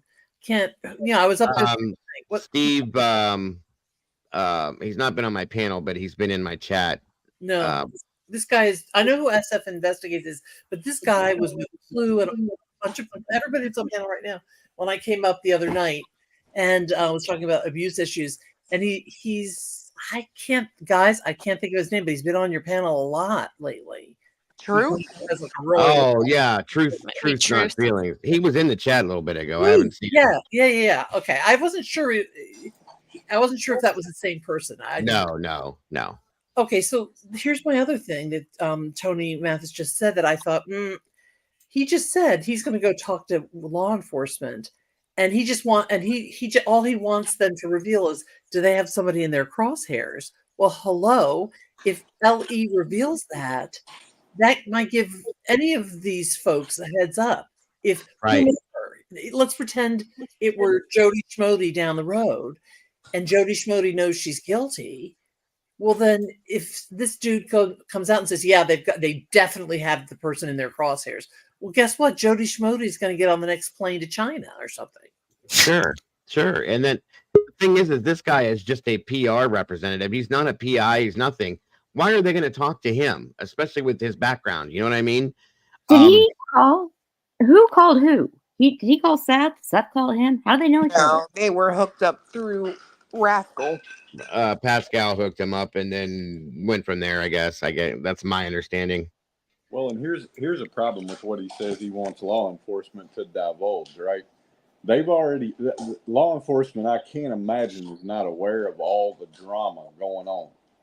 And I would be hesitant if I were law enforcement to tell them anything that could create or add more to that drama more. And especially if they told Seth, yeah, we have somebody in our crosshairs, the potential for drama that could create. No, it would just escalate and fuel this really kind of rather unhinged. And I don't think that Seth is per se unhinged. I think he's very unfiltered. I really think he's, there's a lot of unfiltered stuff that goes on there. And that's why I said for two reasons, I think at least Seth, because he's been the most vocal that I've heard, needs like an advocate, or like when you get divorced or something, you get a professional mediator sometimes, or a co-parenting therapist, whatever. But somebody who's been truly vetted, that is going to also keep confidentiality, unless it's something illegal, obviously. But this guy he has truly not been vetted, and he is coming on saying things already that aren't appropriate, in my opinion. Like certain people haven't decided to pony up to the table to collaborate. So I don't know. I just think this could lead to something worse in terms of the circus rather than better. I have to agree with you, ma'am. I do, definitely. Yeah. Well, it already has. It's proven right now, isn't it? Because of what we're talking about and what SF Investigate put out. So it's already proven to be part of the circus yet Well, and again. that's a good point. Golf, and you too, Doc. If we're seeing it now for ourselves before anything even commences, that kind of proposes a problem to me.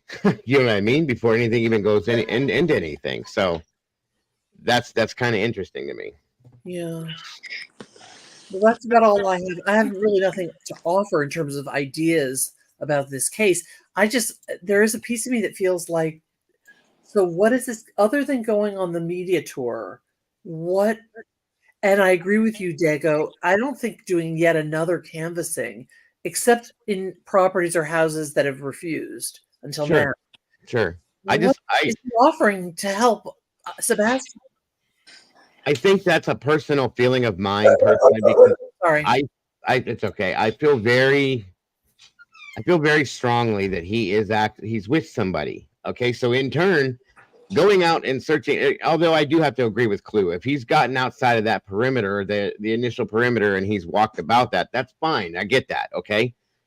I really feel strongly in my gut that he's with somebody. So therefore that's where they need to be like focusing after they figure out who, of course. That's the problem. So that's my feelings on it. I'm just saying I don't want to say it's a waste of resource or a waste of time, because you never know. If she's right and he did outwalk that perimeter, we never know,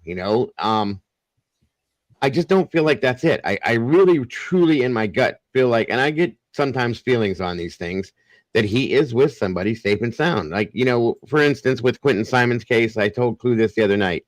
When Quentin's case first came about, and Mama Bear knows this, I told her too, and a couple other people that are in the community, I just instantly felt that baby was deceased. I knew it immediately, okay? And I couldn't get past that. So with that feeling, it's like, that's where I go with that. You know what I mean? So I don't know. Well, I think part of it that helped with Quentin Simon, if you really look back on it, the cops didn't look very long. So I think it was almost there was some kind of evidence that they knew. Yeah. Right. And when you see them stop looking, you're like, oh, okay. But Sure. with this, like, they didn't just do the one search right when it happened. Like, they went back out there. They recanvassed the same exact areas twice, just to ensure that they may not have missed anything or whatever. And that does make sense. I agree with you. That does make sense. So go ahead. So yeah, I mean, without being sort of divisive or, I don't know, fueling problems, I was worried from the beginning about certain things, and I've already told you all this before. I don't expect you to remember. That said in the first few of his interviews that I thought, like, he was just like, no, guess again, or try that, and I think he's fine and he's playing his games, and I've wondered, like, is that guilty knowledge? Frankly, I mean, that's kind of what I've wondered, and that's why I've wondered and thought that maybe he is with somebody. I don't know if Seth knows. I don't know. Or was he just playing a game with us? I don't know, but I agree. I think he might be with somebody. What do you all think? 150,000% yes. And if he is, I believe strongly enough to say, I firmly think that Seth probably knows.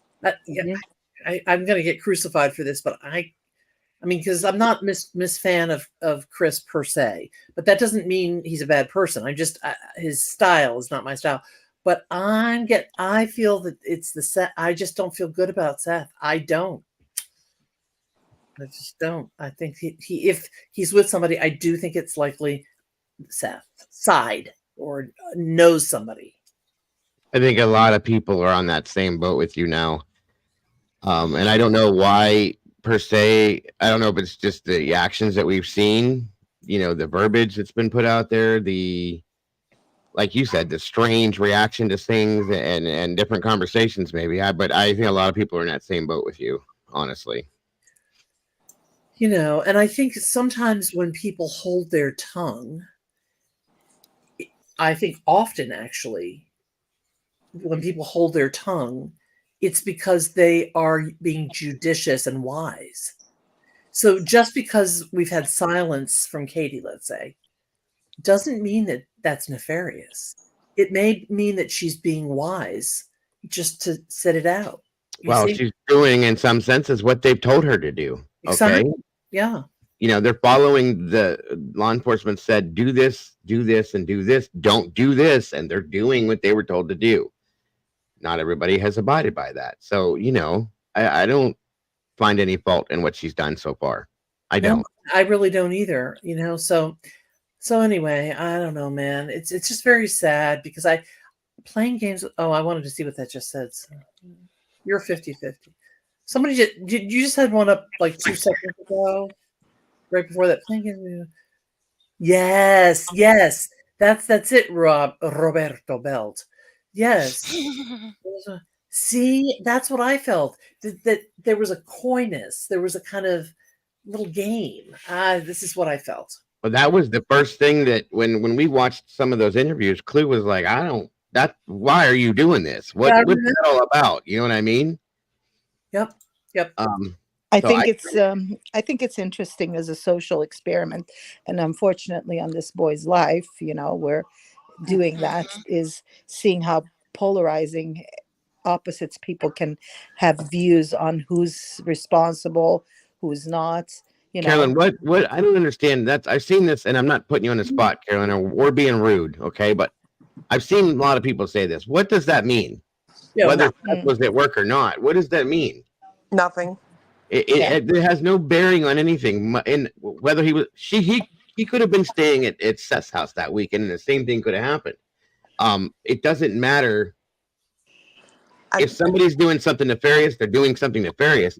You cannot blame somebody because of the way it went down, just because he was at that house. Now, yes, everybody has stated that she was the last person to be with him, blah, blah, blah, so on and so forth. Again, it doesn't mean she's responsible for what happened to him. That's all I'm saying. Drew, I'm so glad you're up here. Well, I don't know if I agree with that. You're glad, because I don't know, why would you say that? Because I'm kind of on the fence in terms of how I feel. Because I have a question. Oh, go ahead. So, but I'll put my feelings aside, and I want to go with Yeah.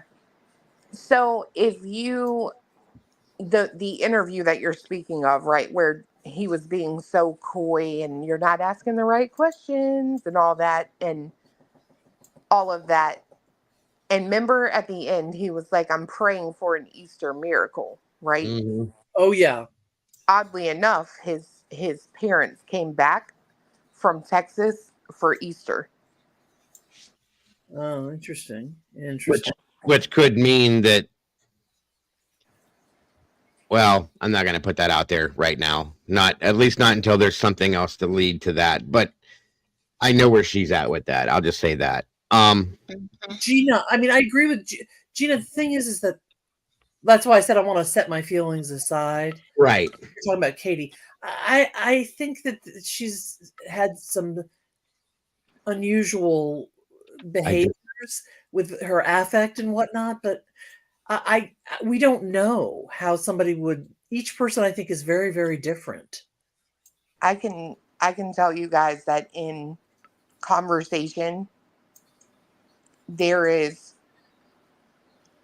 I personally feel like she feels guilt. There are times where you'll say something and she'll just, she will make you cry. She just breaks down. She'll say, like when she's talking about certain stuff that's been said on the internet, she'll say, "Don't you think I know that?" And I mean, she'll just lose it. Like she's done. No And more talking. I'm Like not being stop. nasty, Carolyn, at all. That was not me being nasty. I'm just stating something that I believe. Okay, I'm not being mean to you, and I said that right off the gate. I'm not trying to put you on the spot, not jumping you. And those aren't actual. They're factual based comments. Yes, okay. But again, it doesn't mean that she has to have something to do with it just because that happens. She states that she falls asleep at some point, and when we're sleeping, things happen sometimes. Is all I'm saying. Well, the sad reality is it could be any of our kids. 100%. Yes. You don't Very, sleep very in the true. bed with your child, and even if you did, would you wake up if they got out of it? No. Maybe not, but it could be any one of our children that literally walks out of your door. Okay, I'm going to say two things, if I might. One is that I hate to see, I hate to see Caroline be upset because I agree with Caroline that, I'm not saying I don't question that. I questioned that in the very beginning, Carolyn. Remember that. That's never changed. I'm just saying we have to look at both sides of that too. Go ahead, Draw. No, that I think Caroline is correct in the sense that the facts are, he went missing on the watch of Katie. Yeah. And he's a vulnerable child, especially with his genetic chromosomal problem and as well as the autism spectrum. So yes, I totally agree with that piece.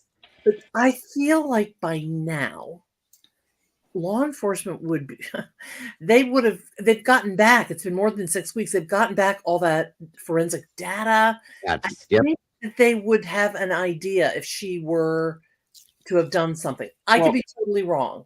That was I said this the other day. I said to everybody, I said, if any of these parents, in my opinion, Seth, Katie, or Chris, had some involvement and law enforcement knew about that, it's been well than more than 2 months. Somebody would be in custody at this point, in my opinion.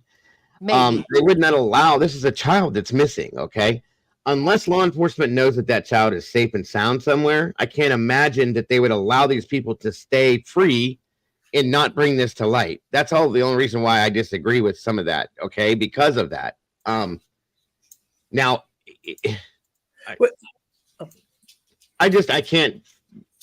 I can't vocalize what I'm trying to think. Go ahead, Draw. I'm sorry. No, I mean, and I actually, I don't think my daughter would be upset about this because this is going back more than 15 years. But let's put it this way. Something happened to my daughter. She had an emotional problem. Let's just call it that way.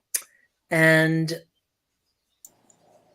one night, while I was asleep, I didn't even know, guys, that she was having this problem. And she was a somnambulator, like a sleepwalker, right? So I had the alarm on so she couldn't go down the stairs. So I felt like everything was cool and groovy in my little house. And then the next day, my next door neighbor, like we lived, and we still do, in very small quarters where, like what we say, cheek to jowl. The houses are cheek to jowl, like you can spit out your window and the neighbor might get it in their face kind of thing. Not quite right. But it's fairly close. So the next day, I go to work, I do my thing, and I get home that night and I get a knock on the door. And my neighbor says to me, "Can I talk to you?" And I'm like, "Yes." She said, "Well, I was in the bathroom last..." No, this is not funny, guys. Wait a minute. Hold on. I was in the bathroom last night around 2 a.m. and I looked out the window and I saw oops, I'm not going to say the name. I saw one of your daughters with the fire escape ladder. You know, those kind that you can put out the window, because we lived on a third floor.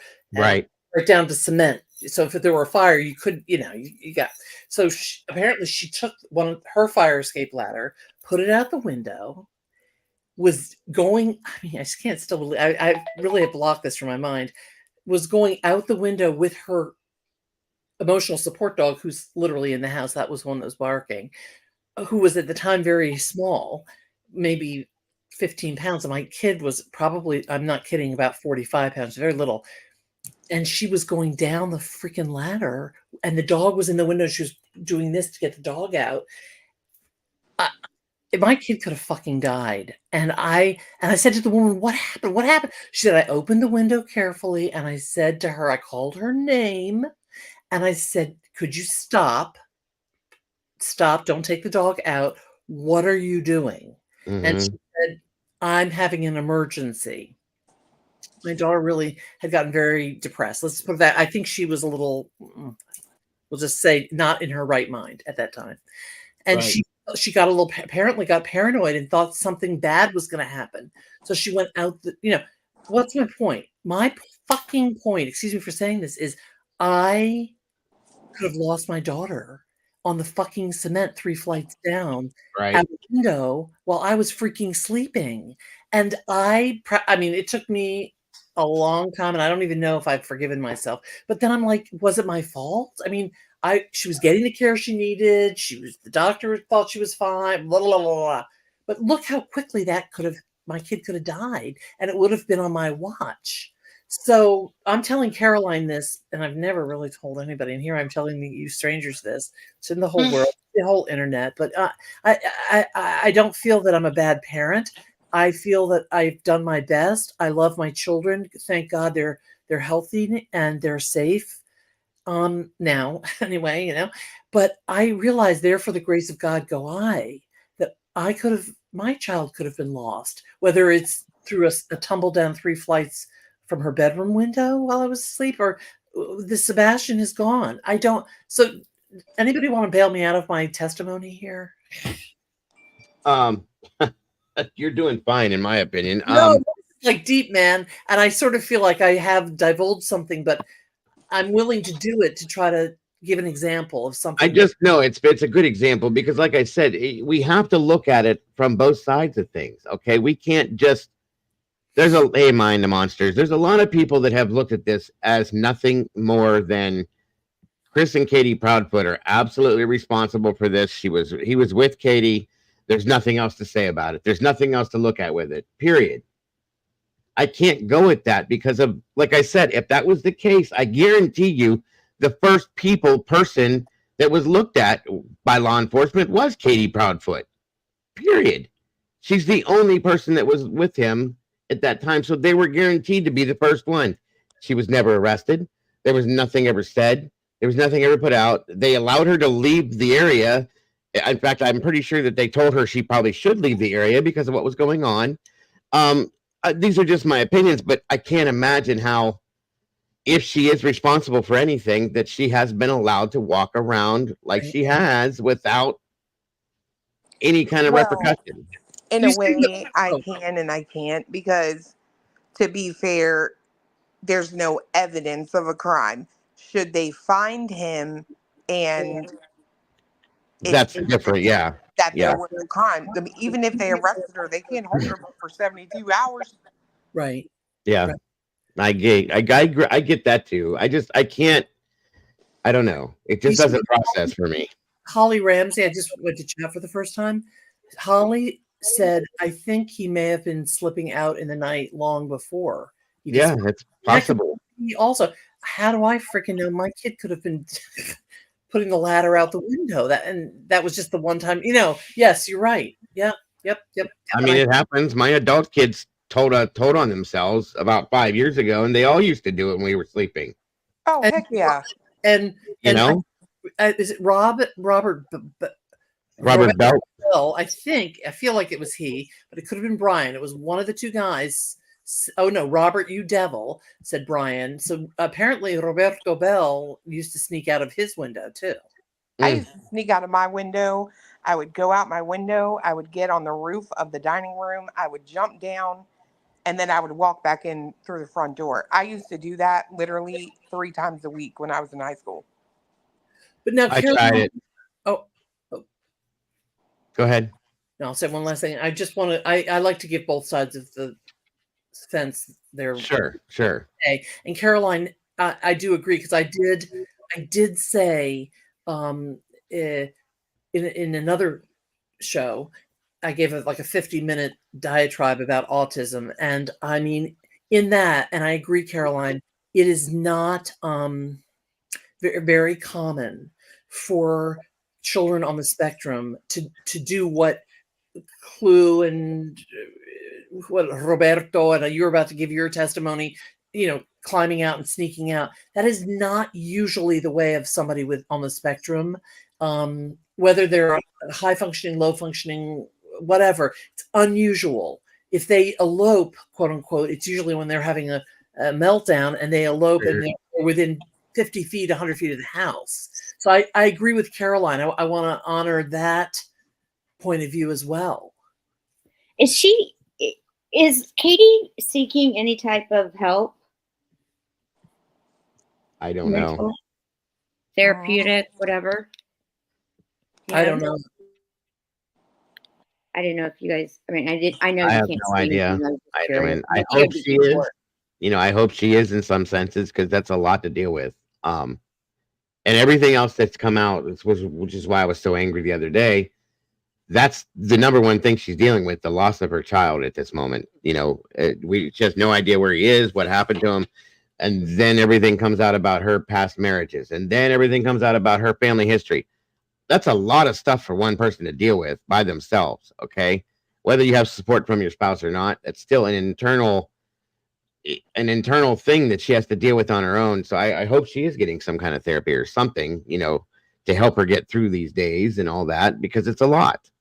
And I said before, let's find this child, bring him home, and if there is somebody that's attached to something that happened to him, that's when it's going to come out. That's when it'll be dealt with, hopefully. But I can't at this point believe that there has been no arrests made, no criminal investigation kicked into gear, if there hasn't been anything founded at that point about that stuff. That's why I struggle with that. But I have questioned it just as much as Carolyn mentioned. She was the last one. I think we all did in the very beginning. Katie was the last one to see him, the last one to be with him. Where's he at? What happened? This is not right. It doesn't make sense. We've all questioned that. As things have progressed, though, it looks different. It is. I mean, don't get me wrong. They're all three still suspect to me. But when I watch them and I see the behavior, I think Draw is right on the money when she says unhinged. I'm not kidding about that either. No, I can agree with that. Is it due to this, or is this just his personality? Who knows? It doesn't. Is this an underlying personality that was kicked into gear because of this situation? That's possible too. I'm not a doctor, so I don't know those things, but I just know what I watch and what I see, and then I make my own judgments based on that and hope that I'm right about things. I think you're right about one thing, Dago. It needs to be looked at from all angles. Yes. Like Clue said, there are three parents involved here, and none of them have been cleared by law enforcement. Exactly. So, whether you feel like you're on one camp or another camp, it doesn't really matter, because at this point, just find the kid, and then, you take it from there. And I think that's how law enforcement is focused in as well. But they have much more information that we don't have, like whereabouts and stuff like that. Yeah, So, I'm it's hoping. important to think that there's two sides to this, and we don't have to take a side. We need to take the child's side here. That's right. And find him, instead of hanging people for their past nonsense or whatever they did in their youth and how many marriages. It doesn't matter. It really, really doesn't in the grand scheme, because anybody can be a bad person and anybody can be a good person. Yes, and regardless of what. Oh, sorry. No, go ahead. That's kind of what infuriates me about this case when it comes to people. If you want to really be on the side of Sebastian, then I almost feel like giving him hope that all of his parents could be innocent. Correct. Exactly. Mm-hmm. And they probably are, all of them. Like, this is probably something else that we don't even know about and could be, right? And so here we are. We made this family's life miserable, really. Ultimately, is what YouTube and TikTok and social media has done by digging into their past. Like, everything in their past has now come forward. Every neighbor they know, everybody's like pointing fingers at them. And I think we should be a little bit careful with that, because innocent until proven guilty, right? Yes, Are we ma'am. not That's what for I've been that? saying. I've been saying it. Yeah. It's It's just horrible. I couldn't imagine, like, everybody got shit on them. If you want to dig on somebody, you can dig on somebody, and you can make anybody look bad. We know that. We see it happen. Nobody brings up this about Seth or that about Seth, that he didn't pass his polygraph, and they do it on purpose because they cater to a certain audience, right? So you can actually, as I say, I look at it as, this is like a social experiment for some people. Like, it doesn't make any sense whatsoever to like use a boy's life as a social experiment to push a narrative. I think that's totally out of line for everybody to do. So that's just my 2 cents. Thank you, Golf. Very much appreciate that. Yeah, that all being said, I agree with that completely. And I don't know if this guy's going to be able to do anything any more than what's already been done. I don't know if it's going to hinder it more, if it's going to help at all. I mean, one thing I've noticed that's good with him is that he seems to keep Seth out of the, away from the microphone, and refuses to talk about certain things, which is good. That's something that's needed to be done for a long time. I do agree with that. That's something I wholeheartedly, definitely think needed to be done a long time ago. And I think that eliminates a lot of things that didn't need to happen. So, but they did, and we're past it. So maybe from this point on, he can help with that in that aspect, at least. I'm hoping so. That's really all I can say about that.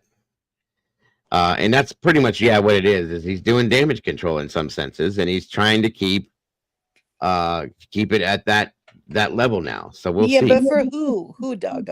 Like, who is he damage controlling for? I know. It's one Sort of person. ridiculous. He's claiming that he wants to get, and like Draw said, though, I agree. He's claiming that he's wanting to work with both sides, but we don't know. We don't know if he's. Go Well, ahead. what's his motive though? Like, does he have a motive like everybody else? You know what I mean? Like, you can't just like, I'm nobody. I'm coming in here. I never done this before, but I'm gonna set things straight here. That's just not how things work. So I wanted to interrupt, if I might, and I realized I was trying to, and then I for the past 10 minutes I've been listening, but I put myself on mute. So I kept saying, Dago, can I say something? I'm sorry. Say something. I was on mute, and nobody. I'm sorry. It was really. I found it amusing. I do it all the time. Like, anybody? Can I say something? But would it be okay for me to comment on a couple of folks in the chat? Absolutely. Absolutely. I don't know, whatever. Okay. So please do. Victoria has mentioned, and I'm one of these people, I see things in nuances. It's really hard for me to go black, white, good, bad. So I'm a nuanced person. And Victoria asked the question, like, why does everybody always assume you need a therapist to help you? I totally agree with you in that way, Victoria, because I think we do often say, go get a shrink or something. Although I do think in certain cases it is needed. But I do agree with Victoria in the sense, because I think maybe it was even I that said, is she getting help? Or maybe somebody else on panel said, is Katie getting some help or therapy? I think Terry did, yeah. But for me, I think what my response would be is, to me, it doesn't matter if it's a therapist, a spiritual advisor, an advocate, a friend, a trusted friend. Like I always ask my pediatric patients, do you have a trusted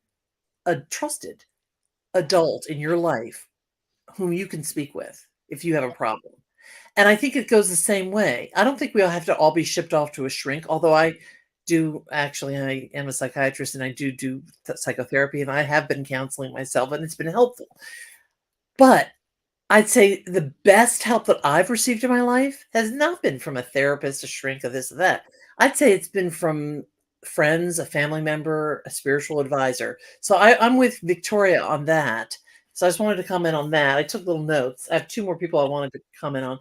Betty Cook asked a really good question about at what age can a teen go to court and self-advocate to be emancipated? And I just wanted to answer that question. I think it's state dependent, right? It depends on is. the state. It is. If I a- think here in Ohio it's 16, but it's also dependent on that child's. There you go. Well, for instance, if it was somebody like my son at 16 couldn't do it because of the issues that he has. So Right.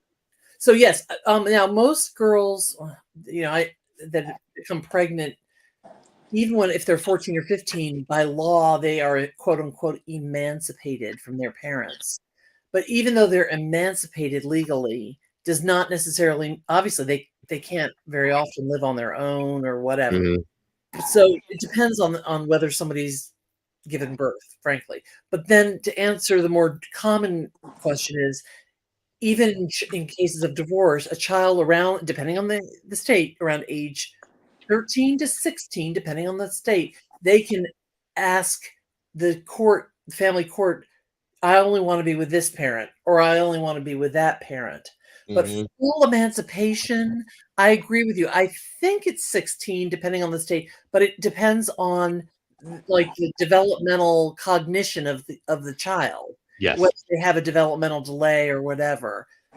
But I don't know why Betty was asking that, but I'm wondering tell me if I'm wrong, Betty, if you were asking that because maybe you're wondering, was Sebastian trying to become emancipated and that is why he ran away? I don't know.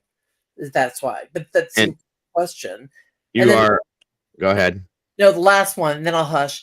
Roberto asked, that's, by the way, I say Roberto because was my father's name, my brother, my nephew, they're all Roberto. So that's why I said it. He asked, is this all a hoax? And frankly, guys, I've had that feeling like it almost feels like it's psyop. I swear. Definitely. Man. So there is that feeling of hoax.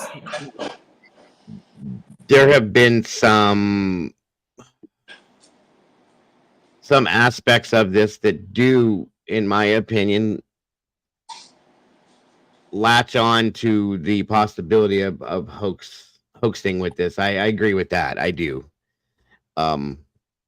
Not the whole thing, but some bits of it do look like and resemble the possibility of that, for sure. And that's interesting because I think that I'm not the only person that can see that. I'll just put it that way.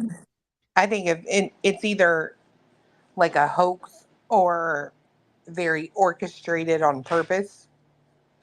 All of it, even down to someone putting out a petition for the FBI to get involved, and whoop, all of a sudden there's a photo that could be him in North Carolina. I hadn't even thought of that. There's a lot of things that happen, and when they happen, you got to step back and go, that's kind of ironic. Do you know what I mean? They all seem to happen at the same time too. Like a coinky dink? Very much so, There you go. yes. And we don't do well with coinky dinks, so. Yeah. Gerard, can you put your email in the back chat again? I'm sorry. Oh, sure. Let's see if I can do that. And just to go back to what you had said, I think here again, like I said, 16 is the emancipation age based on the cognition of the child, of course. But I think it's 13, they allow children here to start to say, hey, I want to live with this parent or that parent. They look into it. They don't necessarily go that direction, but they still look at it and listen to it. So, and that's here. I don't know about other states per se, but. And going back to the concept of a hoax, there is this part of me, again, guys, this is not based on any fact. It's just based on mere speculation, which I know we're not supposed to do. No, we can do it. It happens. I will say my preamble or my disclaimer is this is not at all based on fact. This is based on just my thinking.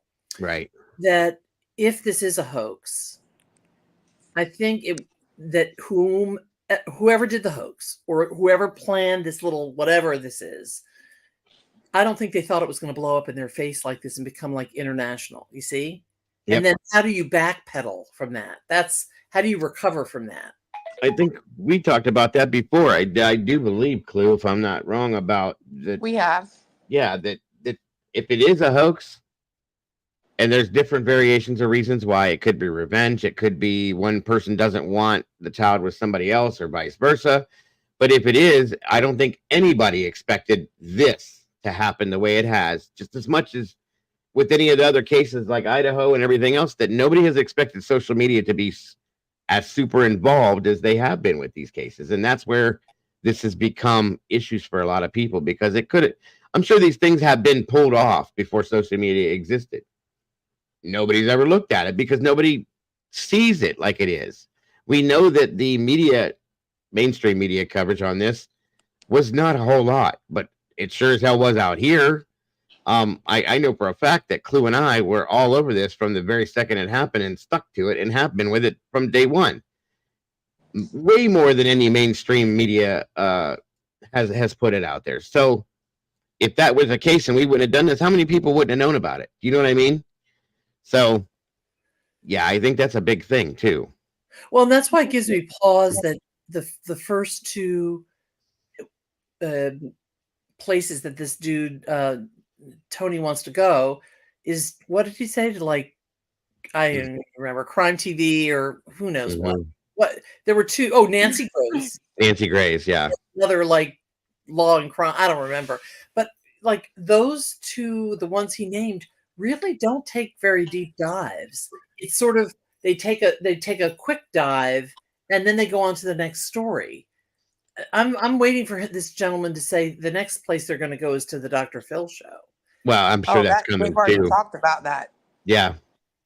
They have? Yes. Seth said he would not be opposed to Dr. Phil.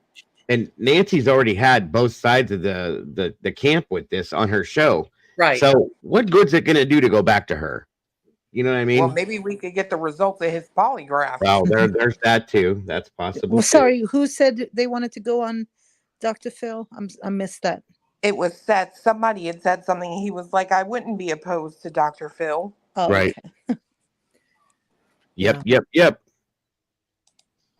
Very, very discouraging, because I, again, wonder what this Tony guy has to offer.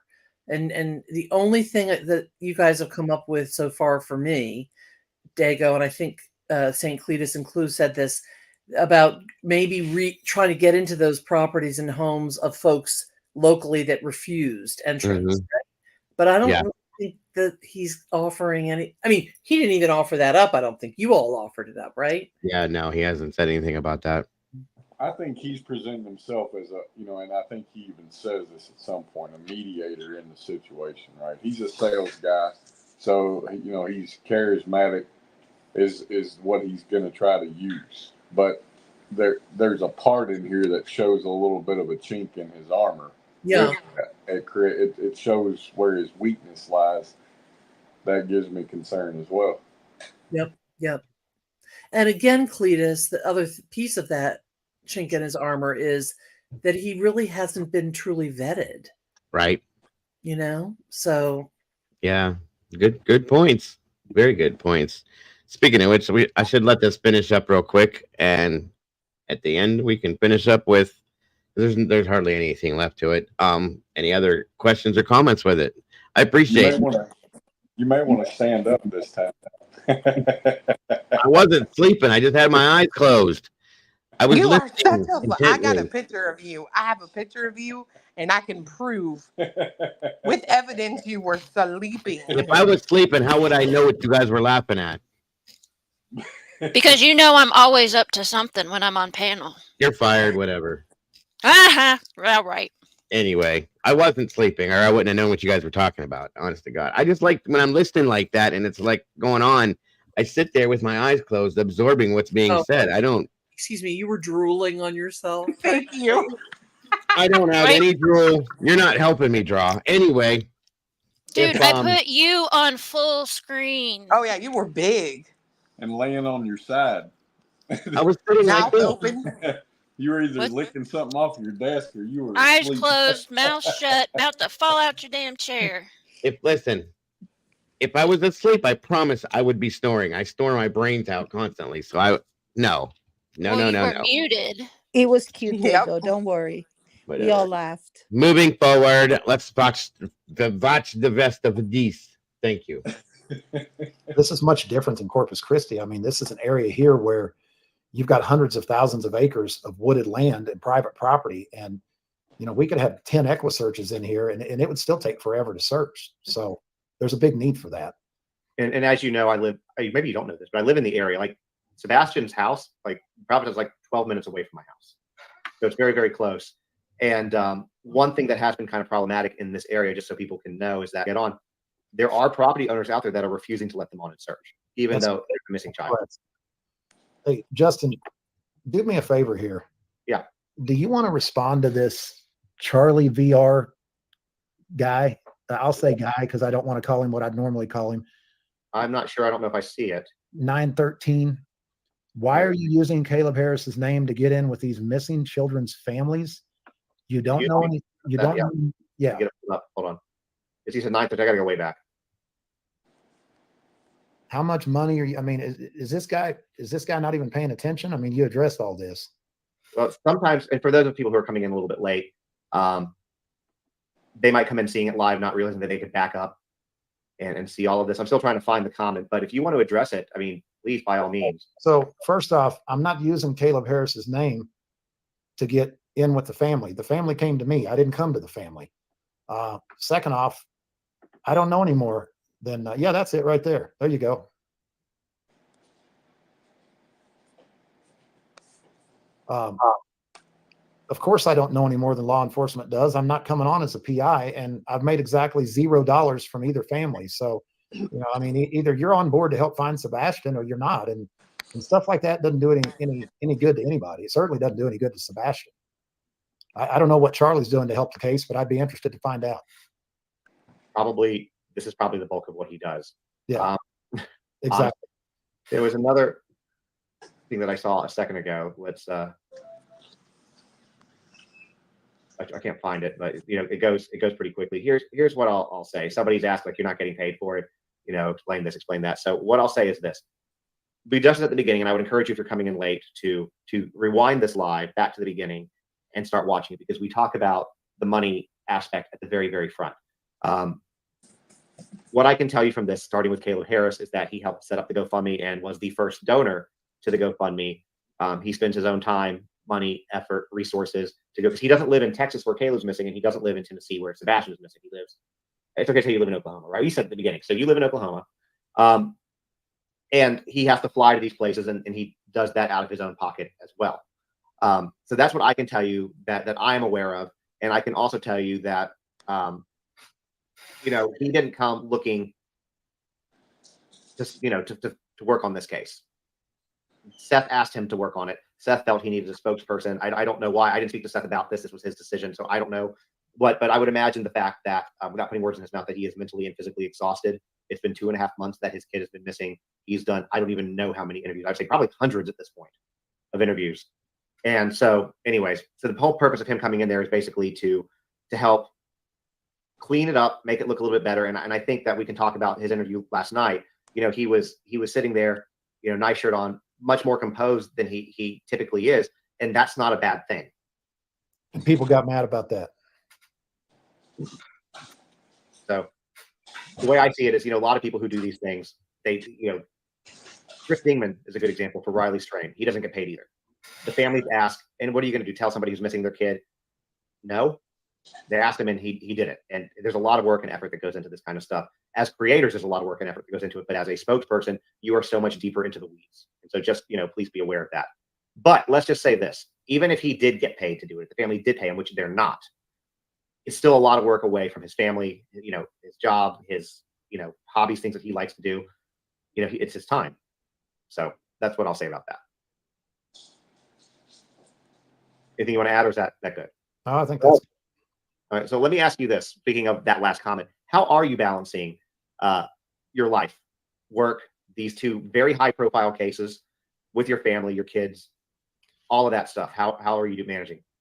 Well, I used to have spare time I used to take my daughter to tennis lessons. She's in tennis, basically 6 days a week. She's homeschooled right now. And I used to spend a lot of time fishing, and I can tell you the last 2 months, there hadn't been a lot of fishing and there hadn't been a lot of daddy at tennis lessons. So that's where the time's coming from, because it can't be taken away from my job. And I do want to make this comment right here. I'm going to pin one up. We're just going to deal with some of the people in here. What is TikTok going to help? Casey, I would encourage you to reach out to Joe Petito and ask him what he thinks about TikTok and YouTube and how it helps. I would encourage you. In fact, I can, if you want to reach me directly, I have Joe's number. You can put in a text and I'll forward it on and I'll send you back his answer. Those are basically the questions that I had for you. We can obviously take some from the comments if anybody wants to ask. I did see one actually earlier that I do want to ask, that I think Bullhorn Betty was asking, which is,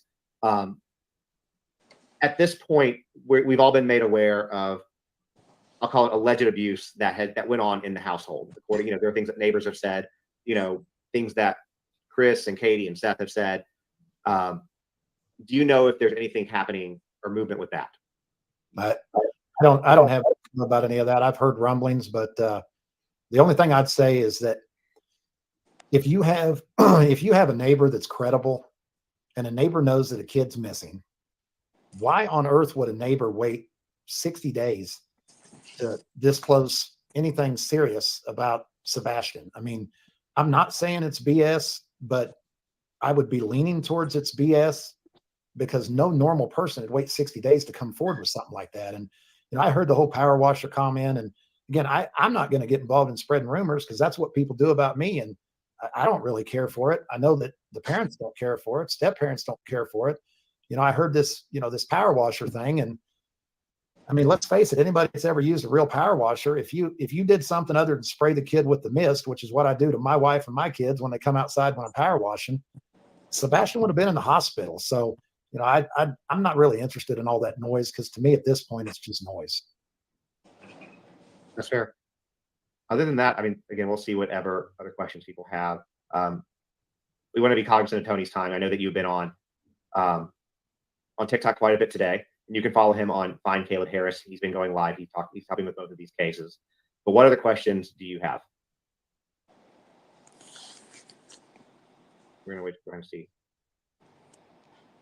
And if any of your viewers, I'm on Facebook. I've got a real profile. It's not fake like a lot of the people that are attacking everybody.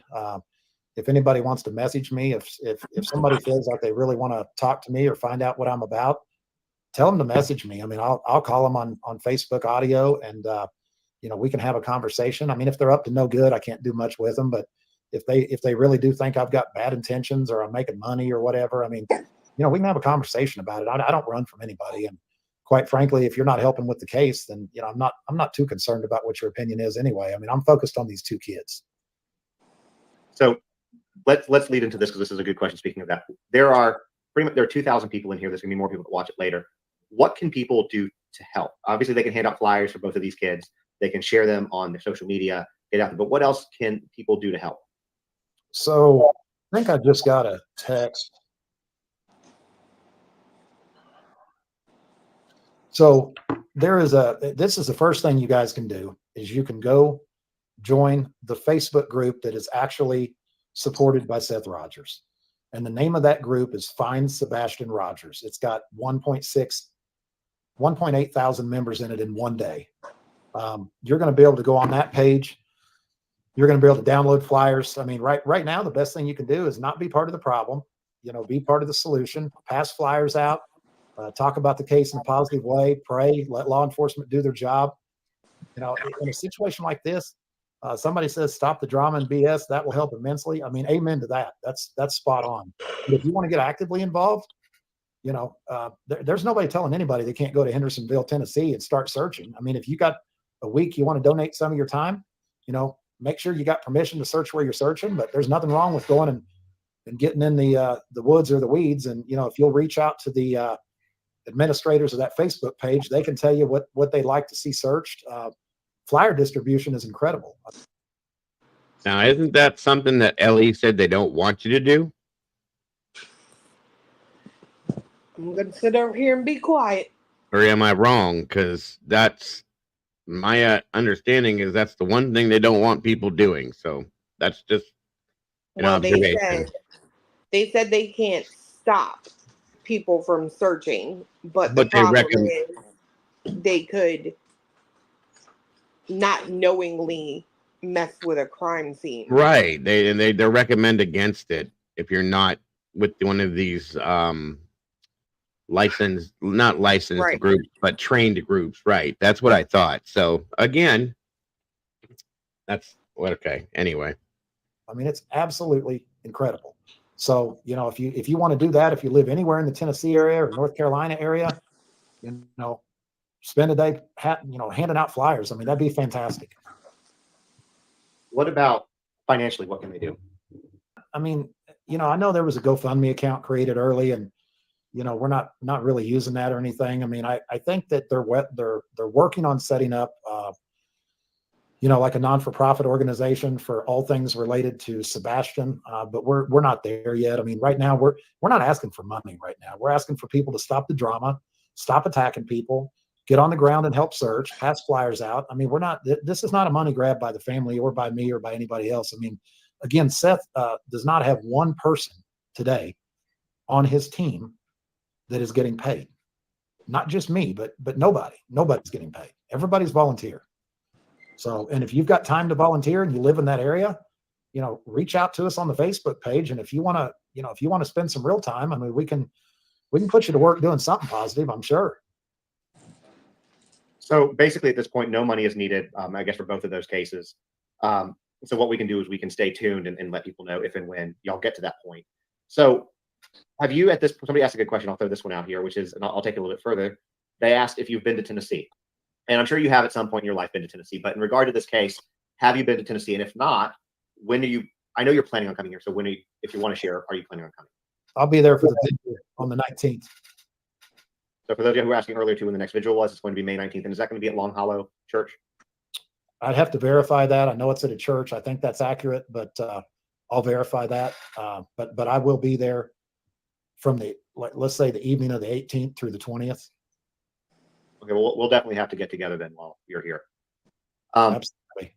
So tell Justin to put the link to the page, like T-Rev did, put the link to the page on your video, the Facebook page. I can do that. I have to get the link. I don't know what it is, but I can do that. Okay, listen, Gina and Rocky. Gina, you put that comment out in the chat and they responded to it. There was nothing rude about it. Let's not be rude back, please. Okay. If you don't want people to make comments about stuff like that, just don't state it. That's all I'm saying. Thank you. That's easy. Yeah. Description. Yeah.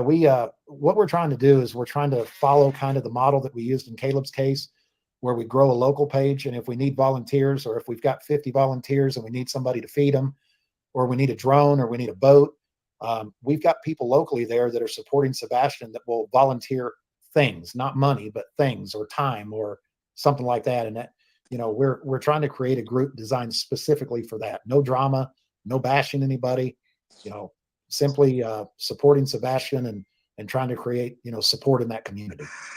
There's a lot of people asking a really good question, in my opinion. I'm gonna throw this up here real quick so people can see this for the vigil. Next vigil is 5/19 at 6 p.m. at Long Hollow Church. Unfortunately, I will not be at the vigil. That is my birthday, and we're going to be out for that. But anyways, people are asking about a reward fund. I know that we have one set up. I know y'all have one set up for Caleb, but to my understanding, there is no reward that's been offered at this point for Sebastian. Is there a plan to perhaps set one of those up as well? I think when we figure out how we're going to accept donations, and I would really like, you know, everybody to be on board with that. I definitely think there'll be a reward offered. I don't have details about that at this time, and I don't want to overspeak. That's fair. So there's more to come. Is there anything else that you'd like to add before we close off?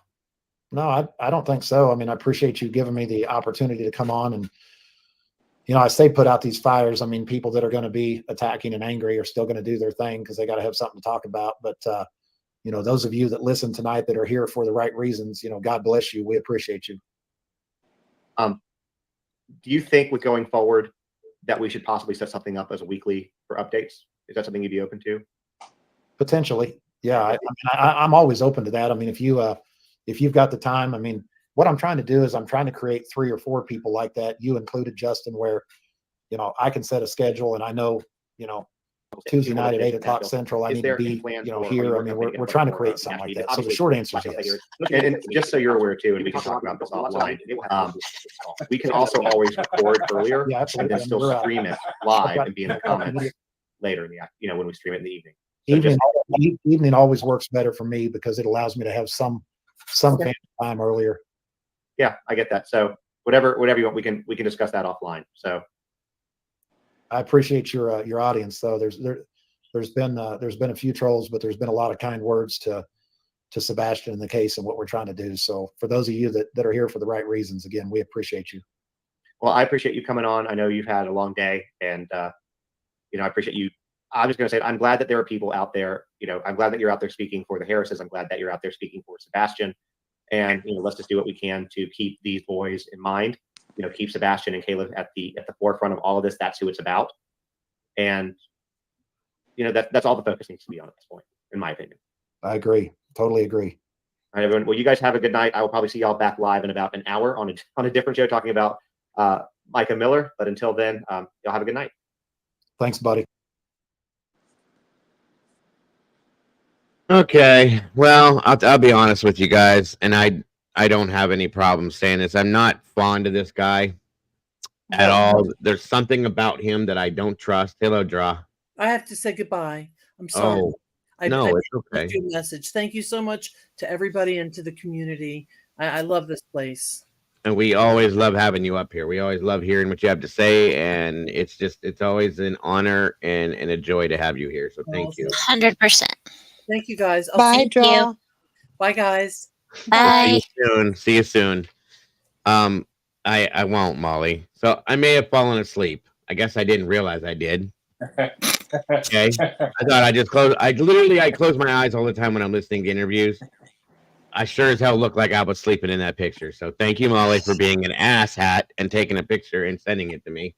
But so I have to admit, looking at it, I look asleep. So I'll be honest with you.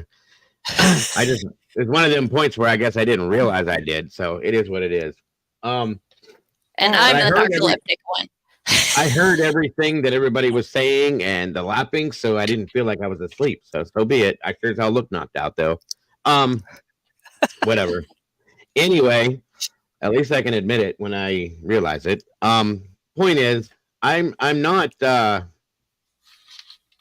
other than the fact that he's shutting Seth down. For now. For now, yeah. I was gonna say who knows, that could change. Or video, whatever, Molly. I don't think he's gonna do any good. I don't think he's gonna do any good with this. Right. And my issue is, I feel like if you're going to come out and be a spokesperson for a family, you should not give one flying flananigan what somebody in the comments is saying about you. Mm-hmm. Did that trigger You're you? professional. Right. Well, but that's where the chink in the armor, just right there, lies for me. Is that he's not declaring that he's a professional, right? And I will give him credit on that. He's not presenting himself to be more than what he is, so I do give him credit for that. But the issue I have is that, you know, the people he says he trusts, the people he says he's going after to try and set up the recurring things, I have a huge reservation about them. And then, you know, one of the big questions I've got is, it really, when you lay out the facts that he says, it really doesn't look like he's shutting Seth down, but more taking Seth's place, because he said Seth is going back to work. Right. So it's almost like the fill in. Exactly. Yeah, I can agree. I have a feeling I'm not comfortable with this guy's background, first of all, and the fact that, you know, what Steve stated, I take that to heart. There's going to be zero communication at that point, because law enforcement won't work with somebody like that. They're not going to tell them things like that. Why would you put that person in there without vetting him? Unless you just don't know how to do that, or it doesn't matter. Okay, so I'm going to say, I think because he's trusting people that he's gone on their panels, that, you know, they know what they're talking about. They know everything, whatever. But yeah, I can agree. I can I mean, agree. you got to think like these victims, right? They're always most times new to the like world of social media true crime. Yeah. Yep. So he probably doesn't know how to like even go about finding someone who could in fact replace him during interviews, stuff like that. But he obviously has a trust for like Rascal, and he's like, I know somebody you could use, It blah makes blah. sense. It does. It makes sense. And if Seth is on the spectrum, as some people have said, then that would make even more sense as to why he would be uncomfortable in front of the camera in interviews and things like that. Very Yeah, I much don't think I so. believe all that. I don't think I believe I that don't know that line. I do either. I'm just saying. It does make sense, though. He's not uncomfortable in front of a No. camera. You can watch. He's him. never looked uncomfortable to me. So No. He comes off honestly without being rude. He seems to enjoy it to some extent. You know what I mean? So, yeah, I would agree. and that's what I said too. I've same here, Mom, as I do. I trust Steve, and I can't see Steve putting something out like that without having the basis of proof behind it. And I just, I'm waiting to see if this turns for the worse before better. That's all I'm saying. Now that this guy's involved, we'll see. We'll see. You know, maybe there's a reason why Chris and Cody aren't returning his invites. You know, they've been, in my opinion, professionally intelligent up to this point. So again, you know, this Well, is you got to something. think Chris had an issue with, like the past and stuff like that when of people like Well, he said it. JLR. Yeah, yeah. So it's like, yeah, I don't, just because you can trust somebody who used to be a criminal, a criminal, Yeah, I just don't. because I I'm know going to. all the criminals that I know. I've always had issues with. So anybody with a Well, criminal background, I'm not going to be dealing with personally because you don't know how that criminal person's going to be. But they go to sleep. Chris did say the other night, right, when we were talking yeah, on her live, that he's not closing the door on this. But no, basically, the way I would sum up what he was saying, in my opinion, was that he wants to see him prove himself. bingo. And Chris even said when Steph made that statement to him, and he goes, you haven't returned my emails, this and that. Chris said, I remember in that interview, he said, I'm just not going to say hey to. Basically, in other words, he said, I'm just not going to say yay to whoever you throw my way. I got to look into things. I got to find out stuff, and I don't blame him. I would too. This is your life that they're delving into and they're getting involved in. So there you go. I don't blame that. Who knows what's going to happen in a week or a few Well, you got to days or. think it's literally someone who you're saying, yes, you can speak for me. There should Yep. be a high level of trust. I personally don't see the need for it because, again, I've said this before, nobody can speak for me better than I can speak for myself. Amen. So I don't. Unless you're somebody that doesn't know how to speak to people. You know what I mean? And I got to say, and I'm not slamming him right now, but I don't think Seth knows how to do public relations the right way in this scenario. Maybe because his emotions are out in front, okay? Or maybe he just doesn't have that in him at this. Not everybody can handle that, okay? If he is possibly on the spectrum, he may not know how to approach people the right way or how to react to certain things, okay? That could be where the whole weird, you're asking the wrong questions thing came from, because he was trying to be a certain type of way and just doesn't know how to be that person. That's very possible. That wasn't me that time, but that was funny. I'm on the fence about criminals. Some of them have helpful info. Thank you. And what is he Isn't it? talking about? Oh, sorry. Go ahead. What are you talking about, Digga? What wasn't you? That said that. She said it. And isn't it clever of Chris and Katie not to have connected themselves with this spokesperson they were hesitant.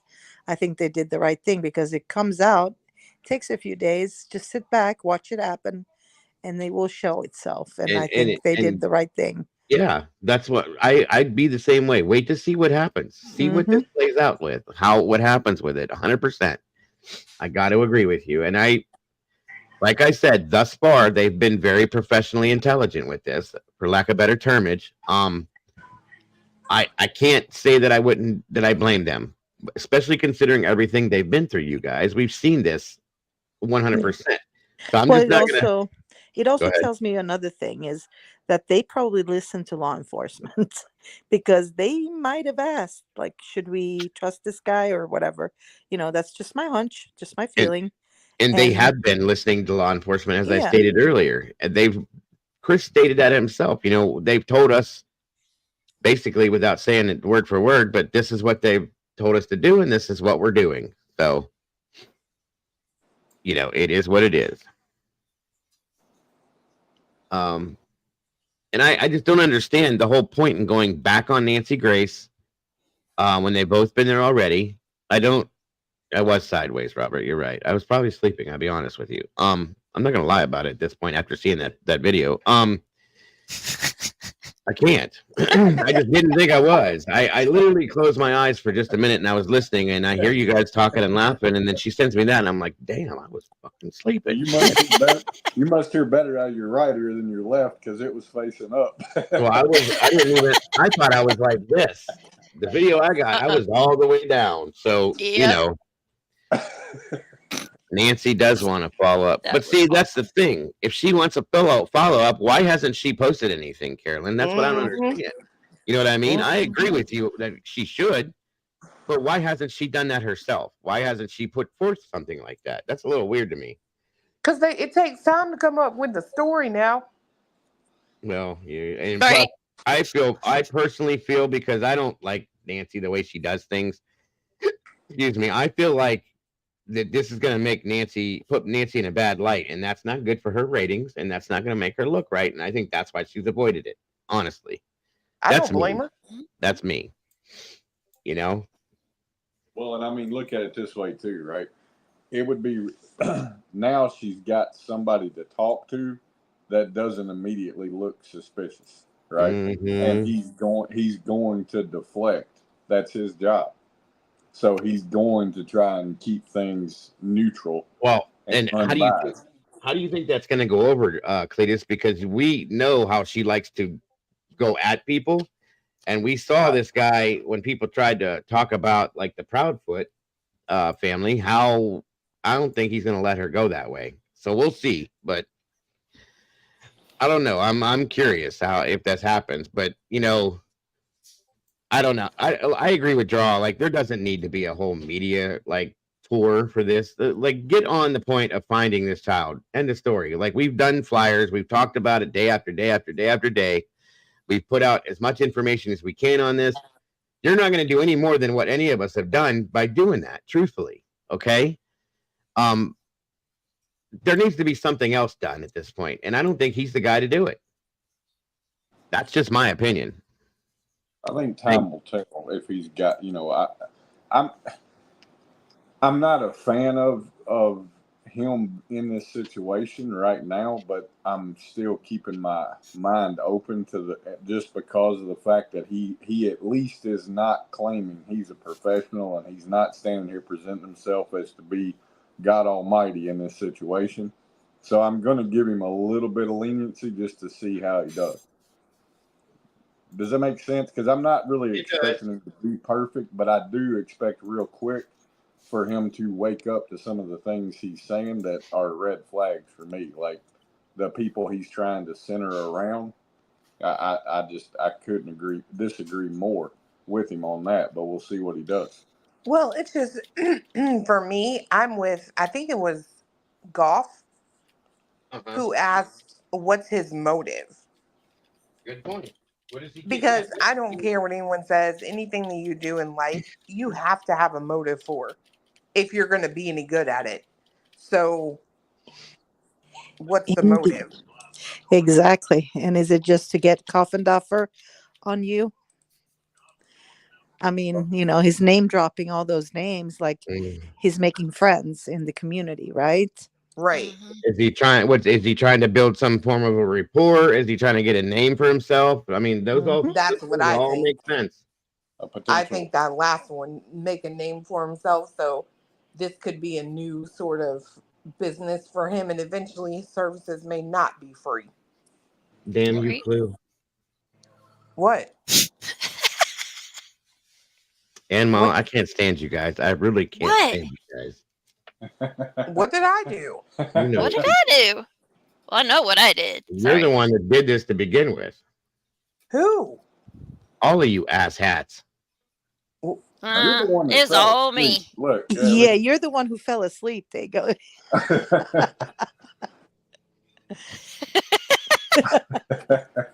We did not. Told you, I put it on the big screen. I would have, and I don't know what I did to you, but okay, I'm gonna get you back on that one. But here's the thing: if my mouth would have been open like that, I probably would have argued the point. But I am completely out, folks. It's obvious that I'm out. So I kept watching you go lower and lower, and I was like, "Oh, he's going! I'm gonna get him!" And I'm telling you, I didn't feel like I was. I kept hearing everything, but it's like, shit, dude, you're knocked the fuck out. It's that channel. Sorry, not sorry. It probably is. It makes me, it's hard to listen. I have to put it on 3 or twice the speed that it normally is. Mm-hmm. Yeah. Now, so this was interesting. Speaking of coffin hacker, she got busted. It looks like to me. Yes, Willie, I did that earlier. She trespassing? Oh, imagine. Yeah, she was trespassing. For sure. I said that really funny. Trespassing. I don't know what that means. Trespassing. That was your British accent, Bambi. There we go. Yeah, there. Look at that. Like that's bad stuff right there. She did. She lost her complete total mind. Look at it. What Bad, case bad. is that for? Does anyone know? Oh, girl. Wow. Well, have you read her literally? I got caught doing this, but according to law, I can do this or whatever on her Twitter backtracking. She is nothing but a shit stirrer, and a troublemaker. It was what did you say? What case is she doing this on? Yeah. Karen Reed. Oh, Jesus. Yep. I hate to laugh at it because every one of these things these people are stepping way over the line are tragic situations, but I laugh to keep from getting mad because it's just it's gotten to the point where everybody with a camera feels entitled to invade everybody else's business and space. It's like they're owed that. I would never. Could you imagine when we were driving by the Proud Feeds, getting out and circling their backyard on foot? I don't think I could ever do that. I don't have the cojones JLR does, and obviously, Coffin Daffer. And here's the thing. This is the sad part. She has vocally expressed what she feels about Karen Reed. Okay, that's fine. I'm not saying anybody has to. Okay, Range, I got you. Anyway, I seen him say in the chat, Dago's dead. But anyway, she does not like Karen Reed at all, and she's vocalized that in many ways. Then you go and turn around and go and do this. You can't justify it at that point because you have already said, and without saying, I hate this woman, here we are. And that's why you can't be involved in these cases. I don't care if you're retired FBI or not, CIA, I don't care if you work for the fucking president. Stop doing this crazy shit. Excuse my language. I can't stand this woman because she gets away with this kind of shit. It's bullshit. I'm sorry. She should not be allowed to be involved in any of these cases because she's biased as hell at every aspect. She's never one time looked at a case unbiased. Idaho, Brian's guilty from the minute that she heard his name. Every case she looks at, she picks her side and she sticks with it. She doesn't look at any other side. So she's making a lot of money doing that, Dago. Well, that's not what she's supposed to be doing. She made a career out of Idaho 4 I think everybody should remember that. She was like just a little former Well, FBI agent before. She started in Gabby Petito's case, and that's when I learned to dislike her there when she started with that stuff. But she's made bank because she got her contract Mhm. under Idaho 4. So I think everybody should keep that in mind. That she's woman is also- making a lot of money. And she's also from my understanding, I could be wrong, but this is what I was told. That she's working on doing something for Netflix. Are you kidding me? Come on. What? Like, no. That's sad. No. It's sad. It's sad. And you want to talk, and she comes out and has talked about people making money on the backs. I heard her say this one time, on the backs of these cases. What the hell do you think you're doing? It's the same damn thing. Exactly, Doodle. Thank you. Not as nasty, but yes, exactly. There's so much passion. Do you think she's attractive, Diego? Does she have nice nails? Is that what it is? I've never seen her hands. No. I think at one time in her life she may have been attractive, which is how she got her way through the FBI, in my opinion, because she doesn't seem smart enough to get through the ranks of the FBI otherwise. Well, tell us how you really feel. And I'll keep going because I cannot stand this woman. Nothing about her is right. No. That's why I was probably blocked. I think I was blocked within the first 10 minutes on Twitter by her because I laid right into her. She's trash. I'm sorry. What is up with speaking today? I don't know. We're all about to have some strokes. And just, I don't know what. You done fell asleep like this is. How many miles an hour do you think she was running, KT? Who knows? Who knows? I'd love to see the live version of this. I know. Why didn't they post the video? Why just give us a screenshot? That would have been a hell of a laugh. Yeah, that would have been much better. Run, Jenny, run! Oh my God! I Just gotta do waiting it. for you, Jenny. Run, Jenny. That's JLR. That's his Jenny. I was about to say she's probably out there trying to get JOR numbers on her. Mm-hmm. I'll tell you one thing. I know 100% that it is. A bullshit. A bullshit. No. 100% bullshit. I regret making that sound bite. I know there's a video. I haven't been able to find it, Willie. I just got that clip. I would love to watch the video and watch her run for her life. Oh, it's on all over Twitter. So what happened? Did somebody come out and busted her, or what? I'm guessing that the new homeowners did. That's the way the I Ring did it. camera caught her. She was caught by Ring. Mom said it's on her Twitter, and she shared it. Yeah. In Discord the other night. It's one of those situations where you just want one of those net guns. Oh, yes. I can't imagine that people do that to anyone's property now, knowing that almost everybody has a Ring camera. Yeah. Like, right. I can just picture somebody launching a net at her and catching her and then filming it. It would be the most viral thing ever. Seriously. Well, somebody caught a picture of her in a bar too, drinking, but it looked like a lemonade, to be quite honest. And then they said she got drunk, but who knows? You know, you never know. I can imagine her drunk once again. Probably the way she worked her way up into the ranks of the FBI. Lord. I don't like this woman. Don't make me talk about her because I'm not going to be nice. I don't make you do anything. Except my sleep. thing is yeah, well, yeah, that wasn't me. That was that video. You I had took to do full something to advantage stay of it. awake. Yes, I did. I'm only get to be on here about once a week, so I take advantage when I can. I can't wait to send that to Sarge so he can put that on his video tonight. You're gonna make me start swearing.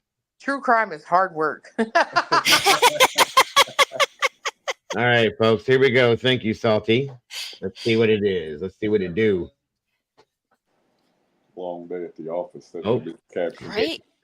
She's gonna get busted. But if she Sneaking makes up, so taking much pictures? money, why You does she can't wear tell. broken glasses? You caught me. Bye. I'm out. Oh my God.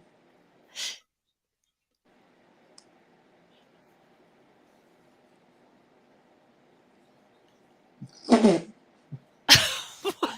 it one more time.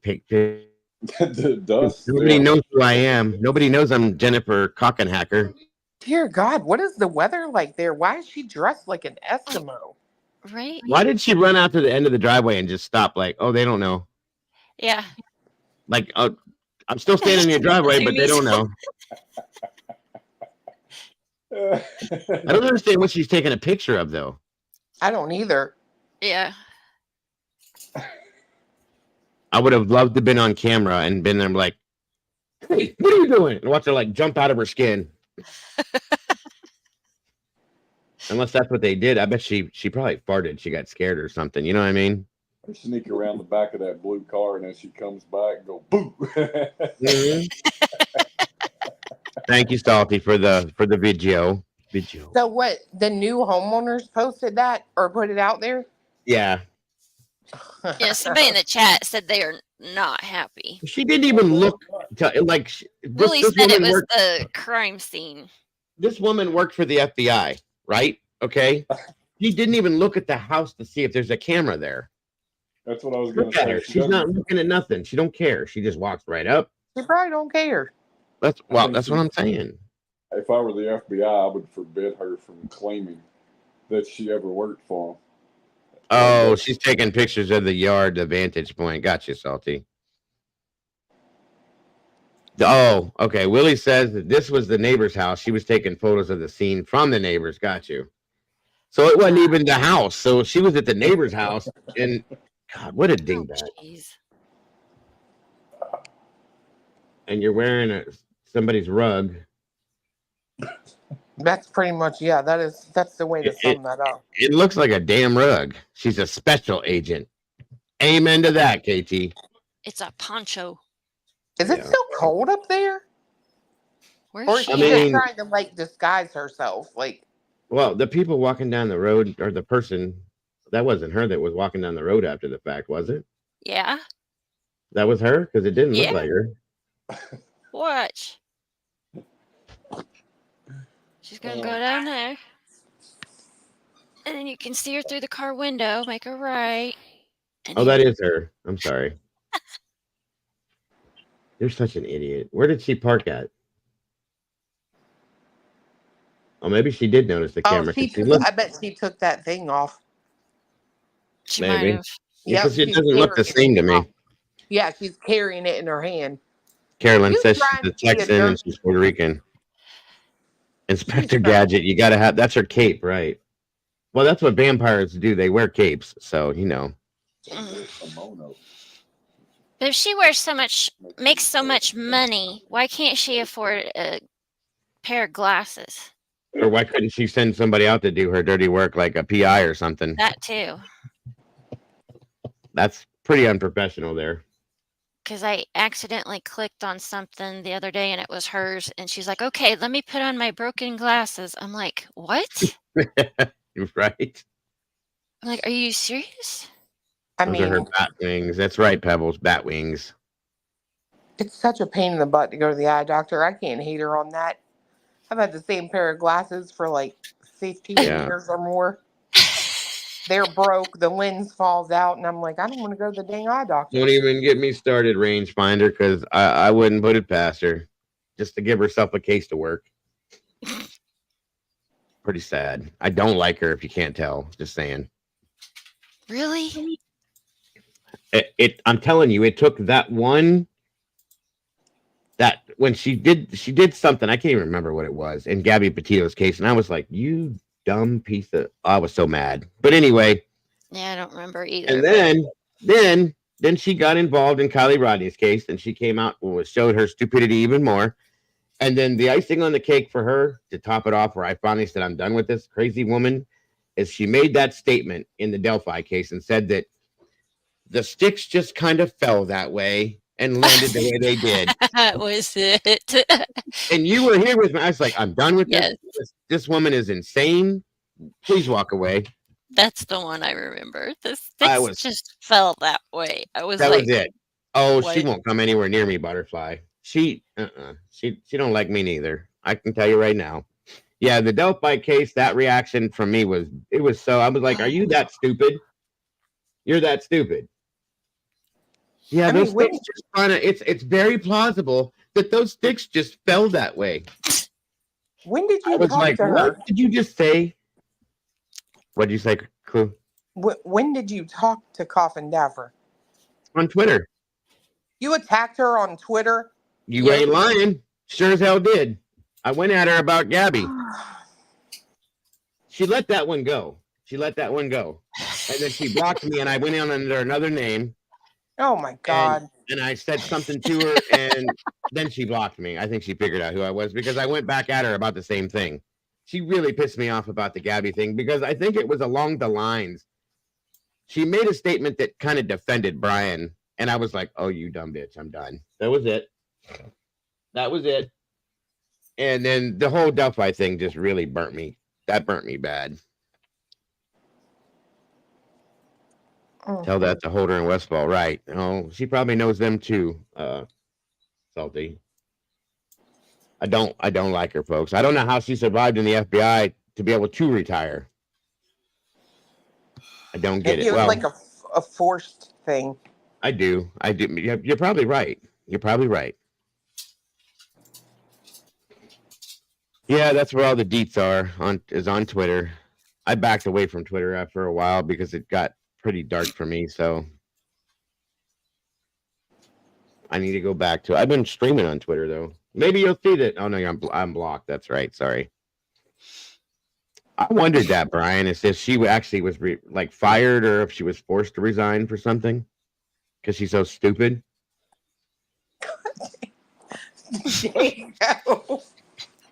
I'm just saying, you can't be that stupid and work for a I mean, I'm sure there are people, but I don't know. I don't know if it's evident yet that I don't like her, but No, not at all. I think you should make it a little more clear. I don't like her. I don't like her That's at all. not enough. Okay. I've Well, only been with your co-host for what, 2 years now, so everything about her, in my opinion, A bullshit? A bullshit? A bullshit? every bit of it, everything. A bullshit? Thanks, Clue. I don't like her. I'm sorry, folks. I know I'm not typically that. I can't stand this woman. I've tried to even give her the benefit of the doubt. I can't do it. I can't. My mind is like, no, you dumbass. You can't like her. Sorry. So I think she personally does excellent work, but that's just me.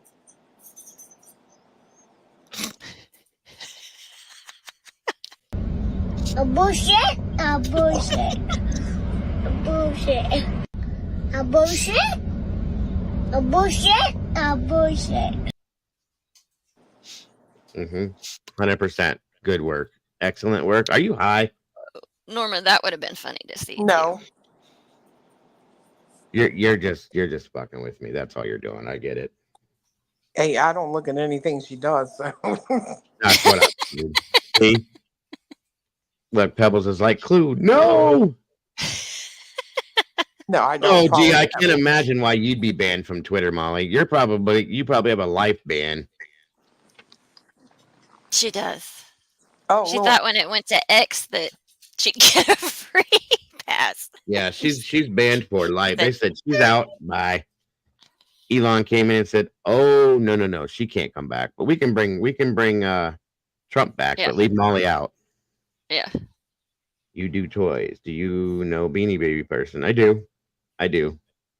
Unfortunately, their Beanie Babies are sad now. The guy that made them, invented them, and put them out ruined that for everybody. But I do know somebody I could probably get you in contact with. No problem. Sarge got banned from Twitter a couple of times, I think, but he's back again. 21. Huh? 21? Yeah, he had 21 accounts and got banned 21. Yeah, he did. He wasn't letting that shit go, that's for sure. My God, I can't even remember one password. Like, what the actual? Are you doesn't serious surprise me right knowing now? Sarge. Oh, yeah, I actually know a little bit about him myself. there's 3 specific ones, Mom, that if you have, then you can retire. That's all I'll say. That they're still very, very, very much well worth a lot of money. I have luau. What is that one? It's a pig. Is that one of the first ones? I'm not sure. I don't Is have it- the tag or anything. I still have this, but I don't have the other. You have to have the heart tag on it. There's a Princess know. Diana one. It's a bear. It's a Princess Diana bear that's worth a mint. Even without the tag. And there's 2 other ones that are worth something. One, if you have the first wave, the first original wave, he has 2 of the Princess Diana ones. Oh shit. Whoa. My birthday is next. I'm just kidding. $900,000. They're worth a lot of damn money, folks. I'm not lying. It's a damn stuffed animal, and it's worth that much money. I have the So- entire first 3 years of beanies and then a ton more. Whoa.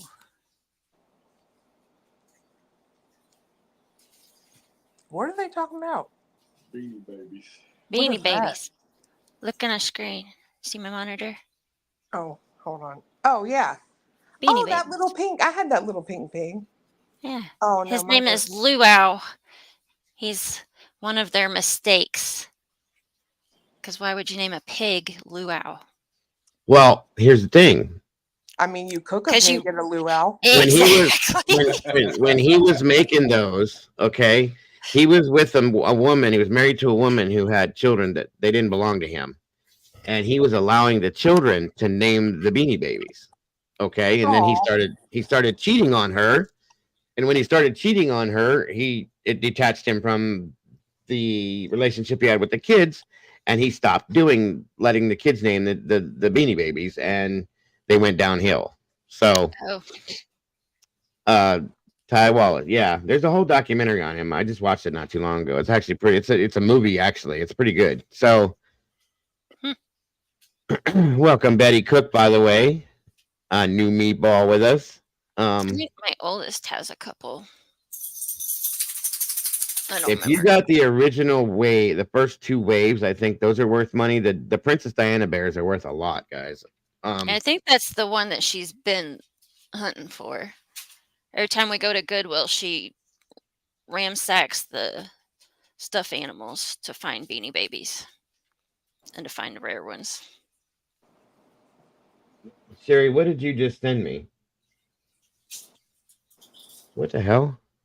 Wow, Mom, that's amazing. What is this all about? Why was Richard Allen rebooked? Huh? What is this? What row? I don't know. I don't watch my local news, so I don't know what they're doing.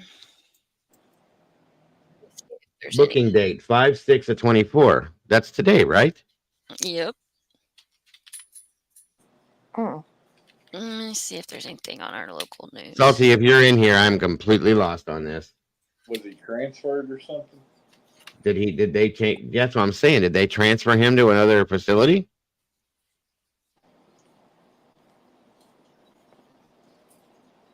Trial started today. Oh, it did, didn't it? Yep. Hold on, y'all. No, I don't know about that, because if that was the case, Salty wouldn't have been in here. Let me see something here. Allen County Sheriff. He was transferred to the county, huh? Is that what that means? Let me see. Show. See, I knew you wouldn't stop. Show. It looks like he's gained a little weight too. He looks a little bit healthier. Contempt of court. Carroll County, no bond. Wait, what? A Delphi double homicide suspect Richard Allen booked into Allen County Jail.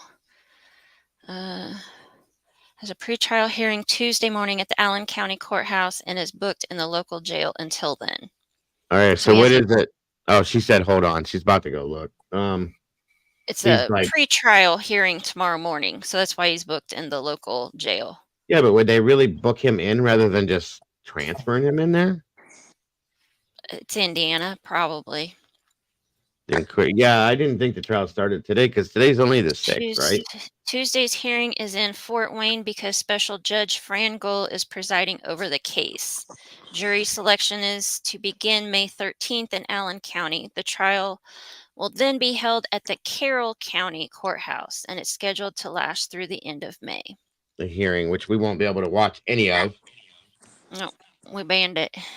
With 2.5 weeks allotted for the trial, Allen's defense team is asking Gohl to expand the timeline so the defense can make their case thoroughly and Allen has a fair trial. We'll see how that goes. USS.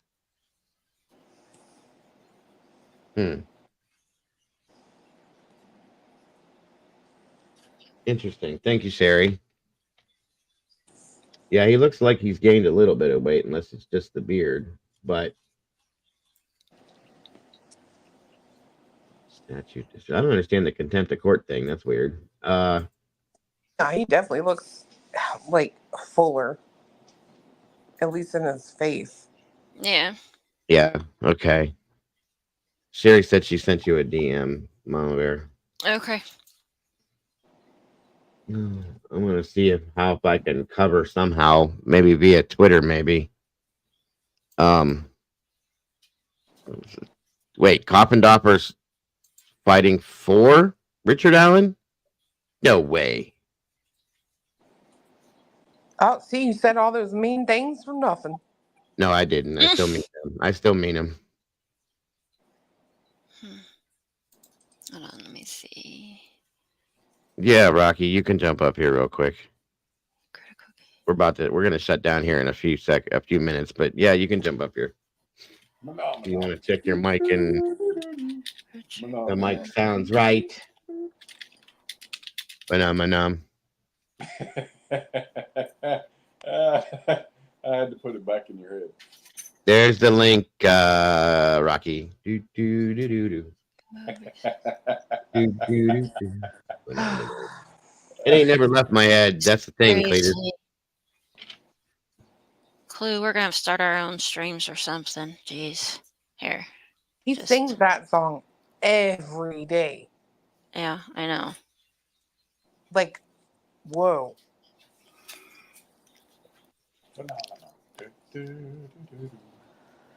Oh, now he's got Cletus singing it too. Oh, yes, every day. Jeez. All right, 2 hearings set for Richard Allen Monday in Fort Wayne. I don't want that nasty thing. The suspect in the Delphi homicide case, Richard Allen, will be in court today for 2 hearings regarding the case. What was the date on this? Was it? Oh, that's not the right one.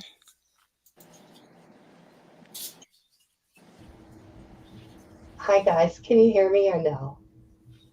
Yes. Oh, you can. It's not too loud or. Nope. Sounds good. That's perfect. I'm not gonna keep bugging you. I just wanted to check and see if it actually did work. I'll have to work on getting a little picture in there. Thanks, Dago. No, you're fine. Do you want to check your camera too, or no? Well, You don't have to if you don't want us to see you. I understand. no. Well, I have a picture to put in it, but I thought it was on it. But I guess I have to sort something out still. Okay, I'll no figure it problem. out. Well, you know you're Okay. welcome to join us up here if you ever have anything or input. Whenever I do this, everybody's welcome to join me at any time. Sure. Don't ever Sure, be and shy. I will like another time when you're talking about the Sebastian case. I don't know a lot about the other cases, so. Okay. But thank you. Yes, ma'am. Thank you for jumping up Okay. with us. I'm gonna head out Okie doke.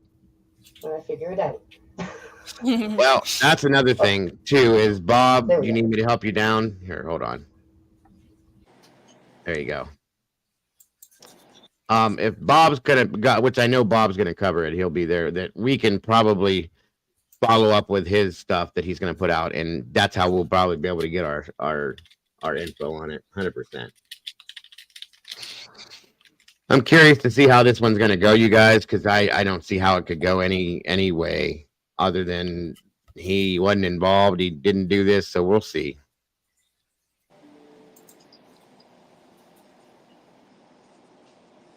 Oh, wow. Look, Mama Bear just rage quit. Oh, what is she playing games now? Whatever. At least she didn't fall asleep on you. Right? And I'm the narcoleptic. You're not allowed to mute my mic. Yes, I am. I said the host. What? Can't hear you.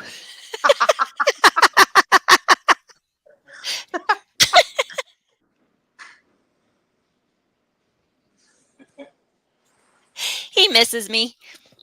That's amazing. Oh, she can mute him? Yeah. That's Yep. I can kick him off the screen too. See? Oh, look. She just deleted him. She can come in here and do this if I'm not here, so she has full access to everything. She knows that. That's why she plays these games with me. I'm sorry, Tomboy, you missed it. It wasn't much to miss. Here, I'll give you. Like I said, I gotta be honest when I see it. Oh, Tomboy, it's in the Discord. Here, I'll show you. I'm sure it is. The whole world's gonna see it. There you go, Tomboy. And I swore I wasn't. I wasn't even lying to you guys. I swore I was not sleeping. We'll have to send it to that famous Florida clockmaker. There you go. Looks like a little baby.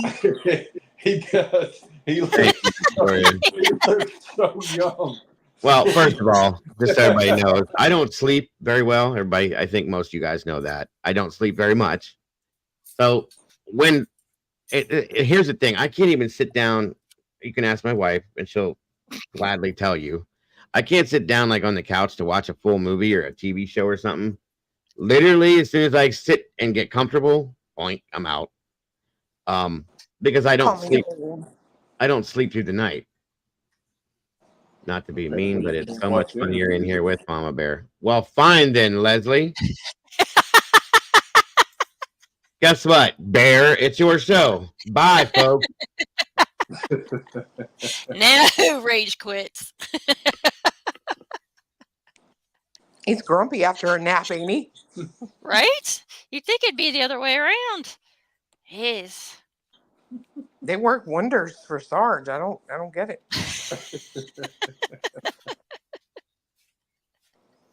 He really does look like a baby in that picture. He does. The way his hair blends in with the background of the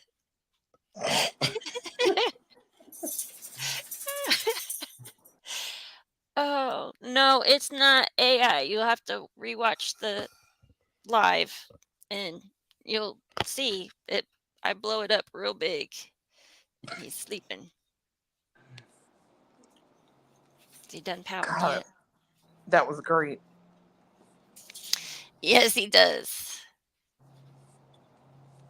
He has a sister named Heather that gives him a lot of crap. Oh, what's up with the sunglasses? You look like Sarge. I might be sleeping. Who knows? Really?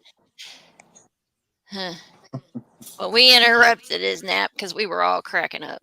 I guess I'm not fun enough now unless Mama Bear's here. Oh, whatever. There's just nobody here to pick on you. Just like Clue said, I'm not edgy enough, you know. First off, not what I said. I need to come in here like in my underwear or something and Please don't. Shirtless, you know, both my chest hair braided or something and dye my hair purple. And Hey, do you something never like that. did the twerk like you said you were going to do 2 years ago. I never did what? The twerk. You were supposed to twerk. What 2 did I years do to ago. you that you have to hate on me like you do? I don't hate on you. You do. I love you like a brother. No, you don't. No, you don't. I can't twerk. I have a back problem. My doctor said it wouldn't be a good idea. I have 2 metal rods in my back. I can twerk. My doctor said no. He said his exact words were, "Dago, you can't do it." Well, Oh wait, apparently, no, a lot of Joe. He said Joe. Sorry, that was a I was hard gonna lie to say, cover. wait a minute. Yeah, it's like your doctor called you Dago. No, no. if you ask me, I'm like literally kind of concerned about some of these doctors these days. Like, telling What folks doctors? it's There a ain't lot. doctors anymore. They're all nurse practitioners. I haven't seen a doctor That's true. in about 2 years. I haven't seen an actual doctor. Caden hasn't seen one either. I'm just Where saying. The other day, this guy came out and said that his doctor told him he'd be dead in a week if he kept going out in the woods and stuff. I'm I just know saying, because of a shoulder injury, it would kill him. So like, pretty crazy, isn't it? Yeah, but I mean, on a serious note, what happened to the doctors? Why are they all nurse practitioners now? that's that's a great point because when we go, that's what we see as a nurse practitioner. Because they can charge you the same amount of money and pay you out less. Yeah, that's true. That's why. There's a shortage of nurses too, so that complicates things even more. I don't know. And it's but probably a the little- nurses that are going on to more schooling to become the nurse practitioners. Yeah. It seems to be pretty. It's unnerving in some senses. Like, Yeah. I want to see a doctor. You have to make a special request for a special day to get a damn doctor. It's like, what the hell? I made a doctor's appointment, not a nurse practitioner appointment. Well, how long did it take me to get my medicine? And I just needed a refill a month almost. I know you've seen the shit that I've gone through too. It's crazy. Yep. It's ridiculous. Although I will say, I absolutely love my nurse practitioner. Well, Because and that's the thing is I can't complain about mine either. She's really good, but still, where's the doctor? Sometimes- Does he exist? sometimes they're more attentive. Like, I know I had been going to the same doctor here for like 3 years and had like chronic back pain. And the first time I went there, she does like a little, normal checkup. And she's like, you have blood in your urine. I want to get a scan. I had like 12 kidney stones. Oh my gosh. And kept them for 4 years. So I'm just saying. Wow. You didn't pass none of them? Well, One was over, or it was a half an inch wide. Damn. Yeah, but my back hurt me for like 4 years, dude. Like, it was yeah. crazy. You carried those that It- long? Yes. That's insane. She was like That's a malpractice suit. Like they should have been able to figure that out on your first visit. You'd shake her and she'd rattle. Yeah, I agree with you on that, Truth. Like they're actually very attentive, mine especially. She's very good at like listening to me and like pointing out and like trying to figure out exactly what it is. Where my doctor will walk in and go, "Oh, yeah, here, take this. I'll see you in 3 months." Okay, you know what I mean. So I agree with that. How come you didn't join us today, Truth?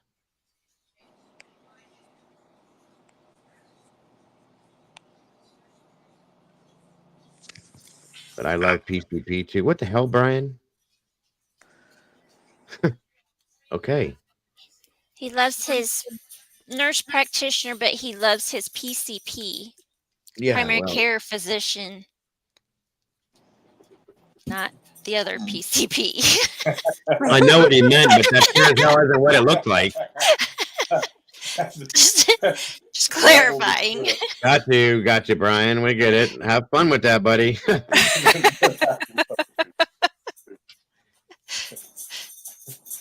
Yeah, doctors nowadays, I will agree, though. I have to say 100% agree with Truth on that because every doctor I've had is just a dick anymore. They don't have the bedside manner. They don't have the want to do what they're doing, it doesn't seem. They act too good for you. And as to where the practitioner spends, I could sit in there for 2 hours with her, and as long as I'm still talking to her, she does not try to get away. Doctor's like, here, bye, see ya, boom. You know what I mean? Here's your medicine. Get out. Okay, right. Brian, are you hearing colors? Oh my God. That's awesome. I love Doodle. Doodle. I swear to God, Doodle needs to do stand up one night on here. Once a week. Seriously. Brian's here. Did you hear that? It's blue. I am gay rainbows. And Brian. Oh, I love you, Brian. Flying around. Can just see Andy this little says I've Brian been flying killing it. around with rainbows coming out his ass. Are you serious? Andy's been through some shit in her life. I've been having severe chronic issues for years. My doctor just told me if it was something serious, she'd be dead by now and sent me on my way. I know I'd be going back to him. She also like went to a dentist military one. doctor or something. Well, she also went to a dentist one time that told her to shut the F up. You ruined my day. That's one of those doctors that'll say rub some dirt on it. You'll be all right. Yeah. A roast night. We could do a roast night. Oh my God, that'd be fun. As long as you don't roast me. Wow. Being roasted. You guys can roast me. Oh my God, that would like he already has stuff in his head he wants to say. Right? I'm talking about you guys roasting me. Oh, no, that won't work. Why? Because you'll be all like, it'll be fine on the show, but then the next day you'll be like, do you really think? I don't. No, I wouldn't. I don't give a shit. Yes, you would. I'm not talking to you. Shut your face. All right, asshat. You're not supposed to talk about my feelings. I figured you would be, Truth. I'm down for that one. Actually, I think it would be fun. We could bring Sarge into it, and oh my God, it's over with that. we should do it one night just for the hell of it and see what happens. Now, it's got to be understood. I'm being serious too. I wouldn't take it personal. Because I've been roasted for 2 years, folks. It doesn't make no difference now. So that is true. What is his nickname? What nickname? I ain't got no nicknames. You could wake up Sarge right now and he would do it. Like he would do it on the spot. I know it. Yeah, something like that. He'd like, wait, don't start without me. Yeah. He would be right Oh, I there. call him Derp. Oh yeah, Derp. That's me who I am. This is him though. It's just a derp. That's why I had to sit up straight up like I did after I fell asleep there, because I got to make sure that I didn't leak any more of my brains out of my ear. You only have half a brain anyway. I only got half of a brain as it is. She's got the other half. I don't think if he'd have fallen out of a chair, I know that would have been hilarious. I couldn't have. I was locked in over here. There's no way. Or like lean forward. I don't think it could have been any better because I'm just sitting here watching the TV and all of a sudden here he comes full screen on that over in that chair. I just don't understand it. I don't get it because I heard everything. That's very weird. But I was out. I'm looking at it now. I was out. Yep. Mouth open and everything. If you heard everything, you were having an out-of-body experience because you maybe he's on the PCP. I heard three or four of you guys laughing all at one time. As soon as you flip the picture up on screen. Oh yeah. Did you hear my comment of tell us you're getting old without telling us you're getting old? Yes, I did. That's why I said it's weird. And then I opened my eyes. Maybe that's what it was. Maybe that's when I realized it. Maybe you need to make one of them special appointments for the doctor. I think I was here in yellow. Yes. Don't feel bad. I fell asleep on a conference call today. See, at least I don't fall asleep till later in the afternoon. You know what I'm saying? Usually he blames it on his allergy meds. Well, it is sometimes in the summertime. I did that one time when I was in the other room. I took 2 pills. He was like, I took my allergy medicine in the middle of the boat. No, listen, I took 2. He's like, I took my allergy medicine and been drinking a pot of coffee. I took 2 pills because my pollen is really bad out here because we have like 300 trees in my yard. And it was summer. It was in June or July last year, I think. And I was sitting here. I knew I was falling asleep. I was sitting here going like that. And she's like, you're falling asleep. I'm like, it's my allergy medicine. And I was like, literally I actually went out once and I think I started snoring. I'm not sure, but it had me all last summer. I was half knocked out from that shit and I had to quit taking it. Yep. I was overdosing on it too. That's another thing. I didn't realize that. I never told you that though. I was reading the directions on the back. It was a really tiny bottle. In fact, I think it's this one here. It was a bottle like this, and I didn't have my glasses, and I'm reading it. I was taking, for the longest time, I was taking 2 pills at a time. It says take 2 pills or take 1 pill twice a day. Okay. Oh. I was taking 2 pills twice a day, so I was like a zombie. I'd be sitting there talking and just like, and especially if somebody started talking on a video, forget it. Mini Monster was on panel one night, turns his cam off. I don't think it was about. And I just kept interacting with chat. Like 20 minutes later, I got a text on my post. Nice. We did. Who was it that fell asleep during a live stream? Is this the one? Yep. No, that was this is the other one. Look at my eyes. I'm telling you, I was zooted on this allergy stuff. Look at me. What? I don't know what that is or why that's there. What happened? There it is. Must have been moving my mouse when I recorded this. Who was that? Was it Dolphin? Yes. Yeah, it was Dolphin.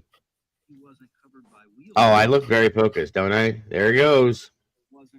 This is how it started earlier. Were his feet Look at you holding your eye open. Come on now. I'm telling you guys, I was overdosing on this medication. I was crazy last summer with this stuff. J-Rod fell asleep for 7 hours. I didn't know that. Oh, yeah, I did hear that. What was I, shaking my head to wake myself up or what? God, I look like I was stoned. I need the toothpick, you know? Uh-huh. Yeah, but did nobody try right then to get the truck off of him? Oh, this sounds like the Grant What the Solomon hell am I case. even doing? Like, yeah. And people watch this. How about that? Hell, we're watching it right now. No, I mean, I got views on it then, too. Like, watch this fool trying to stay awake watching it. Yeah. And so you never got down there to his head. Not all the way. I never made it all the way down. I can't even hear what the hell that I barely can hear. I don't even remember what this was. It was bad. I think it was the Grant Solomon case. Oh, Jesus. Because I Yeah. heard him say something about moving the truck off the top of him or something. Yep. I remember that one. That was crazy. Oh, it was snipped, Carolyn. I guarantee it was clipped by multiple people. She obviously was one. There I go again. I'm pretty sure Molly has one. Head down slowly. Do do do do. Phenomenon. And he's out. Nope, he's back. He's back. He's back, folks. Come on. Oh. So there's Wait, he's going out. He's going down again. Yep, oh, he's back. He's back. He's back again. But there's stories out there. We need to put together a compilation. Seriously, of bloopers. Clips and bloopers, and I can talk through the whole thing.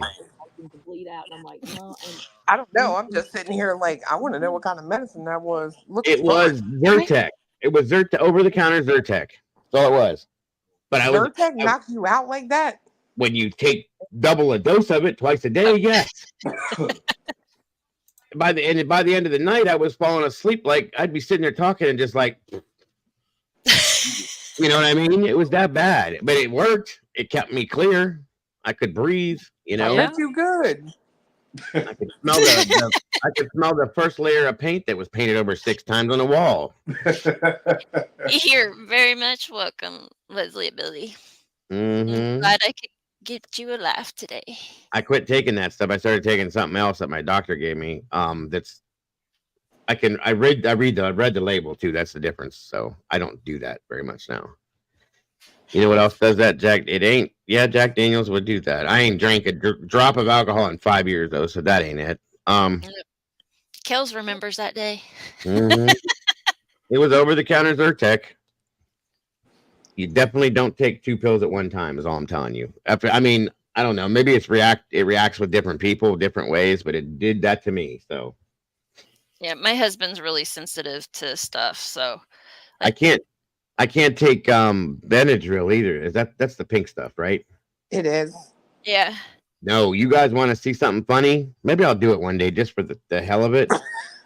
Seriously, it's completely comical. I don't fall asleep. I get stupid, like completely like goofed out on that shit. I don't understand it. I feel like I'm high, and 1 pill is all it takes. 1 pill, and I'm just goofy as shit. I quit taking it and started taking the Zyrtec stuff because of that. My wife, she was like, "What the hell's wrong with you?" And I'm like, "What do you mean?" She goes, "You just said a whole bunch of shit that made no sense." So Benadryl's bad. I might have an allergy to some of those things. I don't know. Probably. I have a giant bottle of whiskey in my cubby, 20 years old. One day, what kind is it, Rocky? Well, I did see that's the thing, Wisdom. I read the directions, but I didn't have my glasses on, and the print was tiny, so I didn't like read them clearly. I thought it said take 2 pills every 12, I think, on that one. I was taking 4 pills every 6 hours, I think. So it was something like that, but I was like way overdosed on it. Oh yeah, I forgot about this. I saw an article earlier talking about that photo from North Carolina. They're saying that law enforcement saying there's no credible leads from it. That doesn't make no sense to me though, because if that's him and there is video footage up there on cameras, then I would imagine that there's vehicles that they could get like plate numbers off of, right? Well, but they never said it was him. Yeah. Well, I know that, but I don't know. I've just still been pulling plates and following and trying to figure out what it is. No, the reason why I'm goofy on Benadryl is because I'm ADHD, and Benadryl reacts weirdly with it. So that's the thing.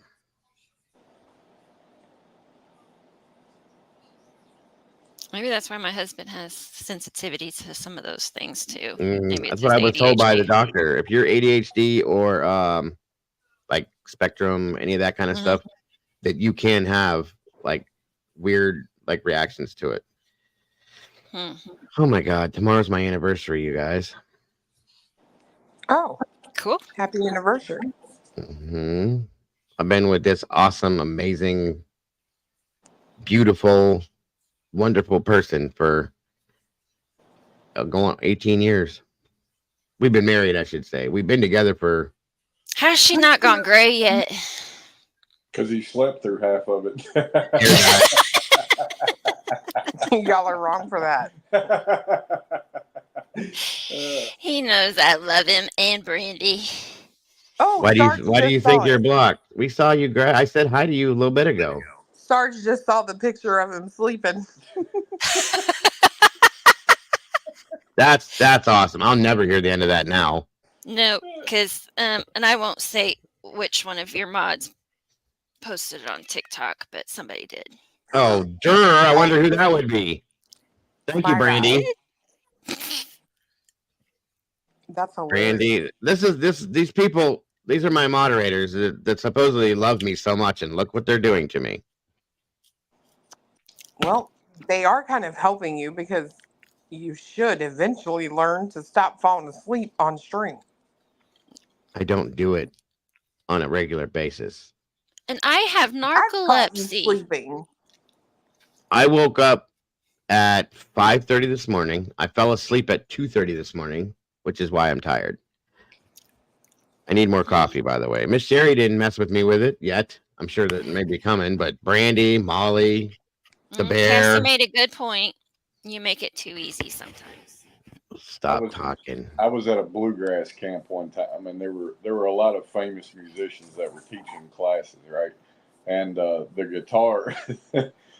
guitar class, there was a guy that was in there with us, and about every couple of minutes, you would just hear his guitar strum, and he would look over and he would raise up, and that's what was the matter. He had narcolepsy, and he didn't tell anybody. Oh So my he would go in gosh. there and fall asleep and strum just at the most random times. It was hilarious. That's awesome. That's great. That's great. That is awesome. Very, very awesome. No, I understand him falling asleep in his sleep stuff because he's a lot like my husband on that. Because my husband didn't sleep very well either. I don't. I toss and turn. I'm up and down all night. So, not to mention the fact that I only get a few hours here and there.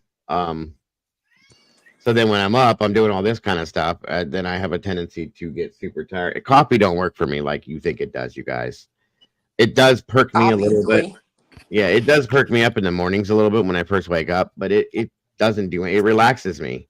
That's why I can drink coffee all day long. I can drink it right before I'm going to bed and I'll pass right out.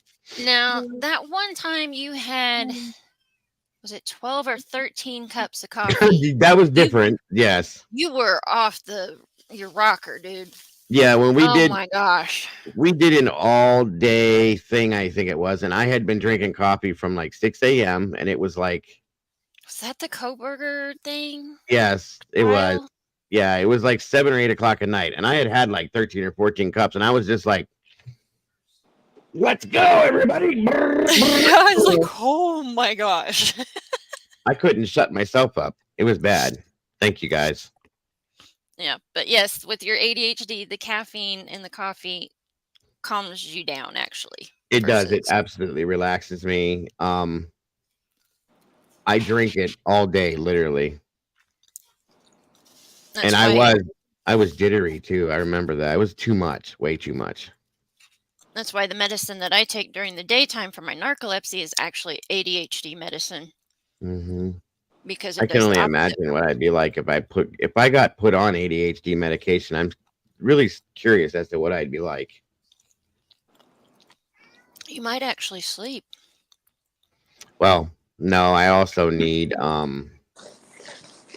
need a new whatchamacallit machine because I have CPAP. yeah, I don't, my CPAP broke and I don't have one, so We that's seen that one they Damn. put inside of you. I'm sorry.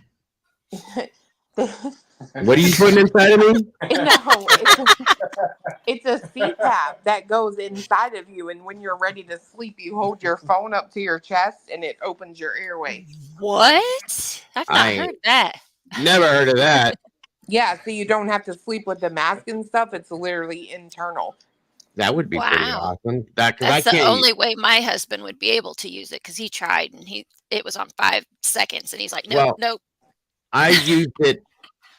I I tried couldn't to do use it that. every night, but I would wake up just about every night or every other night with my mask on the floor next to me on the bed because I would tear it off in the middle of the night while I'm sleeping. So it didn't help me, and I don't know how the machine broke, but I have to go through another study to get a new machine and all this other shit. It's obvious that I don't sleep. Do you have sleep apnea because your lungs are trash? Yes. I have a very pretty butterfly one. What are you talking about, Cassie? Aw. A mask? I don't know. Yeah, I definitely have it. I've woke up multiple times where my wife has had to wake me up because I completely stopped breathing. CPAP. She has a pretty butterfly CPAP machine for you. I do, Carolyn. I sleep elevated. I prop up 3 or 4 pillows behind me. Sometimes I sleep sitting up. It's I was just gonna say, sometimes it's in the recliner sitting straight up. yeah, I've done that too.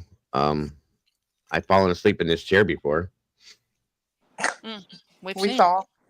No, I mean not here, but like I'll do late night stuff sometimes.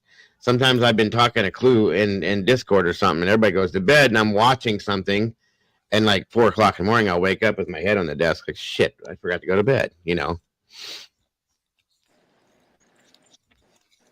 that's another. Mine is a little different, Evie. Like some people get heavy and they get the apnea. I've always had it. You know, I'm not that big that I got it from that.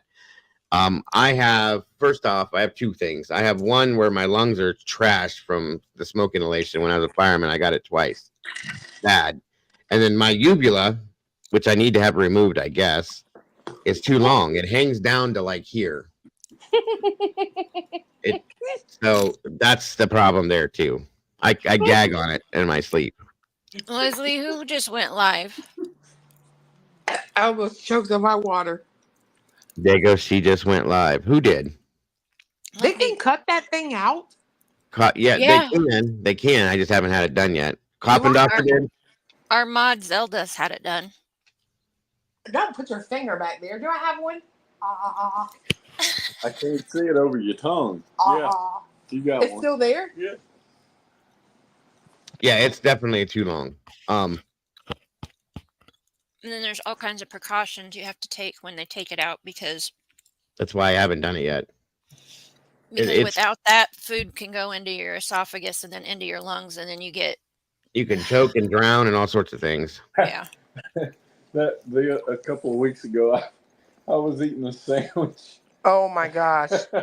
Y'all, I have never. I was eating a sandwich and I went to swallow it, and it was like I guess my throat was just the perfect amount of dryness, right? To where because it was like a burrito, like a ham and cheese burrito is what it was. And I guess my throat was just dry enough to when I went to swallow it, the tortilla stuck inside my throat and just sort of trapped it. And He takes a drink. I'm sitting here just about to die, and I take a drink. And it sounds like he's swishing it in his mouth. So I didn't do anything. I'm just sitting here like, why is he doing that?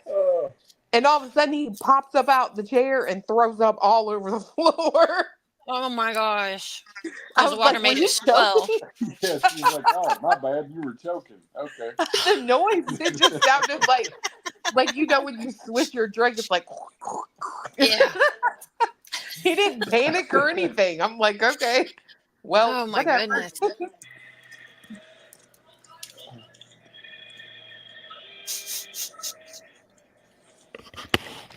Hey, Sarge.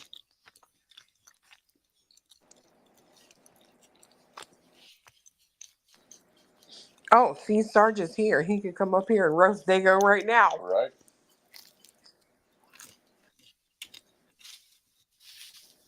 There he is. Yeah, they took my tonsils out. That's Listen, great. you mental midgets, what are you doing here for 6 to 8 hours? Are you Well, kidding me the or past what? hour has been comedy hour, so We're talking about you. Dago was Yeah. doing his best impression of you with the sunglasses on a while ago. Right? Well, if you're talking about me, you got all the time in the world. Go ahead. no, we were talking. Somebody said something about we should have a roast night, and I said that would be great, and we could include Sarge. I said And that a everybody long was time like, ago. "Hell, you'd be here right on top of that one." Yeah, I'd be happy to roast everybody. Come on, me against everyone. How about that? That's how it's going to turn out. Wait and see. Yeah, all you against me. Tell him, Cletus. Oh, I already did. I said, yeah. All you had to do is message him, and he'd be right there. I was there before the message was even completed. That's why I said you popped up and said, "Don't start without me." 6 hours, man. What are you people I'm- doing in here? I'm Well, not let me tell participating you. because I don't want roasted. He can't No, hang. no, Did no, you no. see? Did you see the photo I sent you? My God. Well, Dago fell asleep. What are you doing? Sleeping on the stream, Dago? Well, like sleeping on the job. You could stream for 6 hours if you took a nap in the middle of it, just like him. I mean, I'm just saying. I told you guys I'd never hear the end of it. What are you doing napping on the stream? I don't understand. He ate one of those Wild Fork T-bones. Yeah, that's it right there. The Wild Fork T-bones kick ass, man. Sarge, I couldn't resist. He was just kept going further and further to the side, so I just blew it up. The best part was full his screen. denial. He was like, I was not asleep, y'all. I heard everything. I was not asleep. Yeah. So who was talking that knocked the poor guy out, Clue? Justin on TikTok. Yeah. Justin on TikTok. Yeah, I was watching that interview with that new Tony guy with Seth. Here's the thing. I denied this because I really swore I wasn't sleeping, and then they sent me this picture, and I was like, "Holy shit, I was sleeping." You say Damn. that every time, though. Every time you fall asleep and we're like on a stream or something, I'd be like in Discord, they go, you know, you're sleeping. No, I'm not. Listen, if anybody needs a PR person, it's probably me, not Seth. Mm-hmm. Right? I don't think you Alright. need one either, but it's not gonna do him any good. I was gonna say, what the hell you need a PR person for, Sarge? Well, because I do say some outrageous shit on my your ass hurts news network. That's what it's all about, though. You're supposed to. Yeah, and I've been But you picking wouldn't up be some, Sarge if you didn't say outrageous bullshit. and the world would be a dimmer place, right? That's right. That's I'll right. be your PR person. Oh God. Yeah, you're pretty retarded. I don't need that going for me. I need a public relations person. I can do public relations. Can you? I can. It doesn't seem like it the way you turn to some of these other women out here. Maybe you need a PR specialist, Cletus. We get along just fine. I don't understand. Well, you're one of the few, the proud. Yeah, I don't hate all broads. I just hate idiot broads. Damn, they're my favorite kind. Like Jennifer Coffin Cacker. Oh, you mean Jennifer Cum Dumpster? Yeah, let's not talk about her anymore. I went off on her enough today, I think. Although I could continuously do it. You know, he got kicked off of Twitter yelling at that lady. Like, what? That poor girl. What did she ever do to Dago? I don't know if Sarge was around then or not. Yes, he was. That's what I thought. Sarge has been here for a long time, you guys, a long time. No, just a little over a year. That's a long time, and yeah, he was here. That's when about when I got blocked by her. It was about a year ago.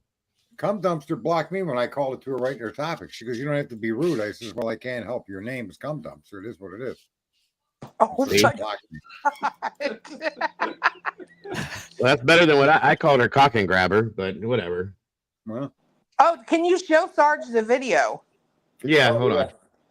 Yeah, her infamous moment today. She got caught today. What'd she get caught doing? Riding dirty. What? Yeah, she was riding dirty, all right. Trying to be sneaky, and she sucks at that. Y'all need Jesus. Mm-hmm. Jesus fix it. I want to be a TV evangelistic. I want to bring that back. Don't even be bringing Jesus into nothing. The Reverend Sergeant Graham. There you go. Reverend D. Y'all need the D. All right, Sarge. Look, can you see it? No, I not yet. There it comes. Here it comes. All right. Here we go. Here we go. Watch her. She's such an idiot. She didn't even look for her damn camera.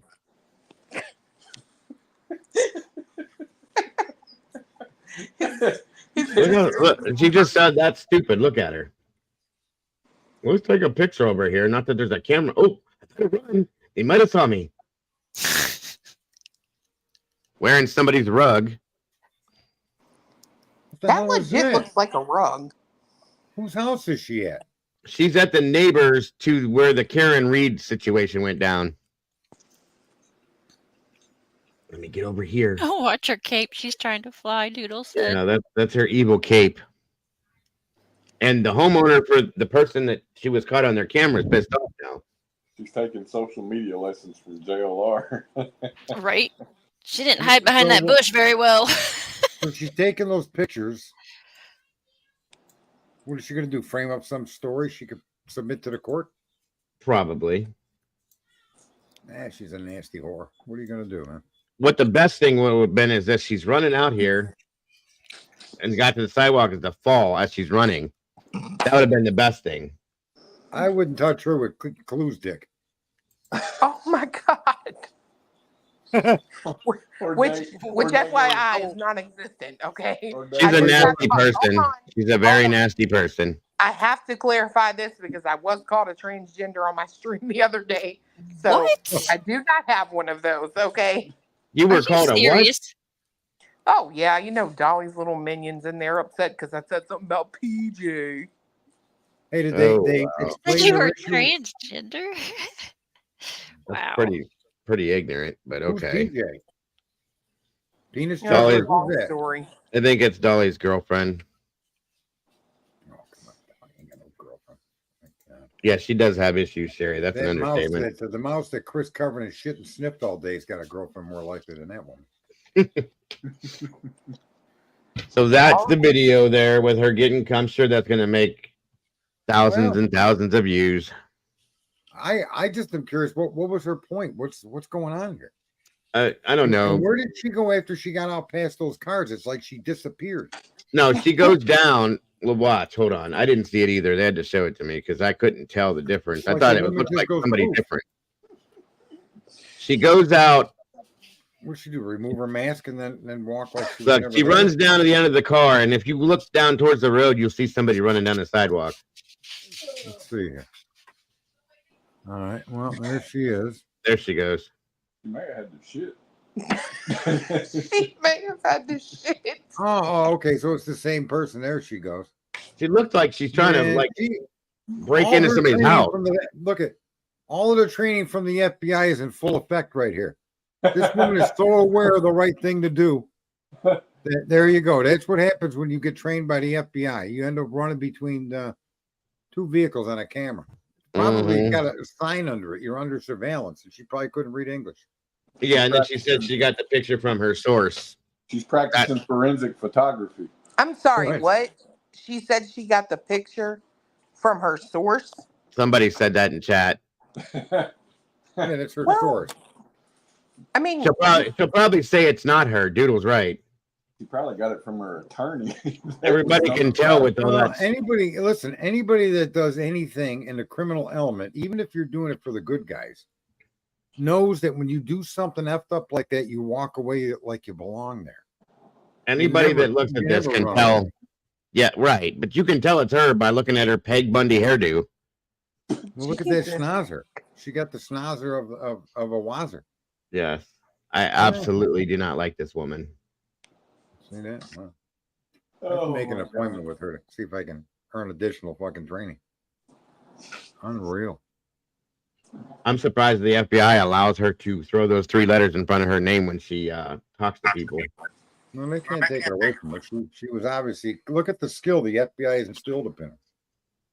Wear a cape. Nobody wears capes, but wear one of them because you won't be noticed. You're like invisible in a Exactly. cape. That's what it was for me when I was like 5.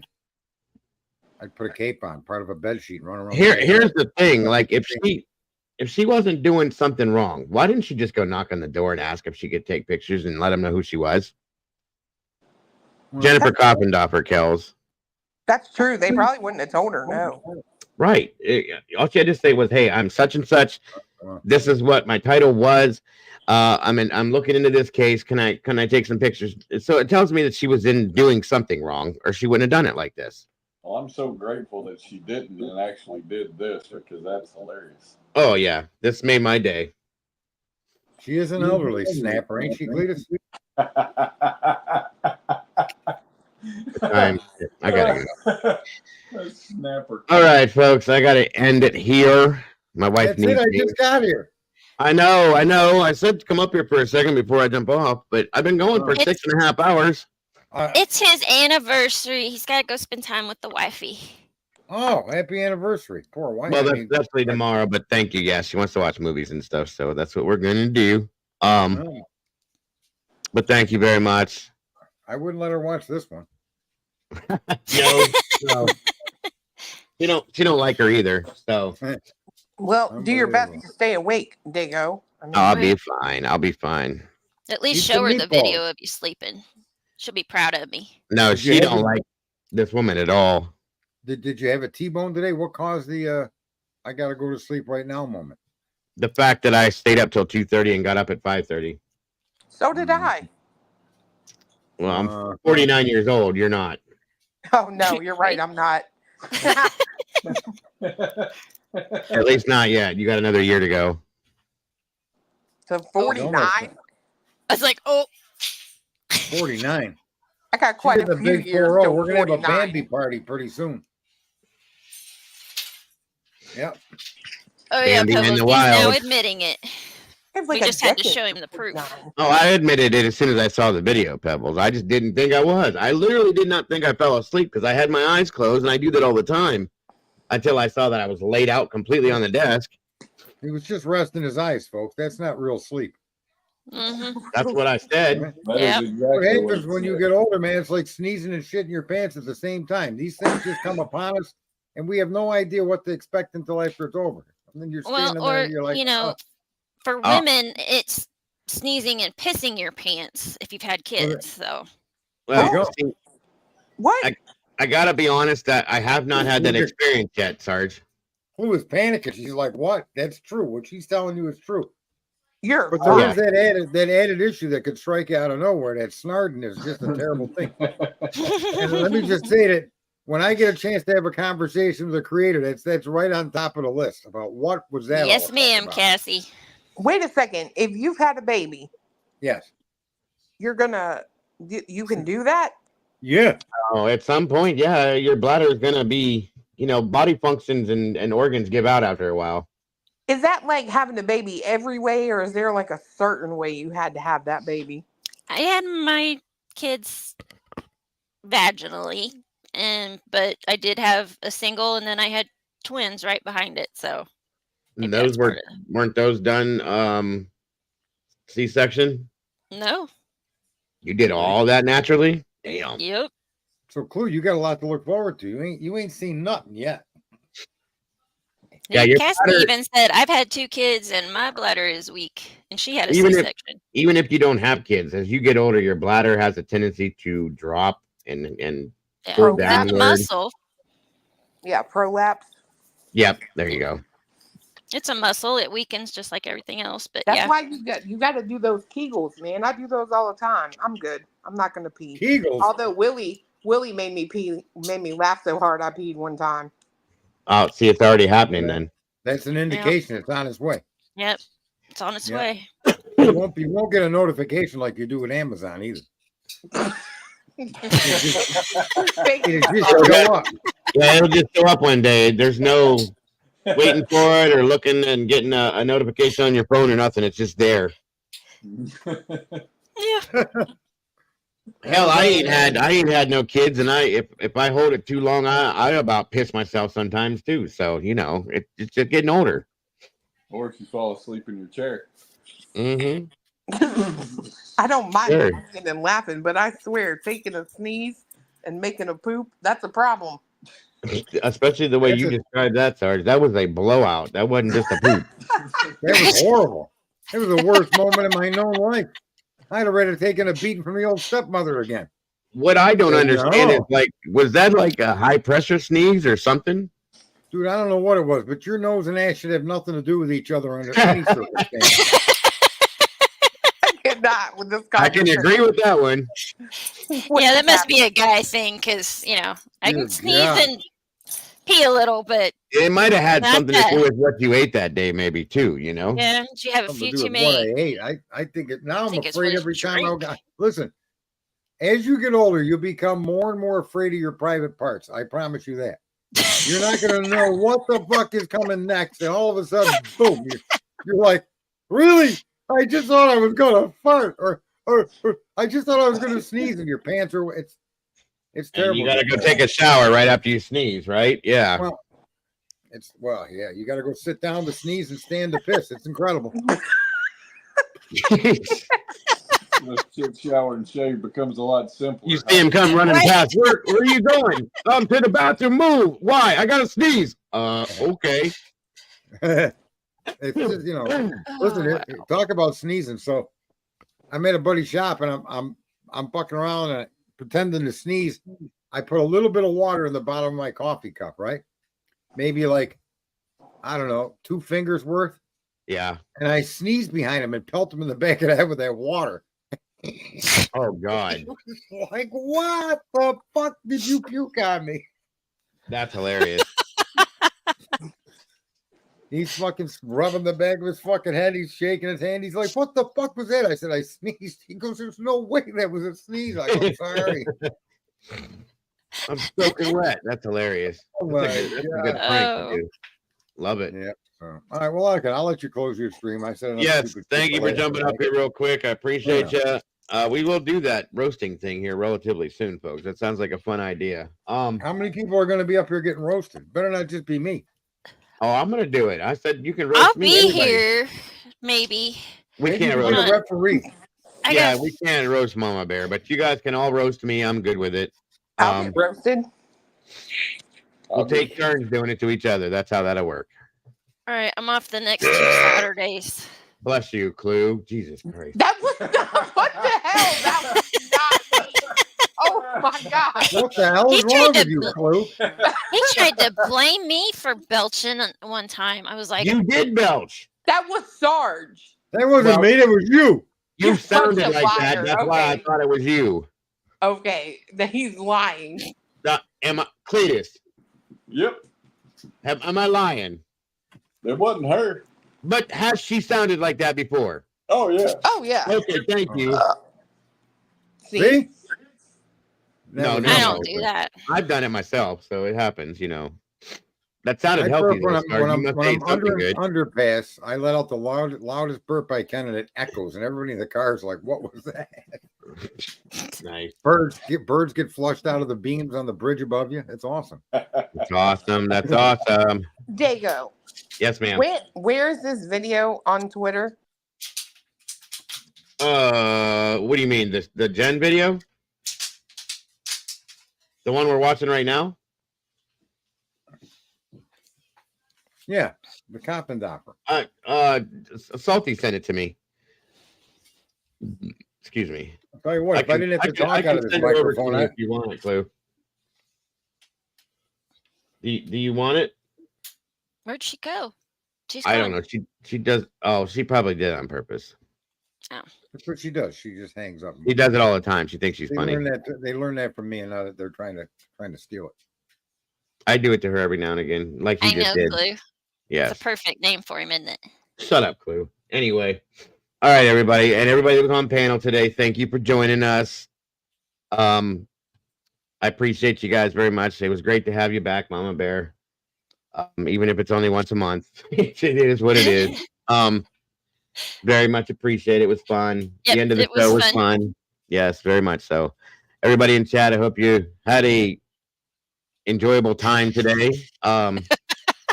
And I will see you all very soon, guys. Don't forget to love yourselves, love each other. And please, guys, if anything, oh, wait, don't forget. Bullshit. A bullshit. A bullshit. Don't forget, there's plenty of that out there too. But seriously, guys, don't change a thing about yourselves because you guys are the beautiful people. Much love to you all. Good night. And God bless. I will see you all very, very, very, very, very, very, very soon. Bye-bye, everybody. Bye, guys. Love you. See you soon. Yes, yes, yes. Bye, Mama Bear. Bye, Dago.